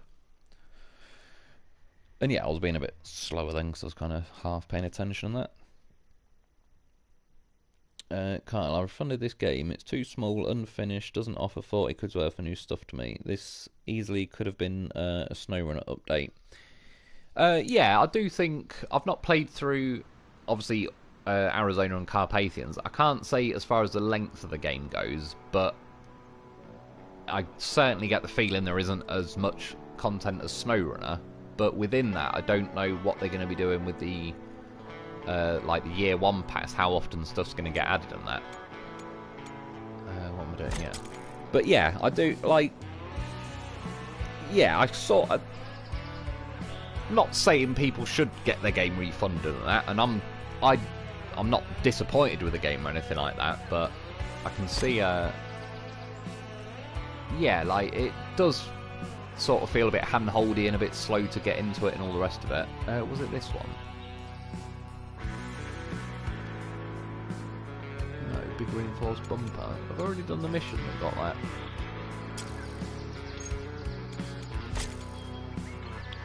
Bloody garage.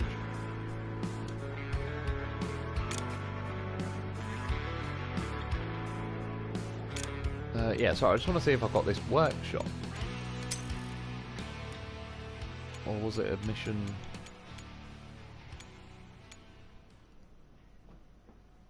Oh, requires another add-on. Flatbed, maybe? I don't know. Oh. Well, just charge me money.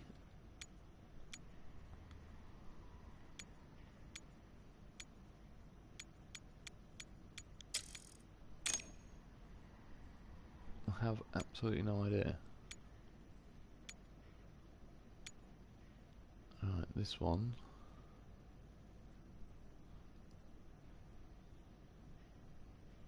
It was this one I was on, wasn't it?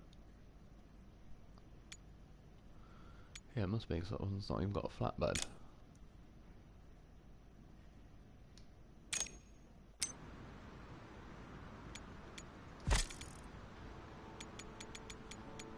Right, so I still can't free roam yet.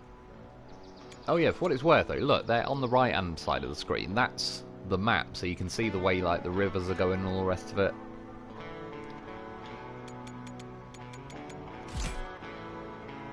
Oh yeah, it was the metal detecting. Great, and just because I... You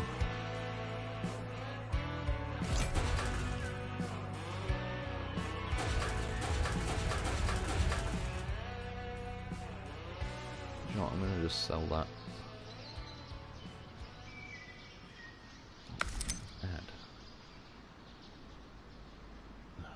Remove. See, like, just to sell it now, I'm going to go back out of all this.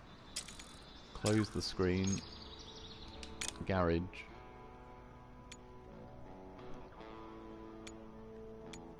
And now it's here on the list, not at the bottom.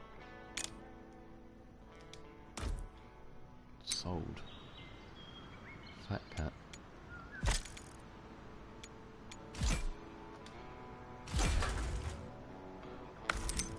Ordinary, I would have gone back to that little canyon and just carried on getting them airdrops, but as I'm on a live stream, that is a bit long.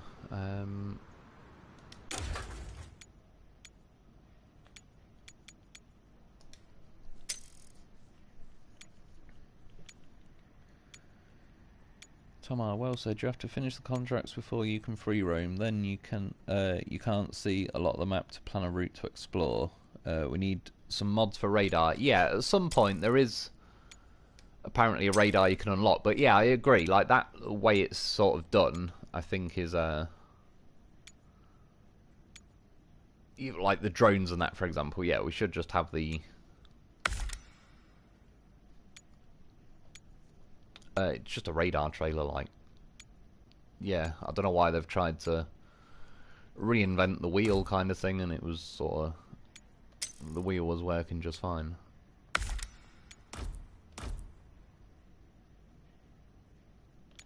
Right. What else was I going to look at? I can't even remember.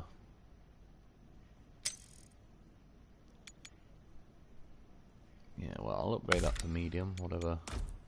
There's apparently like emergency reserve M instead of S, so I assume small, medium, and large. But it's a bit vague on what you actually get for it. Like, it doesn't really tell you. It's sort of increased emergency supply, but it doesn't give you any numbers or anything.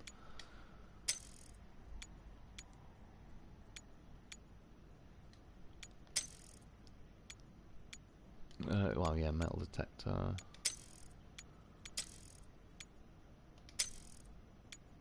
Oh, I locked anyway.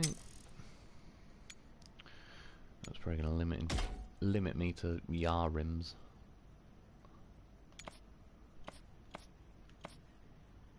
It's got a dinosaur on it. Sold. And what? I've got to hire an operator. Oh yeah. Tells me a life story.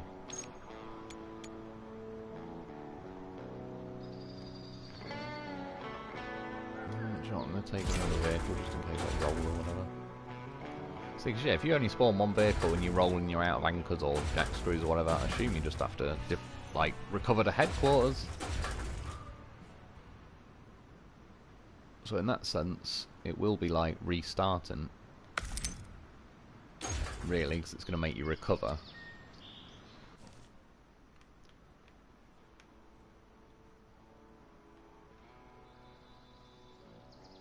Yeah, is this... yeah, it's a crashed plane. So this is like a new outpost. I assume the mission wants me something to do with that there, so it's going to make sense to spawn at this one.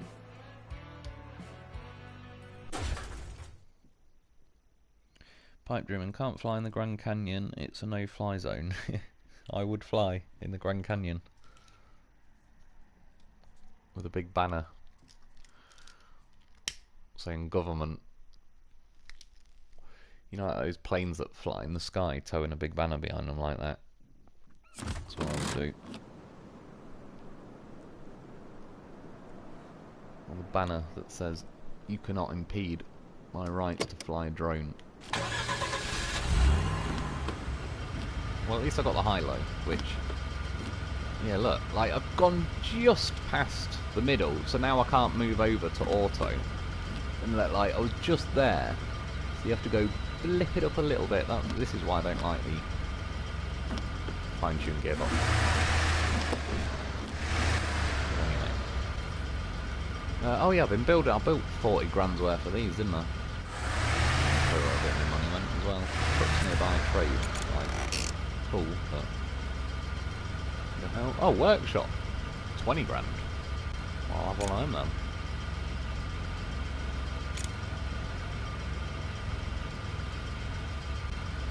Hell yeah. Inventory. Anchors. It's only got 3 for some reason. Not enough spare parts, not enough spare parts. Returns the car to a horizontal, yeah. So that might be the scrap metal then, that's...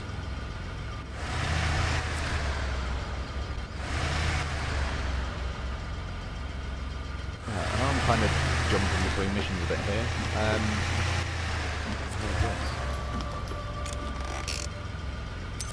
Follow. Do not follow. Right, so I've got to do this descent from heaven, falling from heaven.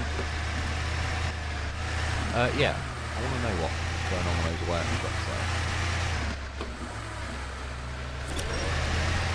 You can build a workshop. I wonder if you can delete those buildings I've been building.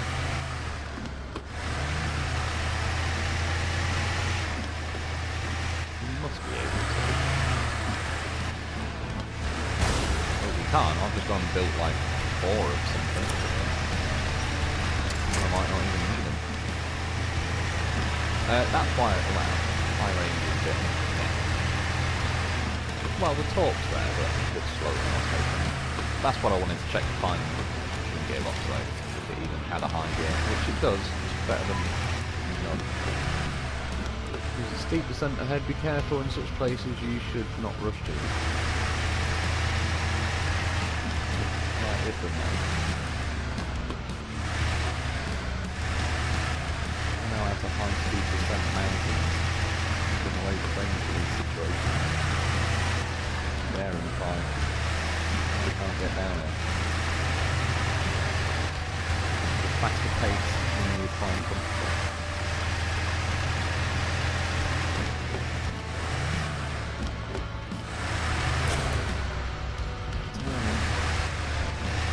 See what I mean? Like, just muscle memory, you go to flick it back in auto and then you're actually scheduled in half reverse.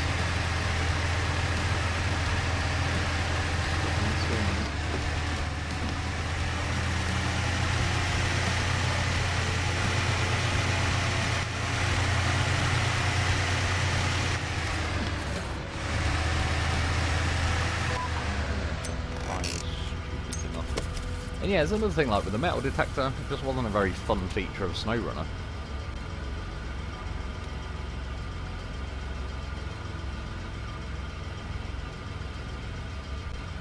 You know what we're doing? Just as it went over to 4 hours exactly.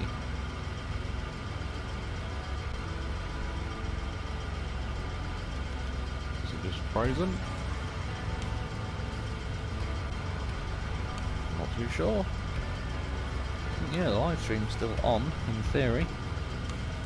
I'll read some messages. I don't know if it's frozen up or what.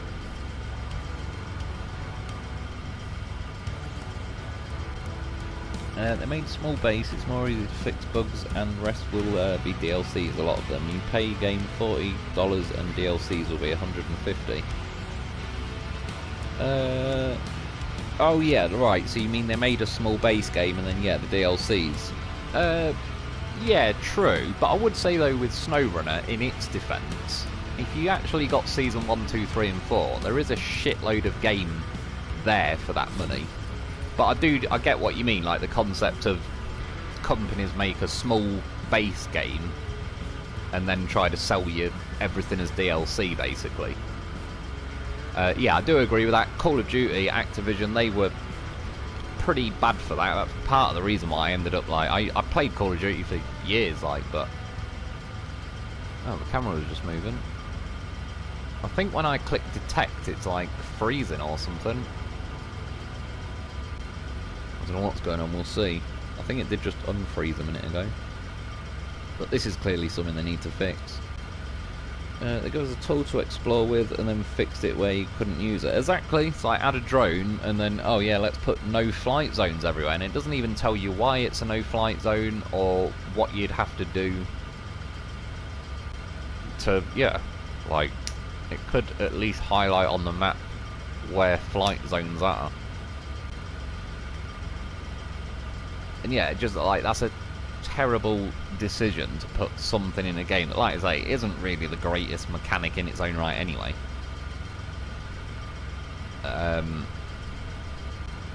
Yeah, and then on top of that, to have a way of blocking it is pretty stupid. So the point of expeditions is to give scouts a purpose. I suppose sort of, but you've got trucks on here as well. I think, like, the maps that you sort of got to explore, a bit like SnowRunner, but like I say, SnowRunner, you sort of get sidetracked on, like, exploring the map and recovering it all is like a quick side project before you get stuck into the map, if you know what I mean. Whereas, well, I'm going to close that metal detector because every time I click detect, it seems to, like, freeze the screen. Yeah, so I'm not necessarily... I'm neither defending or having a dig at the game for that. I'm just, that's where I think it differs, is like, for example, on, I don't know, on any of the maps on SnowRunner, I make a video saying, like, Pipeline Bay exploration. And there's a bit of editing going on, but I can condense it down into, like, a 50-minute video, and it's like, that's the entire map discovered. This one's sort of making you earn it a bit more manually. As far as the scouts, I agree, but there is trucks in the game, so I don't... It's clearly a lot more scout-based than, like, SnowRunner, definitely. But there is, like, at some point I'm going to be able to get, like, a KRS Bandit. I think there's some other 8-wheeled truck, there's the step truck. I'm assuming in various DLCs, etc., there's going to be other trucks, so... Yeah, it's not, like, only scouts, but...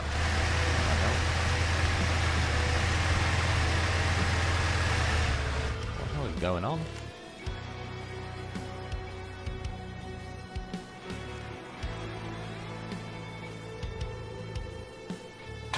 I'm on a cactus. So as silly as it sounds, but the horn in SnowRunner was handy for honking, and like sometimes it'd get rid of maps. I assume I'm stuck in it. It looks like I've fired a winch out, but oh, let's see what happens. Beating up all the cactuses. It's getting mad. Right. Well, I thought we were back to normal. Okay, I'm gonna go out on a pretty small limb and say this is a bug. But I've got to be honest, I do find them a little bit funny. Obviously, if it's going to be doing it every 5 minutes, the fact that I've gone 4 hours in a live stream and it's just done that, I'll give it a pass. Like, every now and then it did do that to me in SnowRunner, and yeah, personally, I do find it quite funny, but again, if it becomes regular, it seems lose its charm. But since I didn't even have to waste any jack screws or anything there.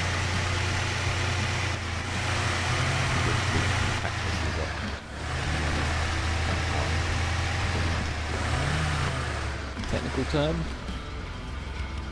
Yeah, I have a feeling there will be a lot of microtransactions to really play the game. I don't know. I don't. So far, I don't feel like that. Not to play the game. I don't know if they'll add like vehicles where it's like, God damn, I'd love that vehicle, but the only way to get it is DLC in that. It wouldn't surprise me, but then I will say in say SnowRunner's defence, considering every company going is pretty much like profit, profit, profit, add loot boxes, this, that and everything else. SnowRunner's been pretty decent on, even when they add DLC vehicles. If anything, they're usually too crap, which is like the opposite of pay to win or kind of like trying to bait you into spending money. Like the actual in-game vehicles in SnowRunner are pretty damn solid. With the only exception I would say is if you got Phase 4 on SnowRunner. Oh, unfortunate trip. Fucking follow. There's a goddamn horse. I can't even do a victory horn. What does it want me to do? Deliver fallen truck. I will deliver you, Loaf. How dare you say it's a fallen truck? He's clearly sleeping.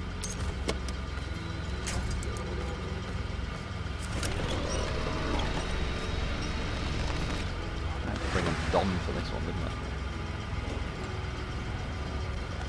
It's my baby though, he is back. We have Loaf.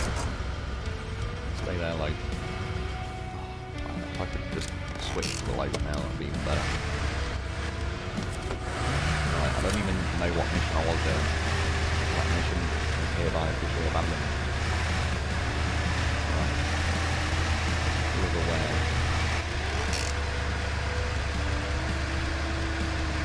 So there must be something in the game. I must be pressing the buttons a bit too quick, and I'm not defending the game, I don't think that should happen, but I'm just saying I don't think that's helping that I keep like spamming 3 different buttons in half a second, and it's like freezing the game up a bit. Oh shit, I'm over here. I was going to say, I thought I was there. I was like, yes, I've only got to go like 2 meters. Oh, I really picked a fucking truck. A Don 71. I might have to come back with the Action because we'll see how far I can get. But yeah, obviously, if I'd known I was going to bump into the goddamn professionals, just smarter. I brought a Don 71. Yeah, do whatever. Sort of direct painting on it. Me and the Loaf fucking 70 years. This game needs some dinosaurs.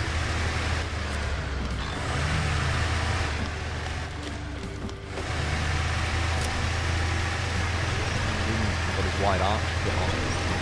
That's professional. Tree. Not even looking around going. Just looking at the Loaf like, yes, look at him.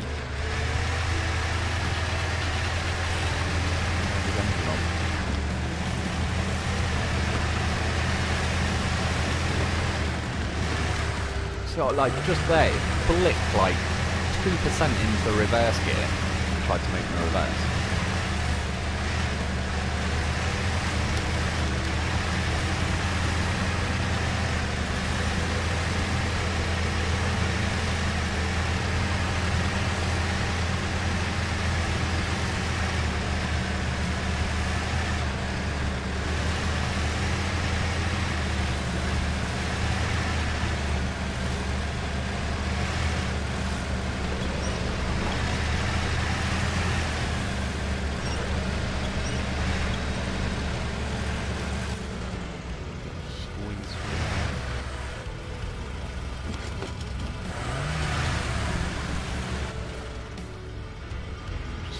Barely hear you, boss.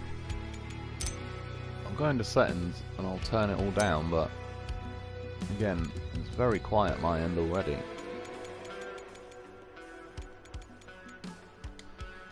I'll do that. Now I can barely hear the game. I don't mind, but I just mean as in like, I don't know why it's so quiet. I've got the mics like practically eating it at this point.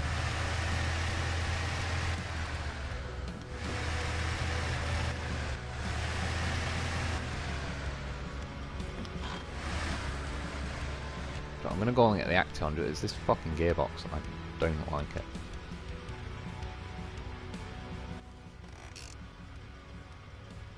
Oh, stop jumping around, menu. Do I recover this? It was free. Well, it's free, but is it going to charge me next time?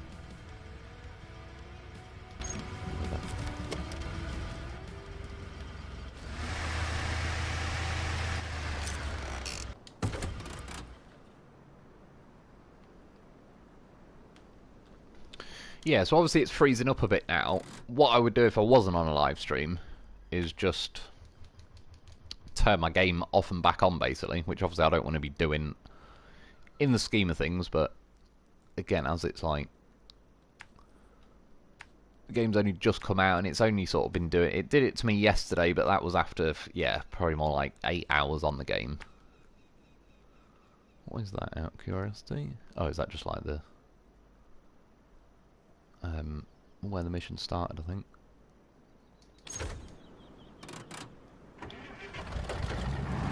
They even call him Fallen Truck.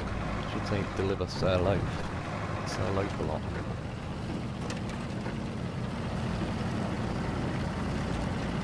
You're on the way though, Loaf. It's a good day.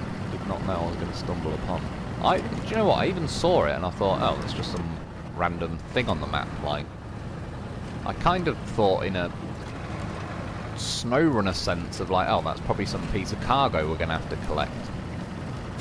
And then, yeah. Unfortunate trip. That was the mission. It's the one I've been looking for. So, when I end this live stream, first thing I'm pretty much going to do, well, I'm going to have to feed my cat, because he's floating around, and I'm going to get something to eat. But then after all that,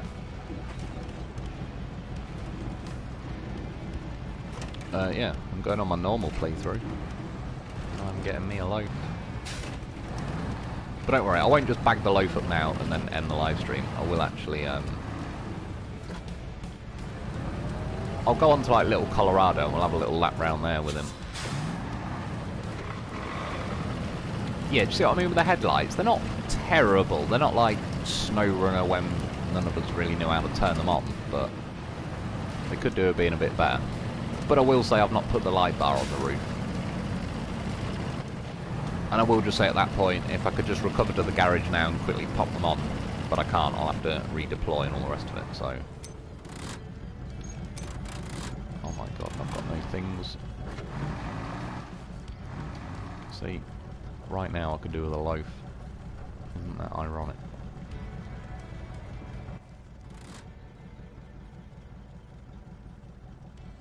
Oh no, it's Fallen Truck. Oh, fuck off, menu. Whatever it's doing, that it keeps jumping to its own whatever the fuck it likes and trying to launch my pointer thing across the map. Ah, and I'm stuck with this heap of shit with a fine-tune gearbox. Right, I clicked it to change the time of day. It's locked up the screen a bit. That's 2 clicks. Yeah, close enough. Like, I don't know if it's dawn or evening. I could press it once more, and when I go back to the game, it might be the middle of the night, or it could be a bright sunny day.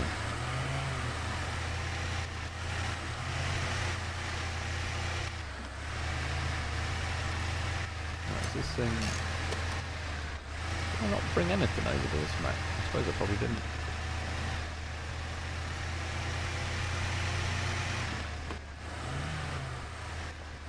I wonder what happens then. Let's say I brought the loaf most of the way, but then I roll and I have to deploy, like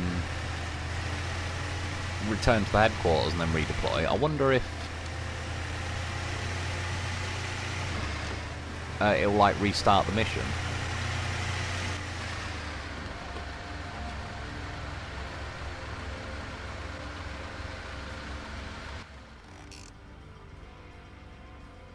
Tariq M, it's like the office meme with Pam with the 2 identical pictures. This is SnowRunner with a facelift.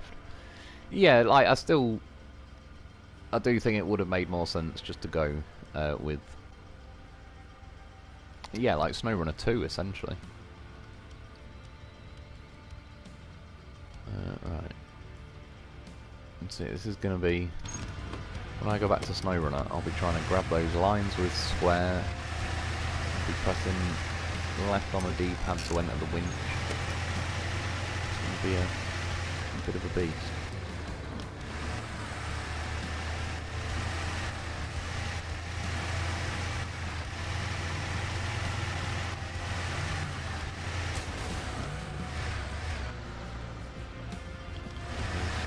Tyres hook on a little bit keenly on that one.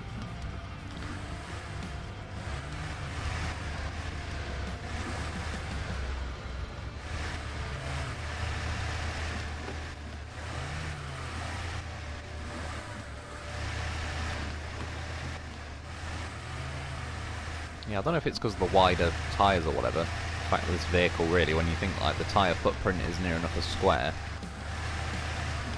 it's a little bit odd to turn or so. I think a slightly longer wheelbase vehicle, such as, you know, the Cockroach Canyon, the thing that I paid for on the game, said no. I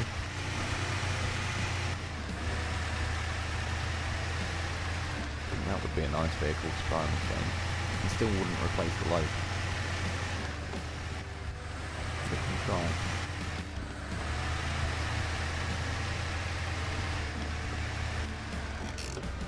Oh, fucking hell.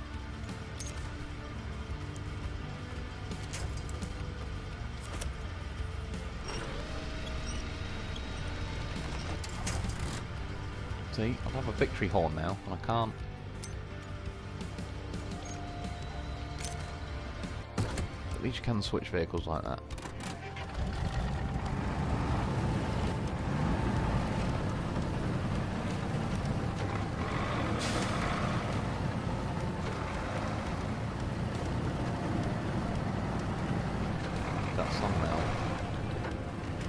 Can't remember who sings it. I'm Coming though, something like that. It's a classic. Some of you'll know which song I mean.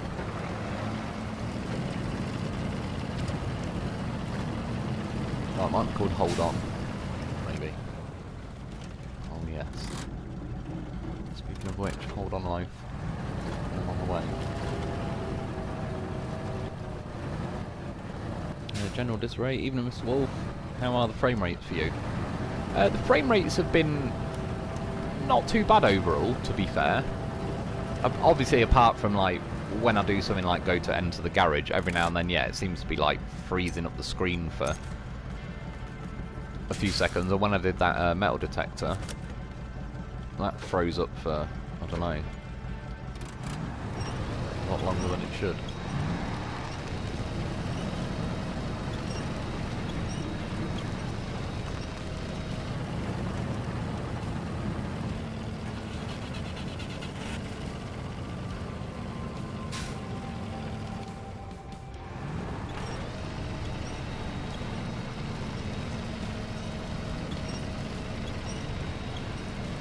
Loaf's like out of juice.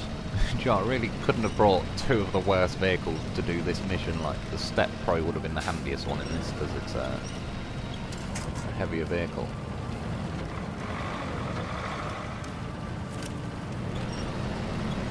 Loaf tactics, like.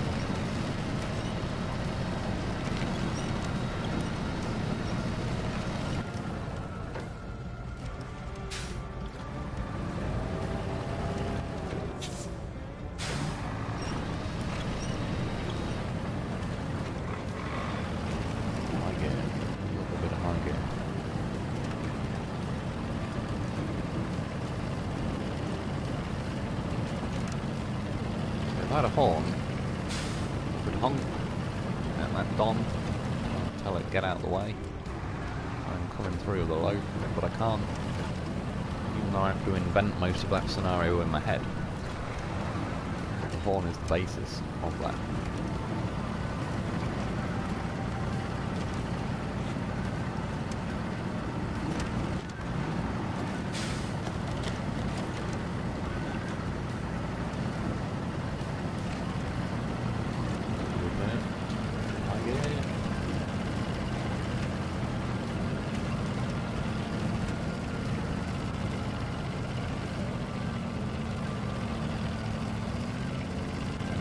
Yeah, can you hear the engine though?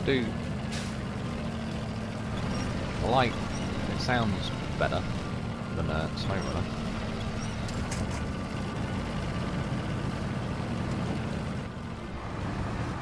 Sons of bitches.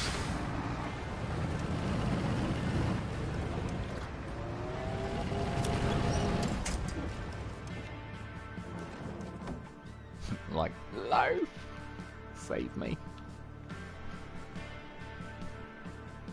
Yeah, you could see that, which I've noticed on a few vehicles, like the understeeriness. I don't know how they could fix it. I don't know if maybe putting a weight a bit nearer the front of vehicles, but I've noticed it a couple of times that, yeah, vehicles do feel very understeery in this game.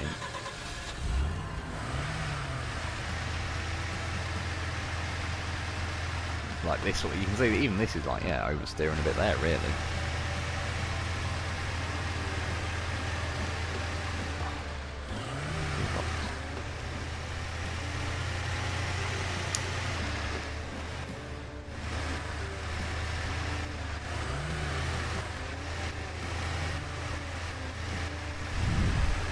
I'm not saying I certainly don't prefer the way you have to like recover the headquarters and all that, but I will say right now, there is a slight element of risk, is that if I roll this now, I believe I'm screwed.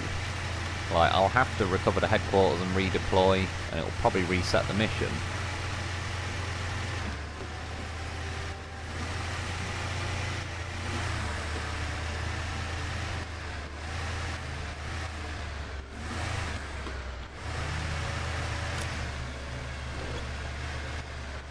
Back it up, Loaf.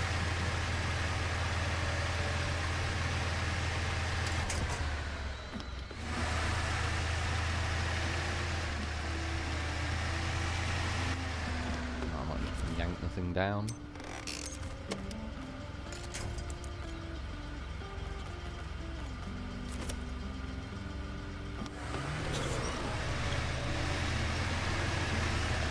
Right, oh, now you want to try and roll back to your wheels. See, victory horn, can't even do it. What a disgrace. What? It's a change truck.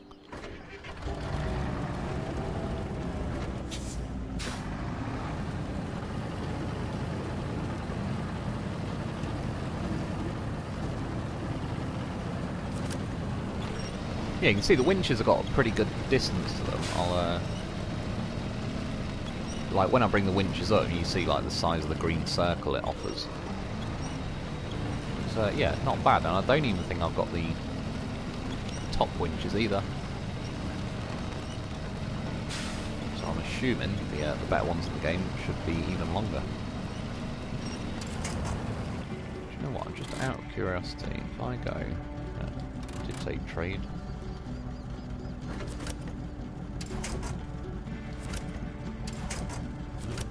Why did the trade option just go? I was basically wondering, like, obviously I'm towing the Loaf, but when I click turn engine on, yeah, so it's either broken or out of fuel. I'm just wondering, like, I'm sure it just said trade, which I was hoping. No, it's probably just going to make me... yeah, it's probably just going to make me tow it as is, but I swear it was just driving towards me then.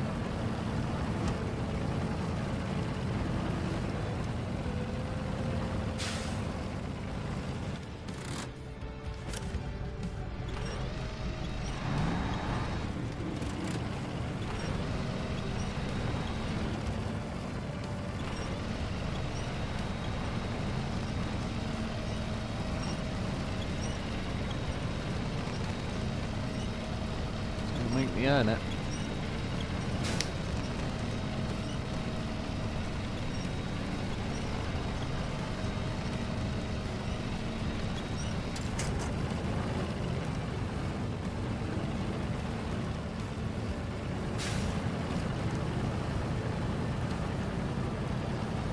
A bit of a flat a bit.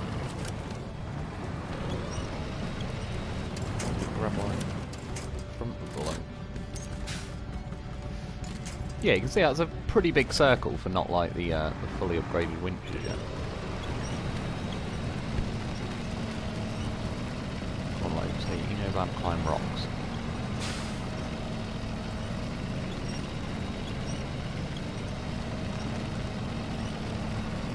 I've got my handbrake on.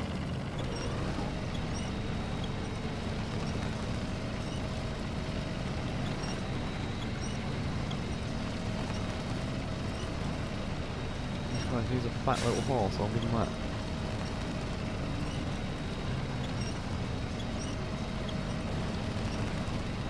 See there, whatever like it got hooked on, it's just, yeah, they need to calm down with the sharpness of some of these hitboxes.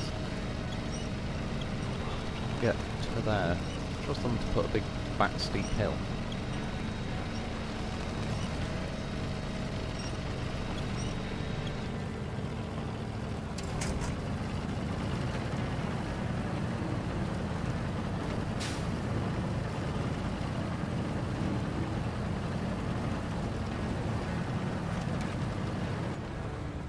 Pushing it a little bit. Oh, fucking hell, I hit R1, not X.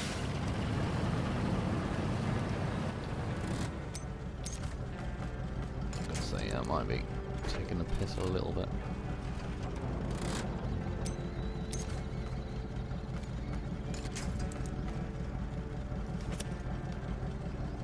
Oh, don't tell me there's that same bug as in fucking SnowRunner. That's pretty bad.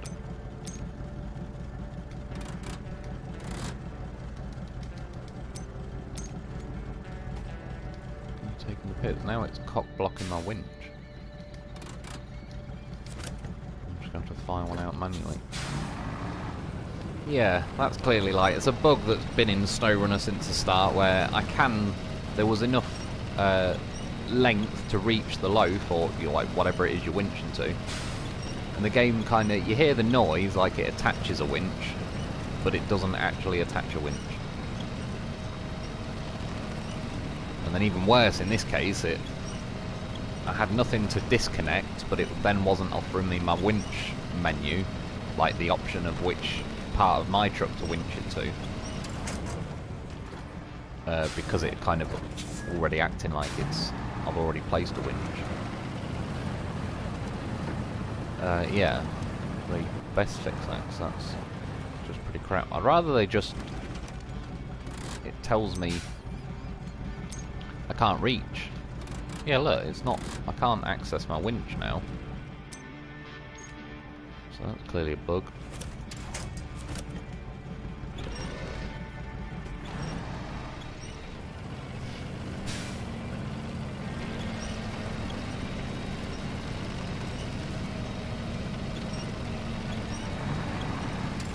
Game is determined to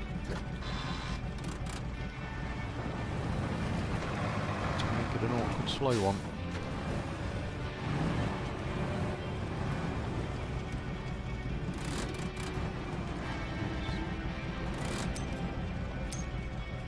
Yep, still can't do that.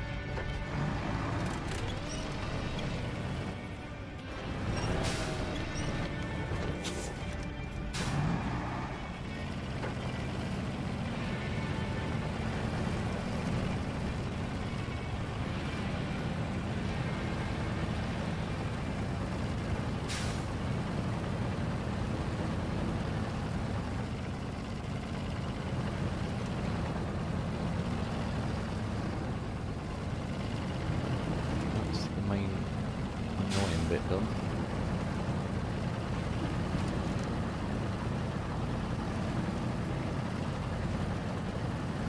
Just at the top of this hill on the home straight.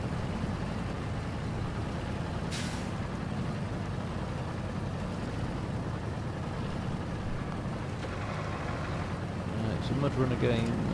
This game is like SnowRunner and Mudrunner. Yeah, I do agree. I agree with that. They've sort of the way you recover the headquarters, which personally I do think is still a step back. But I think if they could, I don't know, find something that's halfway between this and SnowRunner. So I'd still like to be able to go to my garage or something now. But then I don't necessarily mind the option of kind of like the end of the night, cash everything in, get all your trucks recovered in one hit without you having to like go and select each truck and recover it. So yeah, I think this is a bit too much of a step back towards, say, Mudrunner. But yeah, if they could kind of combine the two, I actually think it could then be like a little slight improvement on the way SnowRunner works, where yeah, for example, like, well, at the minute each region appears to only have one map, so but say like if you're on multiple maps, you don't have to keep loading to each different map and then recover each vehicle one by one. Where the hell am I driving? I can't even really tell which way I'm facing. It was over here though.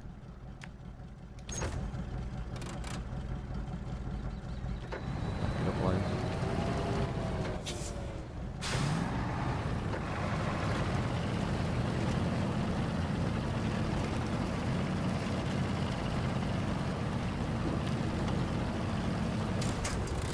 Yes.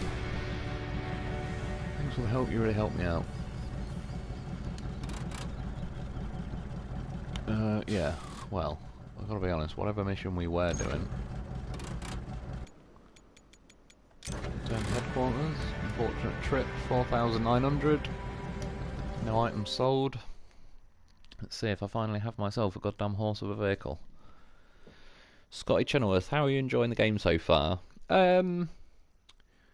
Overall, yeah, I am. Like, again, when I said earlier about a 7 out of 10, I think that's about fair. There is certain things like the drone doesn't really ruin the game for me, just as in I think it's a shit mechanic and I'm just not going to use it. So in that sense, that's kind of that problem solved. So yeah, there's a few little things that I think are a bit meh, but overall I am enjoying it, and I do think there is certain elements that do show like a good improvement, and I think it's a good sign for like SnowRunner, whether they're going to implement certain things with the seasons, or I imagine they're doing season 4 for SnowRunner. Yeah, they might call it a day after that. I'm sort of hoping anyway, and just do SnowRunner 2, because like I said, it's not adding more seasons for SnowRunner is like cool, because it is essentially another new game again, like as in a load of new maps and all the rest of it. But yeah, it's more the user interface, a few things in the background. 22 grand. Hell yes, we are buying one. Can I buy another one? I can. Well, we own 2. That'll do for now. It's pretty low numbers, but those are rookie numbers. Customize, just not that I ever would. Right. Well, I believe this one is officially the first Loaf.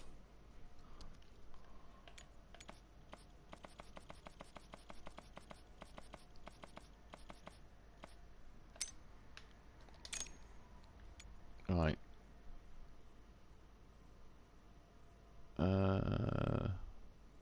Customize. Engine. Oh, he's got a fatter engine. That's good news.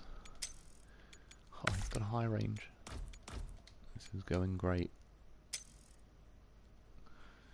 He's already got it. Oh, he's got a stock kit. Oh, so the one I rescued's got a lift kit. Explore the region to find it. So I assume that was that one, and what's the rock crawler kit? Is it me, or does that look pretty similar to the lift kit? Right, he sits that high, so you can see the arches are pretty much like at the top of the wheels. The problem is, yeah, look, I can't scroll any more rapid than that. Right, I don't really get the difference between them, to be honest. 7 grand and 5 grand. I don't know, I'd probably get the 5 grand one, because I don't really see... Yeah, they both look the same height, they both sit as wide, and we've got arches and whatnot. Well, he's going to have to get these tyres for now. In fact, let's explore the region. So At some point I'll, well yeah, go around with that metal detector, I assume, and it'll tell me where various upgrades are. A bit of a better winch. Yeah, the snorkel, well, one, it's not even letting them have one at the minute, but it isn't the mushroom one. Complete new old friends. What else has he got? None of them kits. So there's like, yeah, a wheel mount and, oh, rear mounted rack. Fill. Spare parts. Oh, goddamn professional.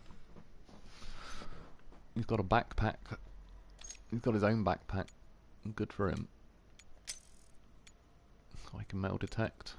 Oh, he's got a big fat roof rack. He's got a roof rack with sideburns. Some uneven sideburns for some reason. It's not got a door on this side, is it? What's it, because of the fuel cap? No, it's got a fuel. It's got 2 fuel caps. What a beast! I never even noticed. Oh yeah, I've looked like I can only get this one. That one looks a little bit excessively like. I know it says skid plate, but I think that's going to catch more than it skids over. Right, like I say, we're going to have a little drive with them. And then yeah, I'm going to have to stop at some point because I need a piss. Yeah, emotional support vehicle. Can I just throw it out there? Been calling Loaf a moral support vehicle for years. I should have put it on him, but I won't. He's OG Loaf. Right. Let's go to Little Colorado because I can free roam and already know where I'm going.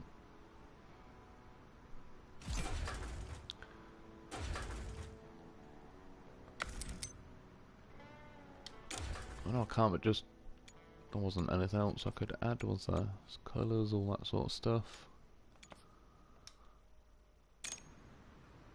Oh yeah, inventory. Well, I can only carry 5. Wonder if you can get that. Those are rookie numbers. Well, I'll just deploy because I'm gonna go on scavenge on them anchors. Which way round is it? Oh, fuck.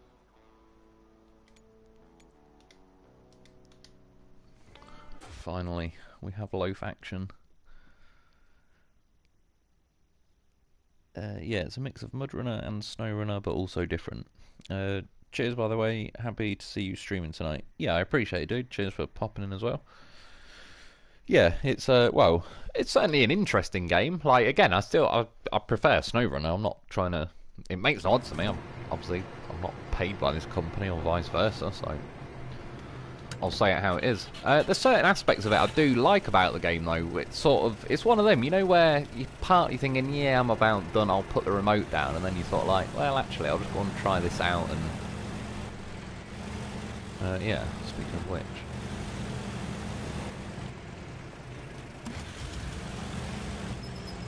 Drive up here. I was going to say, so he's got all-wheel drive always on. Yeah, Loaf's got diffs always on as well, hasn't he? He should have.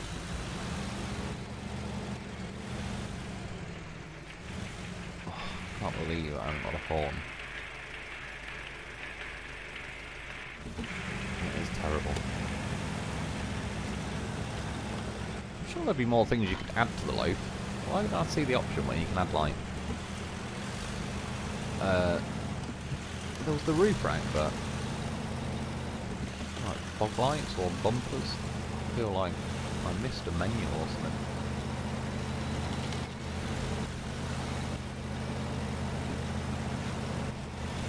I've just seen that at the bottom. I just noticed the little the license plate says bread van. Oh yeah. VR34D V4N.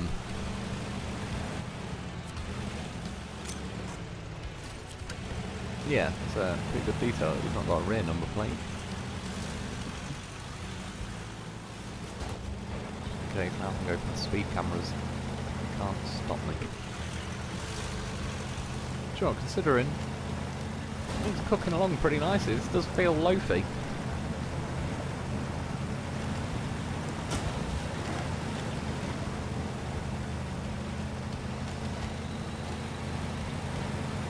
considering I've got the top engine and everything, so it's obviously not going to feel complete full fat load quite yet. There's definitely some familiarity. I'm liking it.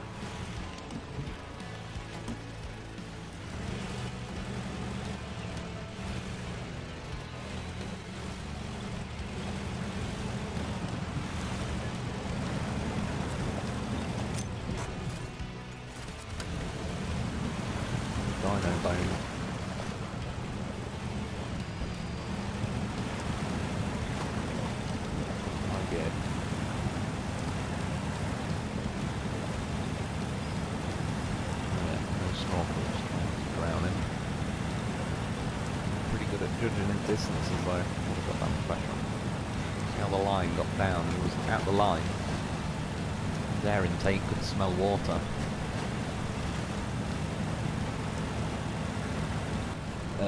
Scottish General, is this just a rock climbing game? I'll be honest, I can't answer it fully because I haven't even played enough of the game myself, so in fact, as you see, tonight is the furthest I've been into the game. I'm now, on my normal playthrough, I've completed this little Colorado, but I haven't even been on Arizona before tonight.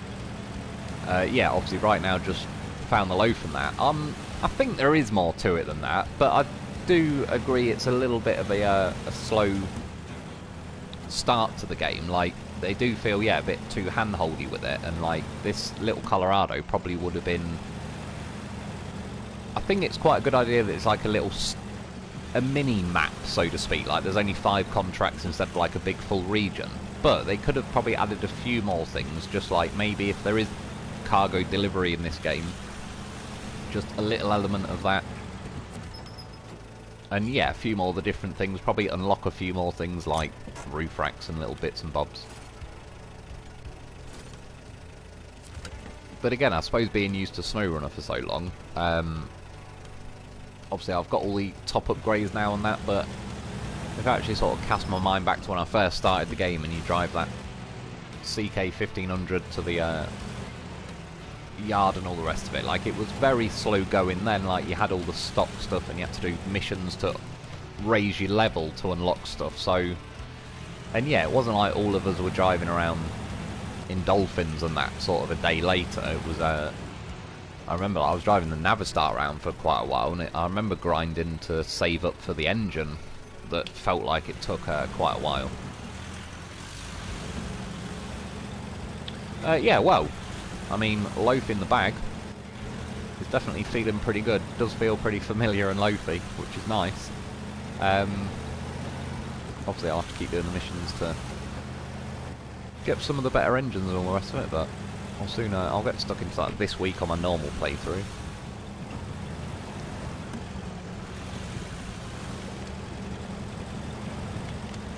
Yeah, go for a little drive over here. Like I say, I'll probably call it a day soon, because, yeah, to be honest, the headset, after a while, it's like, feels like it's squeezing my head, and after it, yeah, getting onto that now, it's sort of, doesn't feel very comfortable after a while.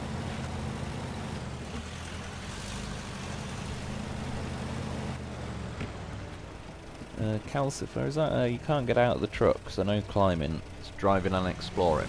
Yeah, it seems like more that. Obviously there's going to be various missions. I assume it seems like we're going to have, like, possibly drop some kind of supplies off, maybe if it isn't even, like, cargo in the traditional SnowRunner sense. But yeah, it's certainly more of, like, yeah, going around sort of exploring. I mean, in some ways you could sort of say there's less purpose to the game. I mean, it's weird because, like, the free roam aspect is, like, a bit stricter, but at the same time it's also more of a pure, yeah, drive around and explore. There's not really, like, you know, when you get on the map it's like, oh, this needs delivering there, that needs going there, blah blah blah.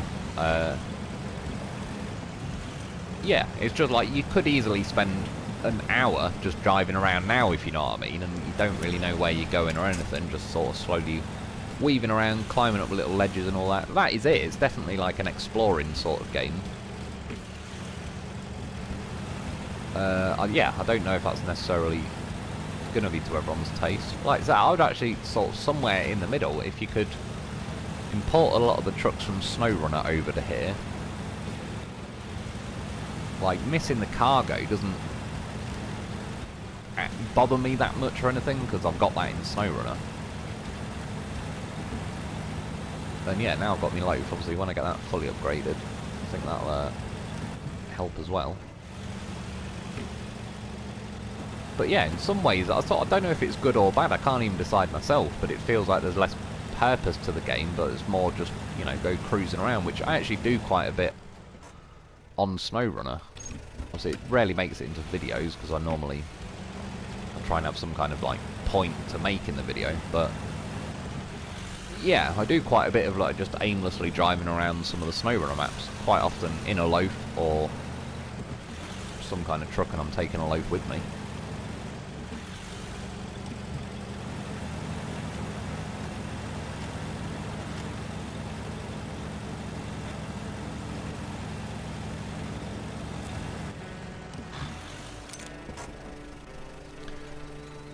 Trade, so they're just all those points. Can I... Is there any way, like, can I not sell this now once I've built it? Ah, sell. Yes.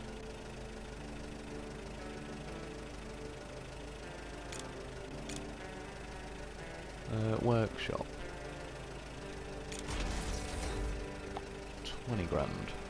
Oh, do you know what? I should have got a... Right, hang on. Sell. 18. What, we just lost 2 grand.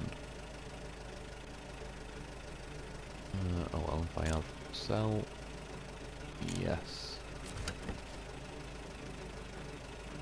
What am I doing? I'm having a brain moment.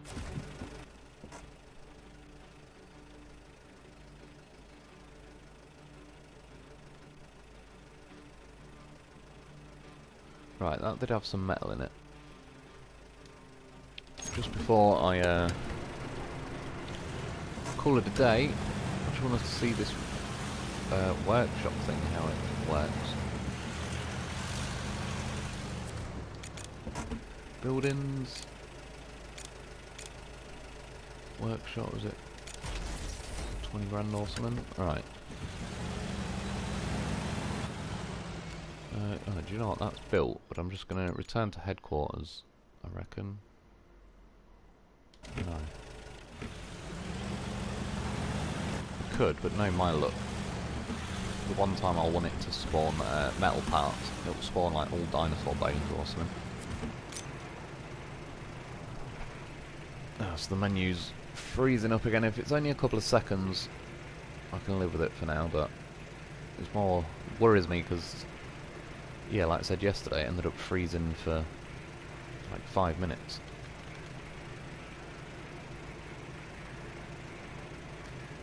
Well, it's not looking good. How many upgrades are there on the first map? I've only found one. I've also only found one, and yeah, I don't know if there is any more. Darren, the game music is too loud, hard to hear. Hopefully I'll turn that down and move the microphone like practically right next to my mouth, so it should hopefully it should be loud enough. Donny Weaver, howdy Mr. Lone Wolf, always good to see you, dude. Been looking forward to seeing what expeditions look like. Yeah, so far, like, again, a bit slow to get started, but what was it? Yeah, that Arizona map. I don't know what that what was it, Carpathian one or whatever looks like. Yeah, I've literally not even been on that.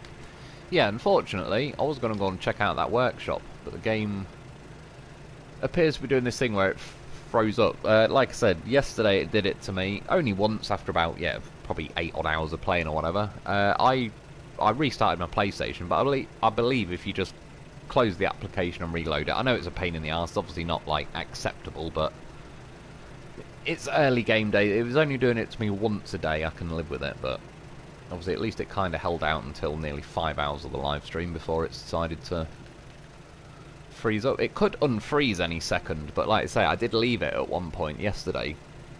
Because it did it to me a couple of times yesterday, but it was freezing up for, say, between 5 to 20 seconds. But then once it didn't, I just thought, alright, I'll leave it then. And yeah, I kind of, 5 minutes later, it was like, well, didn't seem to fix it. I see the question marks on the map when I get around them. I see no prompt. They seem to stay. Ideas. Yeah, I'm not 100% sure myself. It seems to say, it just says like new climb found or something like that. So it's like little areas that you're supposed to climb up. But I don't know specifically how to like get rid of those question marks or whatever. They've sort of been bothering me a little bit, as in like, particularly the fact that it's a question mark. Like, I want to know the answer. Labie, hey y'all. How is Loafland today? How is it in Loafland today? It's pretty good. It's better now we've got a Loaf, although the game couldn't handle that Loaf action and it seems to have froze up. Some of the question marks are discovered things like climbs, paths, but the icon isn't showing up correctly after discovering them. Ah, fair enough. Okay, so cheers. They might patch that at some point. Tim Allenwood, how do you turn the engine off? I can't do it at the minute. I've switched R1 and L1 around, so I have to now press L1 to bring the gearbox up. Hold, but if you've not switched it, it'll ask you to hold down R1 and then press triangle. You see, like above the gearbox, you've got those 4 options. The one on the right is all-wheel drive. The one on the left is diffs. At the bottom is handbrake, and then the one at the top, I assume it's like a starter motor, I believe, with like a little arrow around it. Bit of a weird one. I think it's that anyway. And that's, yeah, engine. Yeah, I'll probably will have to call it a day there, because like I say, sadly, on button mash, that did actually fix it once. But it's not looking like it's liking it in this case. Scotty Chenoweth, maybe this game is a test for a potential new SnowRunner season where this could be integrated in. I think that would be cool. Yeah, and that's why, like, there's certain elements of this game I do like, and because of the fact that I am a big fan of SnowRunner, yeah, I can see elements of this kind of merging in, and as long as they don't pick and choose, like, you know, merge the drone into SnowRunner, it's like, no one cares about a drone, like, especially not a crap one that flies at 1 mile an hour and takes 5 seconds to start steering and all the rest of it. Like, yeah, that's just, no one's buying this game to fly a drone around, so hopefully they don't focus on stuff like that. But yeah, the fact, say, like, it seems a bit faffy at first with the menus and all the rest of it, but the fact that you can eventually, when everything's unlocked, fit like more roof racks, more customizable roof racks, so you can take more fuel, more spare parts. I do like that idea, because when I do certain missions in SnowRunner, obviously sometimes I'll think if I need enough repair points, like I'll put 2 loafs on then, which I've been using the loaf amongst other things, like I've said, like a backpack, as, yeah, like another roof rack I can add on to different trucks. So the fact that it's more customizable in here, and I can't remember which truck it was now, but when I was messing around yesterday through the menus, yeah, there was like, where the steps up to my truck, it was saying like I could add, you know, like a thing to hold more repair points and parts and everything. It seemed like all over the truck you seem to be able to plaster parts here, there and everywhere, which feels more realistic, because when you actually see a real life truck that's, you know, set up to go like Paris-Dakar racing or something, it's got stuff bolted here, there, like there isn't a free panel on a truck. They'll put stuff on the bonnet, the roof, to the sides, the rear, in it, under it, on it, everything. Like, they just ram it everywhere. That's what she said. But yeah, it's I like that, because it does, like, that's what I think SnowRunner has been lacking really for a while. Jack, I tried to get into this game, but man, it takes tedious to a whole new level. I do agree, but again, I'm sort of holding out for once I've got like the better trucks, better engines, all the rest of it. I kind of, you know, if you went back to SnowRunner now and got like, yeah, the stock CK1500 or the stock Dom 71 and then tried to drive that around, I think that then would be like, fucking hell, it's taken me 10 minutes just to get over here, which if I had like a Dolphin and a high-range gearbox and the top engine, I'd be here in 10 seconds, so I reckon it's, I'm hoping the pace does speed up, so I agree in that sense, but I just have to keep reminding myself, like, everything's now stock again, and I've got to find all the upgrades and all the rest of it. Tim Hammond, love your SnowRunner vids, would always check on new season updates and Loaf shenanigans, questioning whether to cave and buy this, let's see what Mr. Lone Wolf reckons, and ding, livestream, win.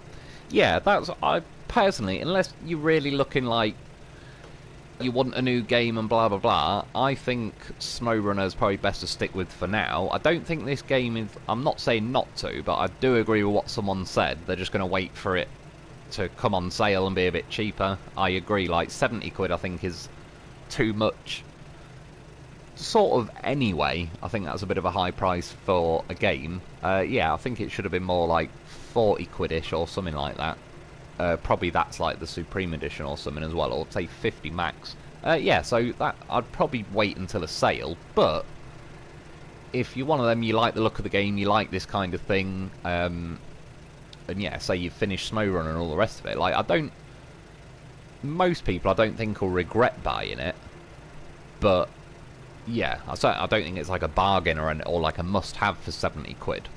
But there is definitely elements of the game I do think are pretty cool, and like I say, I'm more looking forward to skip ahead a couple of years from now, like the potential for what SnowRunner 2 can become based off like some of the elements in this game, but yeah, I hope the way it all functions, I hope they stick nearer to SnowRunner. 4-pack, how do we refuel another truck? Do you know what, I'm not too sure myself, to be honest. When it says you're near a truck, it says trade, so I believe you'd click that, and then you can transfer items between them. Like earlier I transferred the anchors and the jack screws between vehicles, but yeah, you're wondering why the screen's not moving at the minute. I've pressed trade to go into the option, and the game's basically froze up at the minute, and I don't know, if I press share, that brings up that menu, broadcast settings. Doubt it, but I'll try that, if that fixed anything. Oh, it appears to have blue screened me for a minute, and now the game's back on, so that's not too bad. Are we still live? How far? Oh, I'm not too far behind with the comment. Yeah, we are, but like I say, the game's froze up a bit. I'm going to end it in a sec anyway. Ron Mickelson, good morning, Wolf and chat. So, is this one worth the grind?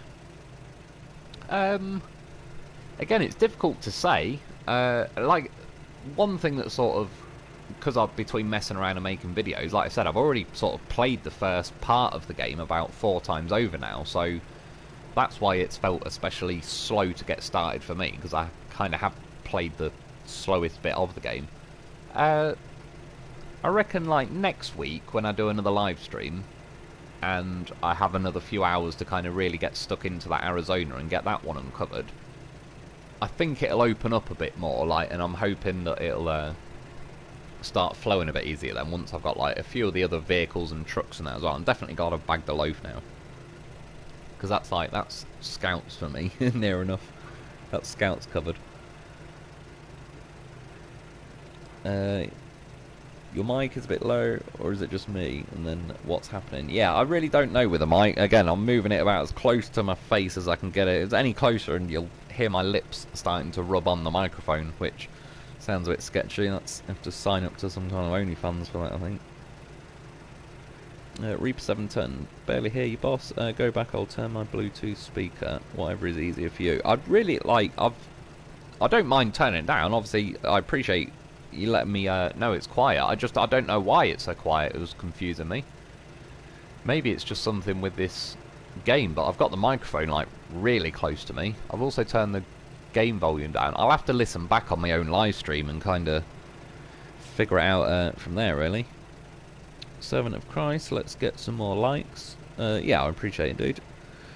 Reaper 710, I've gotten lazy with mods. This game will get me back to my roots.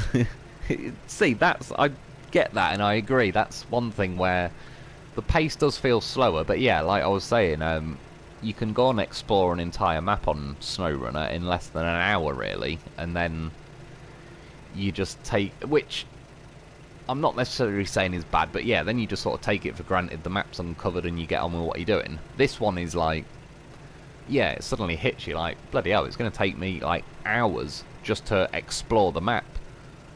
and it's a tough one to say whether that's a good thing or not. I can't really answer it until I've uncovered the map, if you know what I mean, because then I can sort of make a judgment on, like, was it worth uncovering. But yeah, so far I am enjoying the game. There's a few things, like I say, that are a bit slow and naff, like the drone and so on, but for the most part, as long as it doesn't keep forcing me to use the drone all the time. I assume it's going to on some of the missions, but it is what it is. Once I unlock the radar trailer, like earlier, it didn't force me to use the drone, but it said explore the area, and it was obvious it wants me to use the drone, but then when I fucked that off and just brought another vehicle and drove that over, it still uncovered that area. So strictly speaking, there should be ways around, like having to be forced to use that all the time. Derek Llewellyn, hell yeah, you got the loaf. You got him in the bag. And yeah, I just noticed the license plate said bread van. 4-pack. You have to do the main exhibit on Arizona. I'm stuck and need to watch how to complete. You have to do the main exhibit. I'll have to look into that then. Well, this week, obviously, I'm going to be playing on my like the normal playthrough, and I'll get stuck into Arizona, and I'll try and get, like, see what's going on then with that main exhibit and make a video on it. Servant of Christ, thanks for a great time. It was great fun. Hope you do it again soon. Yeah, I appreciate it, dude. Cheers for popping in, and yeah, I will. I'll obviously be doing quite a bit of this game over the coming weeks and so on, as it's like a brand new game. But again, I still will be, like, yeah, it's not like I'm not doing any more SnowRunner videos ever now or anything. Oh yeah, can't leave me goddamn horses on SnowRunner. Derek Orlan, great stream. Have a good morning, Mr. Lone Wolf. I appreciate it, dude. Rob Mickelson, the Loaf is a great toolbox. He certainly is. He's got plenty of room. Like, yeah, again, it's good that you can, like, put supplies, yeah, on the back of him. I assume there'll be, like, those sideburns on the roof rack. I assume you can hook loads of stuff to them. Then on the roof as well. So, yeah, I like that element. That's a definite improvement from SnowRunner.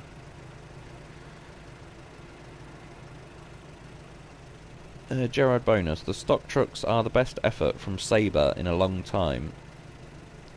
What do you mean, sorry, the stock trucks? I think it could be a SnowRunner killer. The stock trucks are the best effort from SnowRunner. I'm not sure what you mean with that, dude. Servant of Christ, blah blah. It should be on a t-shirt. It's the quicker way of explaining what I'm trying to, before I can even get the words out of my mouth. Gerard Bonus, I'm getting a few freezes as PC, as well on PC. Yeah, well, cheers for letting us know, because at least then it's not just the PlayStation. Yeah, obviously at the minute, I would just quit and reload the game, but if I quit the game, it'll close the live stream automatically. So I'm going to call it a night. But yeah, again, I give games generally like a little window in the first few days. I know it's a pain in the ass, obviously in a perfect world, and I agree. I would argue companies, it's like, get your games done and test them and yeah, whatever before you release them. But it's the world we live in, they're all like that. But I'll offer a little window of grace when they first release a game. But yeah, that will soon wear out. So as long as they don't, it's not keep doing this freezing thing in like a week from now. Sean Wright, Mike sounds fine to me. Cheers, man. I've probably moved it a bit closer now as well. I'll have to listen to the live stream myself. Like I say, I'm just not sure if there's a problem with my mic. That's what I was thinking. Like, I'm not sure if it's being even quieter than it normally is. Sean Wright, missed most of this one, but we'll try and jump on the next one. Interested in the new game. Yeah, no worries, dude. Well, it's there if you obviously want to watch through it. But yeah, I don't really want to say, like, SnowRunner, I could pretty comfortably say, yep, get the game. And then say even Season 4, I could pretty comfortably say, based on what I already know about SnowRunner and their track record, some of the later Season 2 ones got a little bit sparse, but Season 3, definitely, there's enough maps and missions that you've got your money's worth for Season 3. I could already say, pretty confidently, get Season 4 of SnowRunner, because I already can quantify roughly how good that's going to be.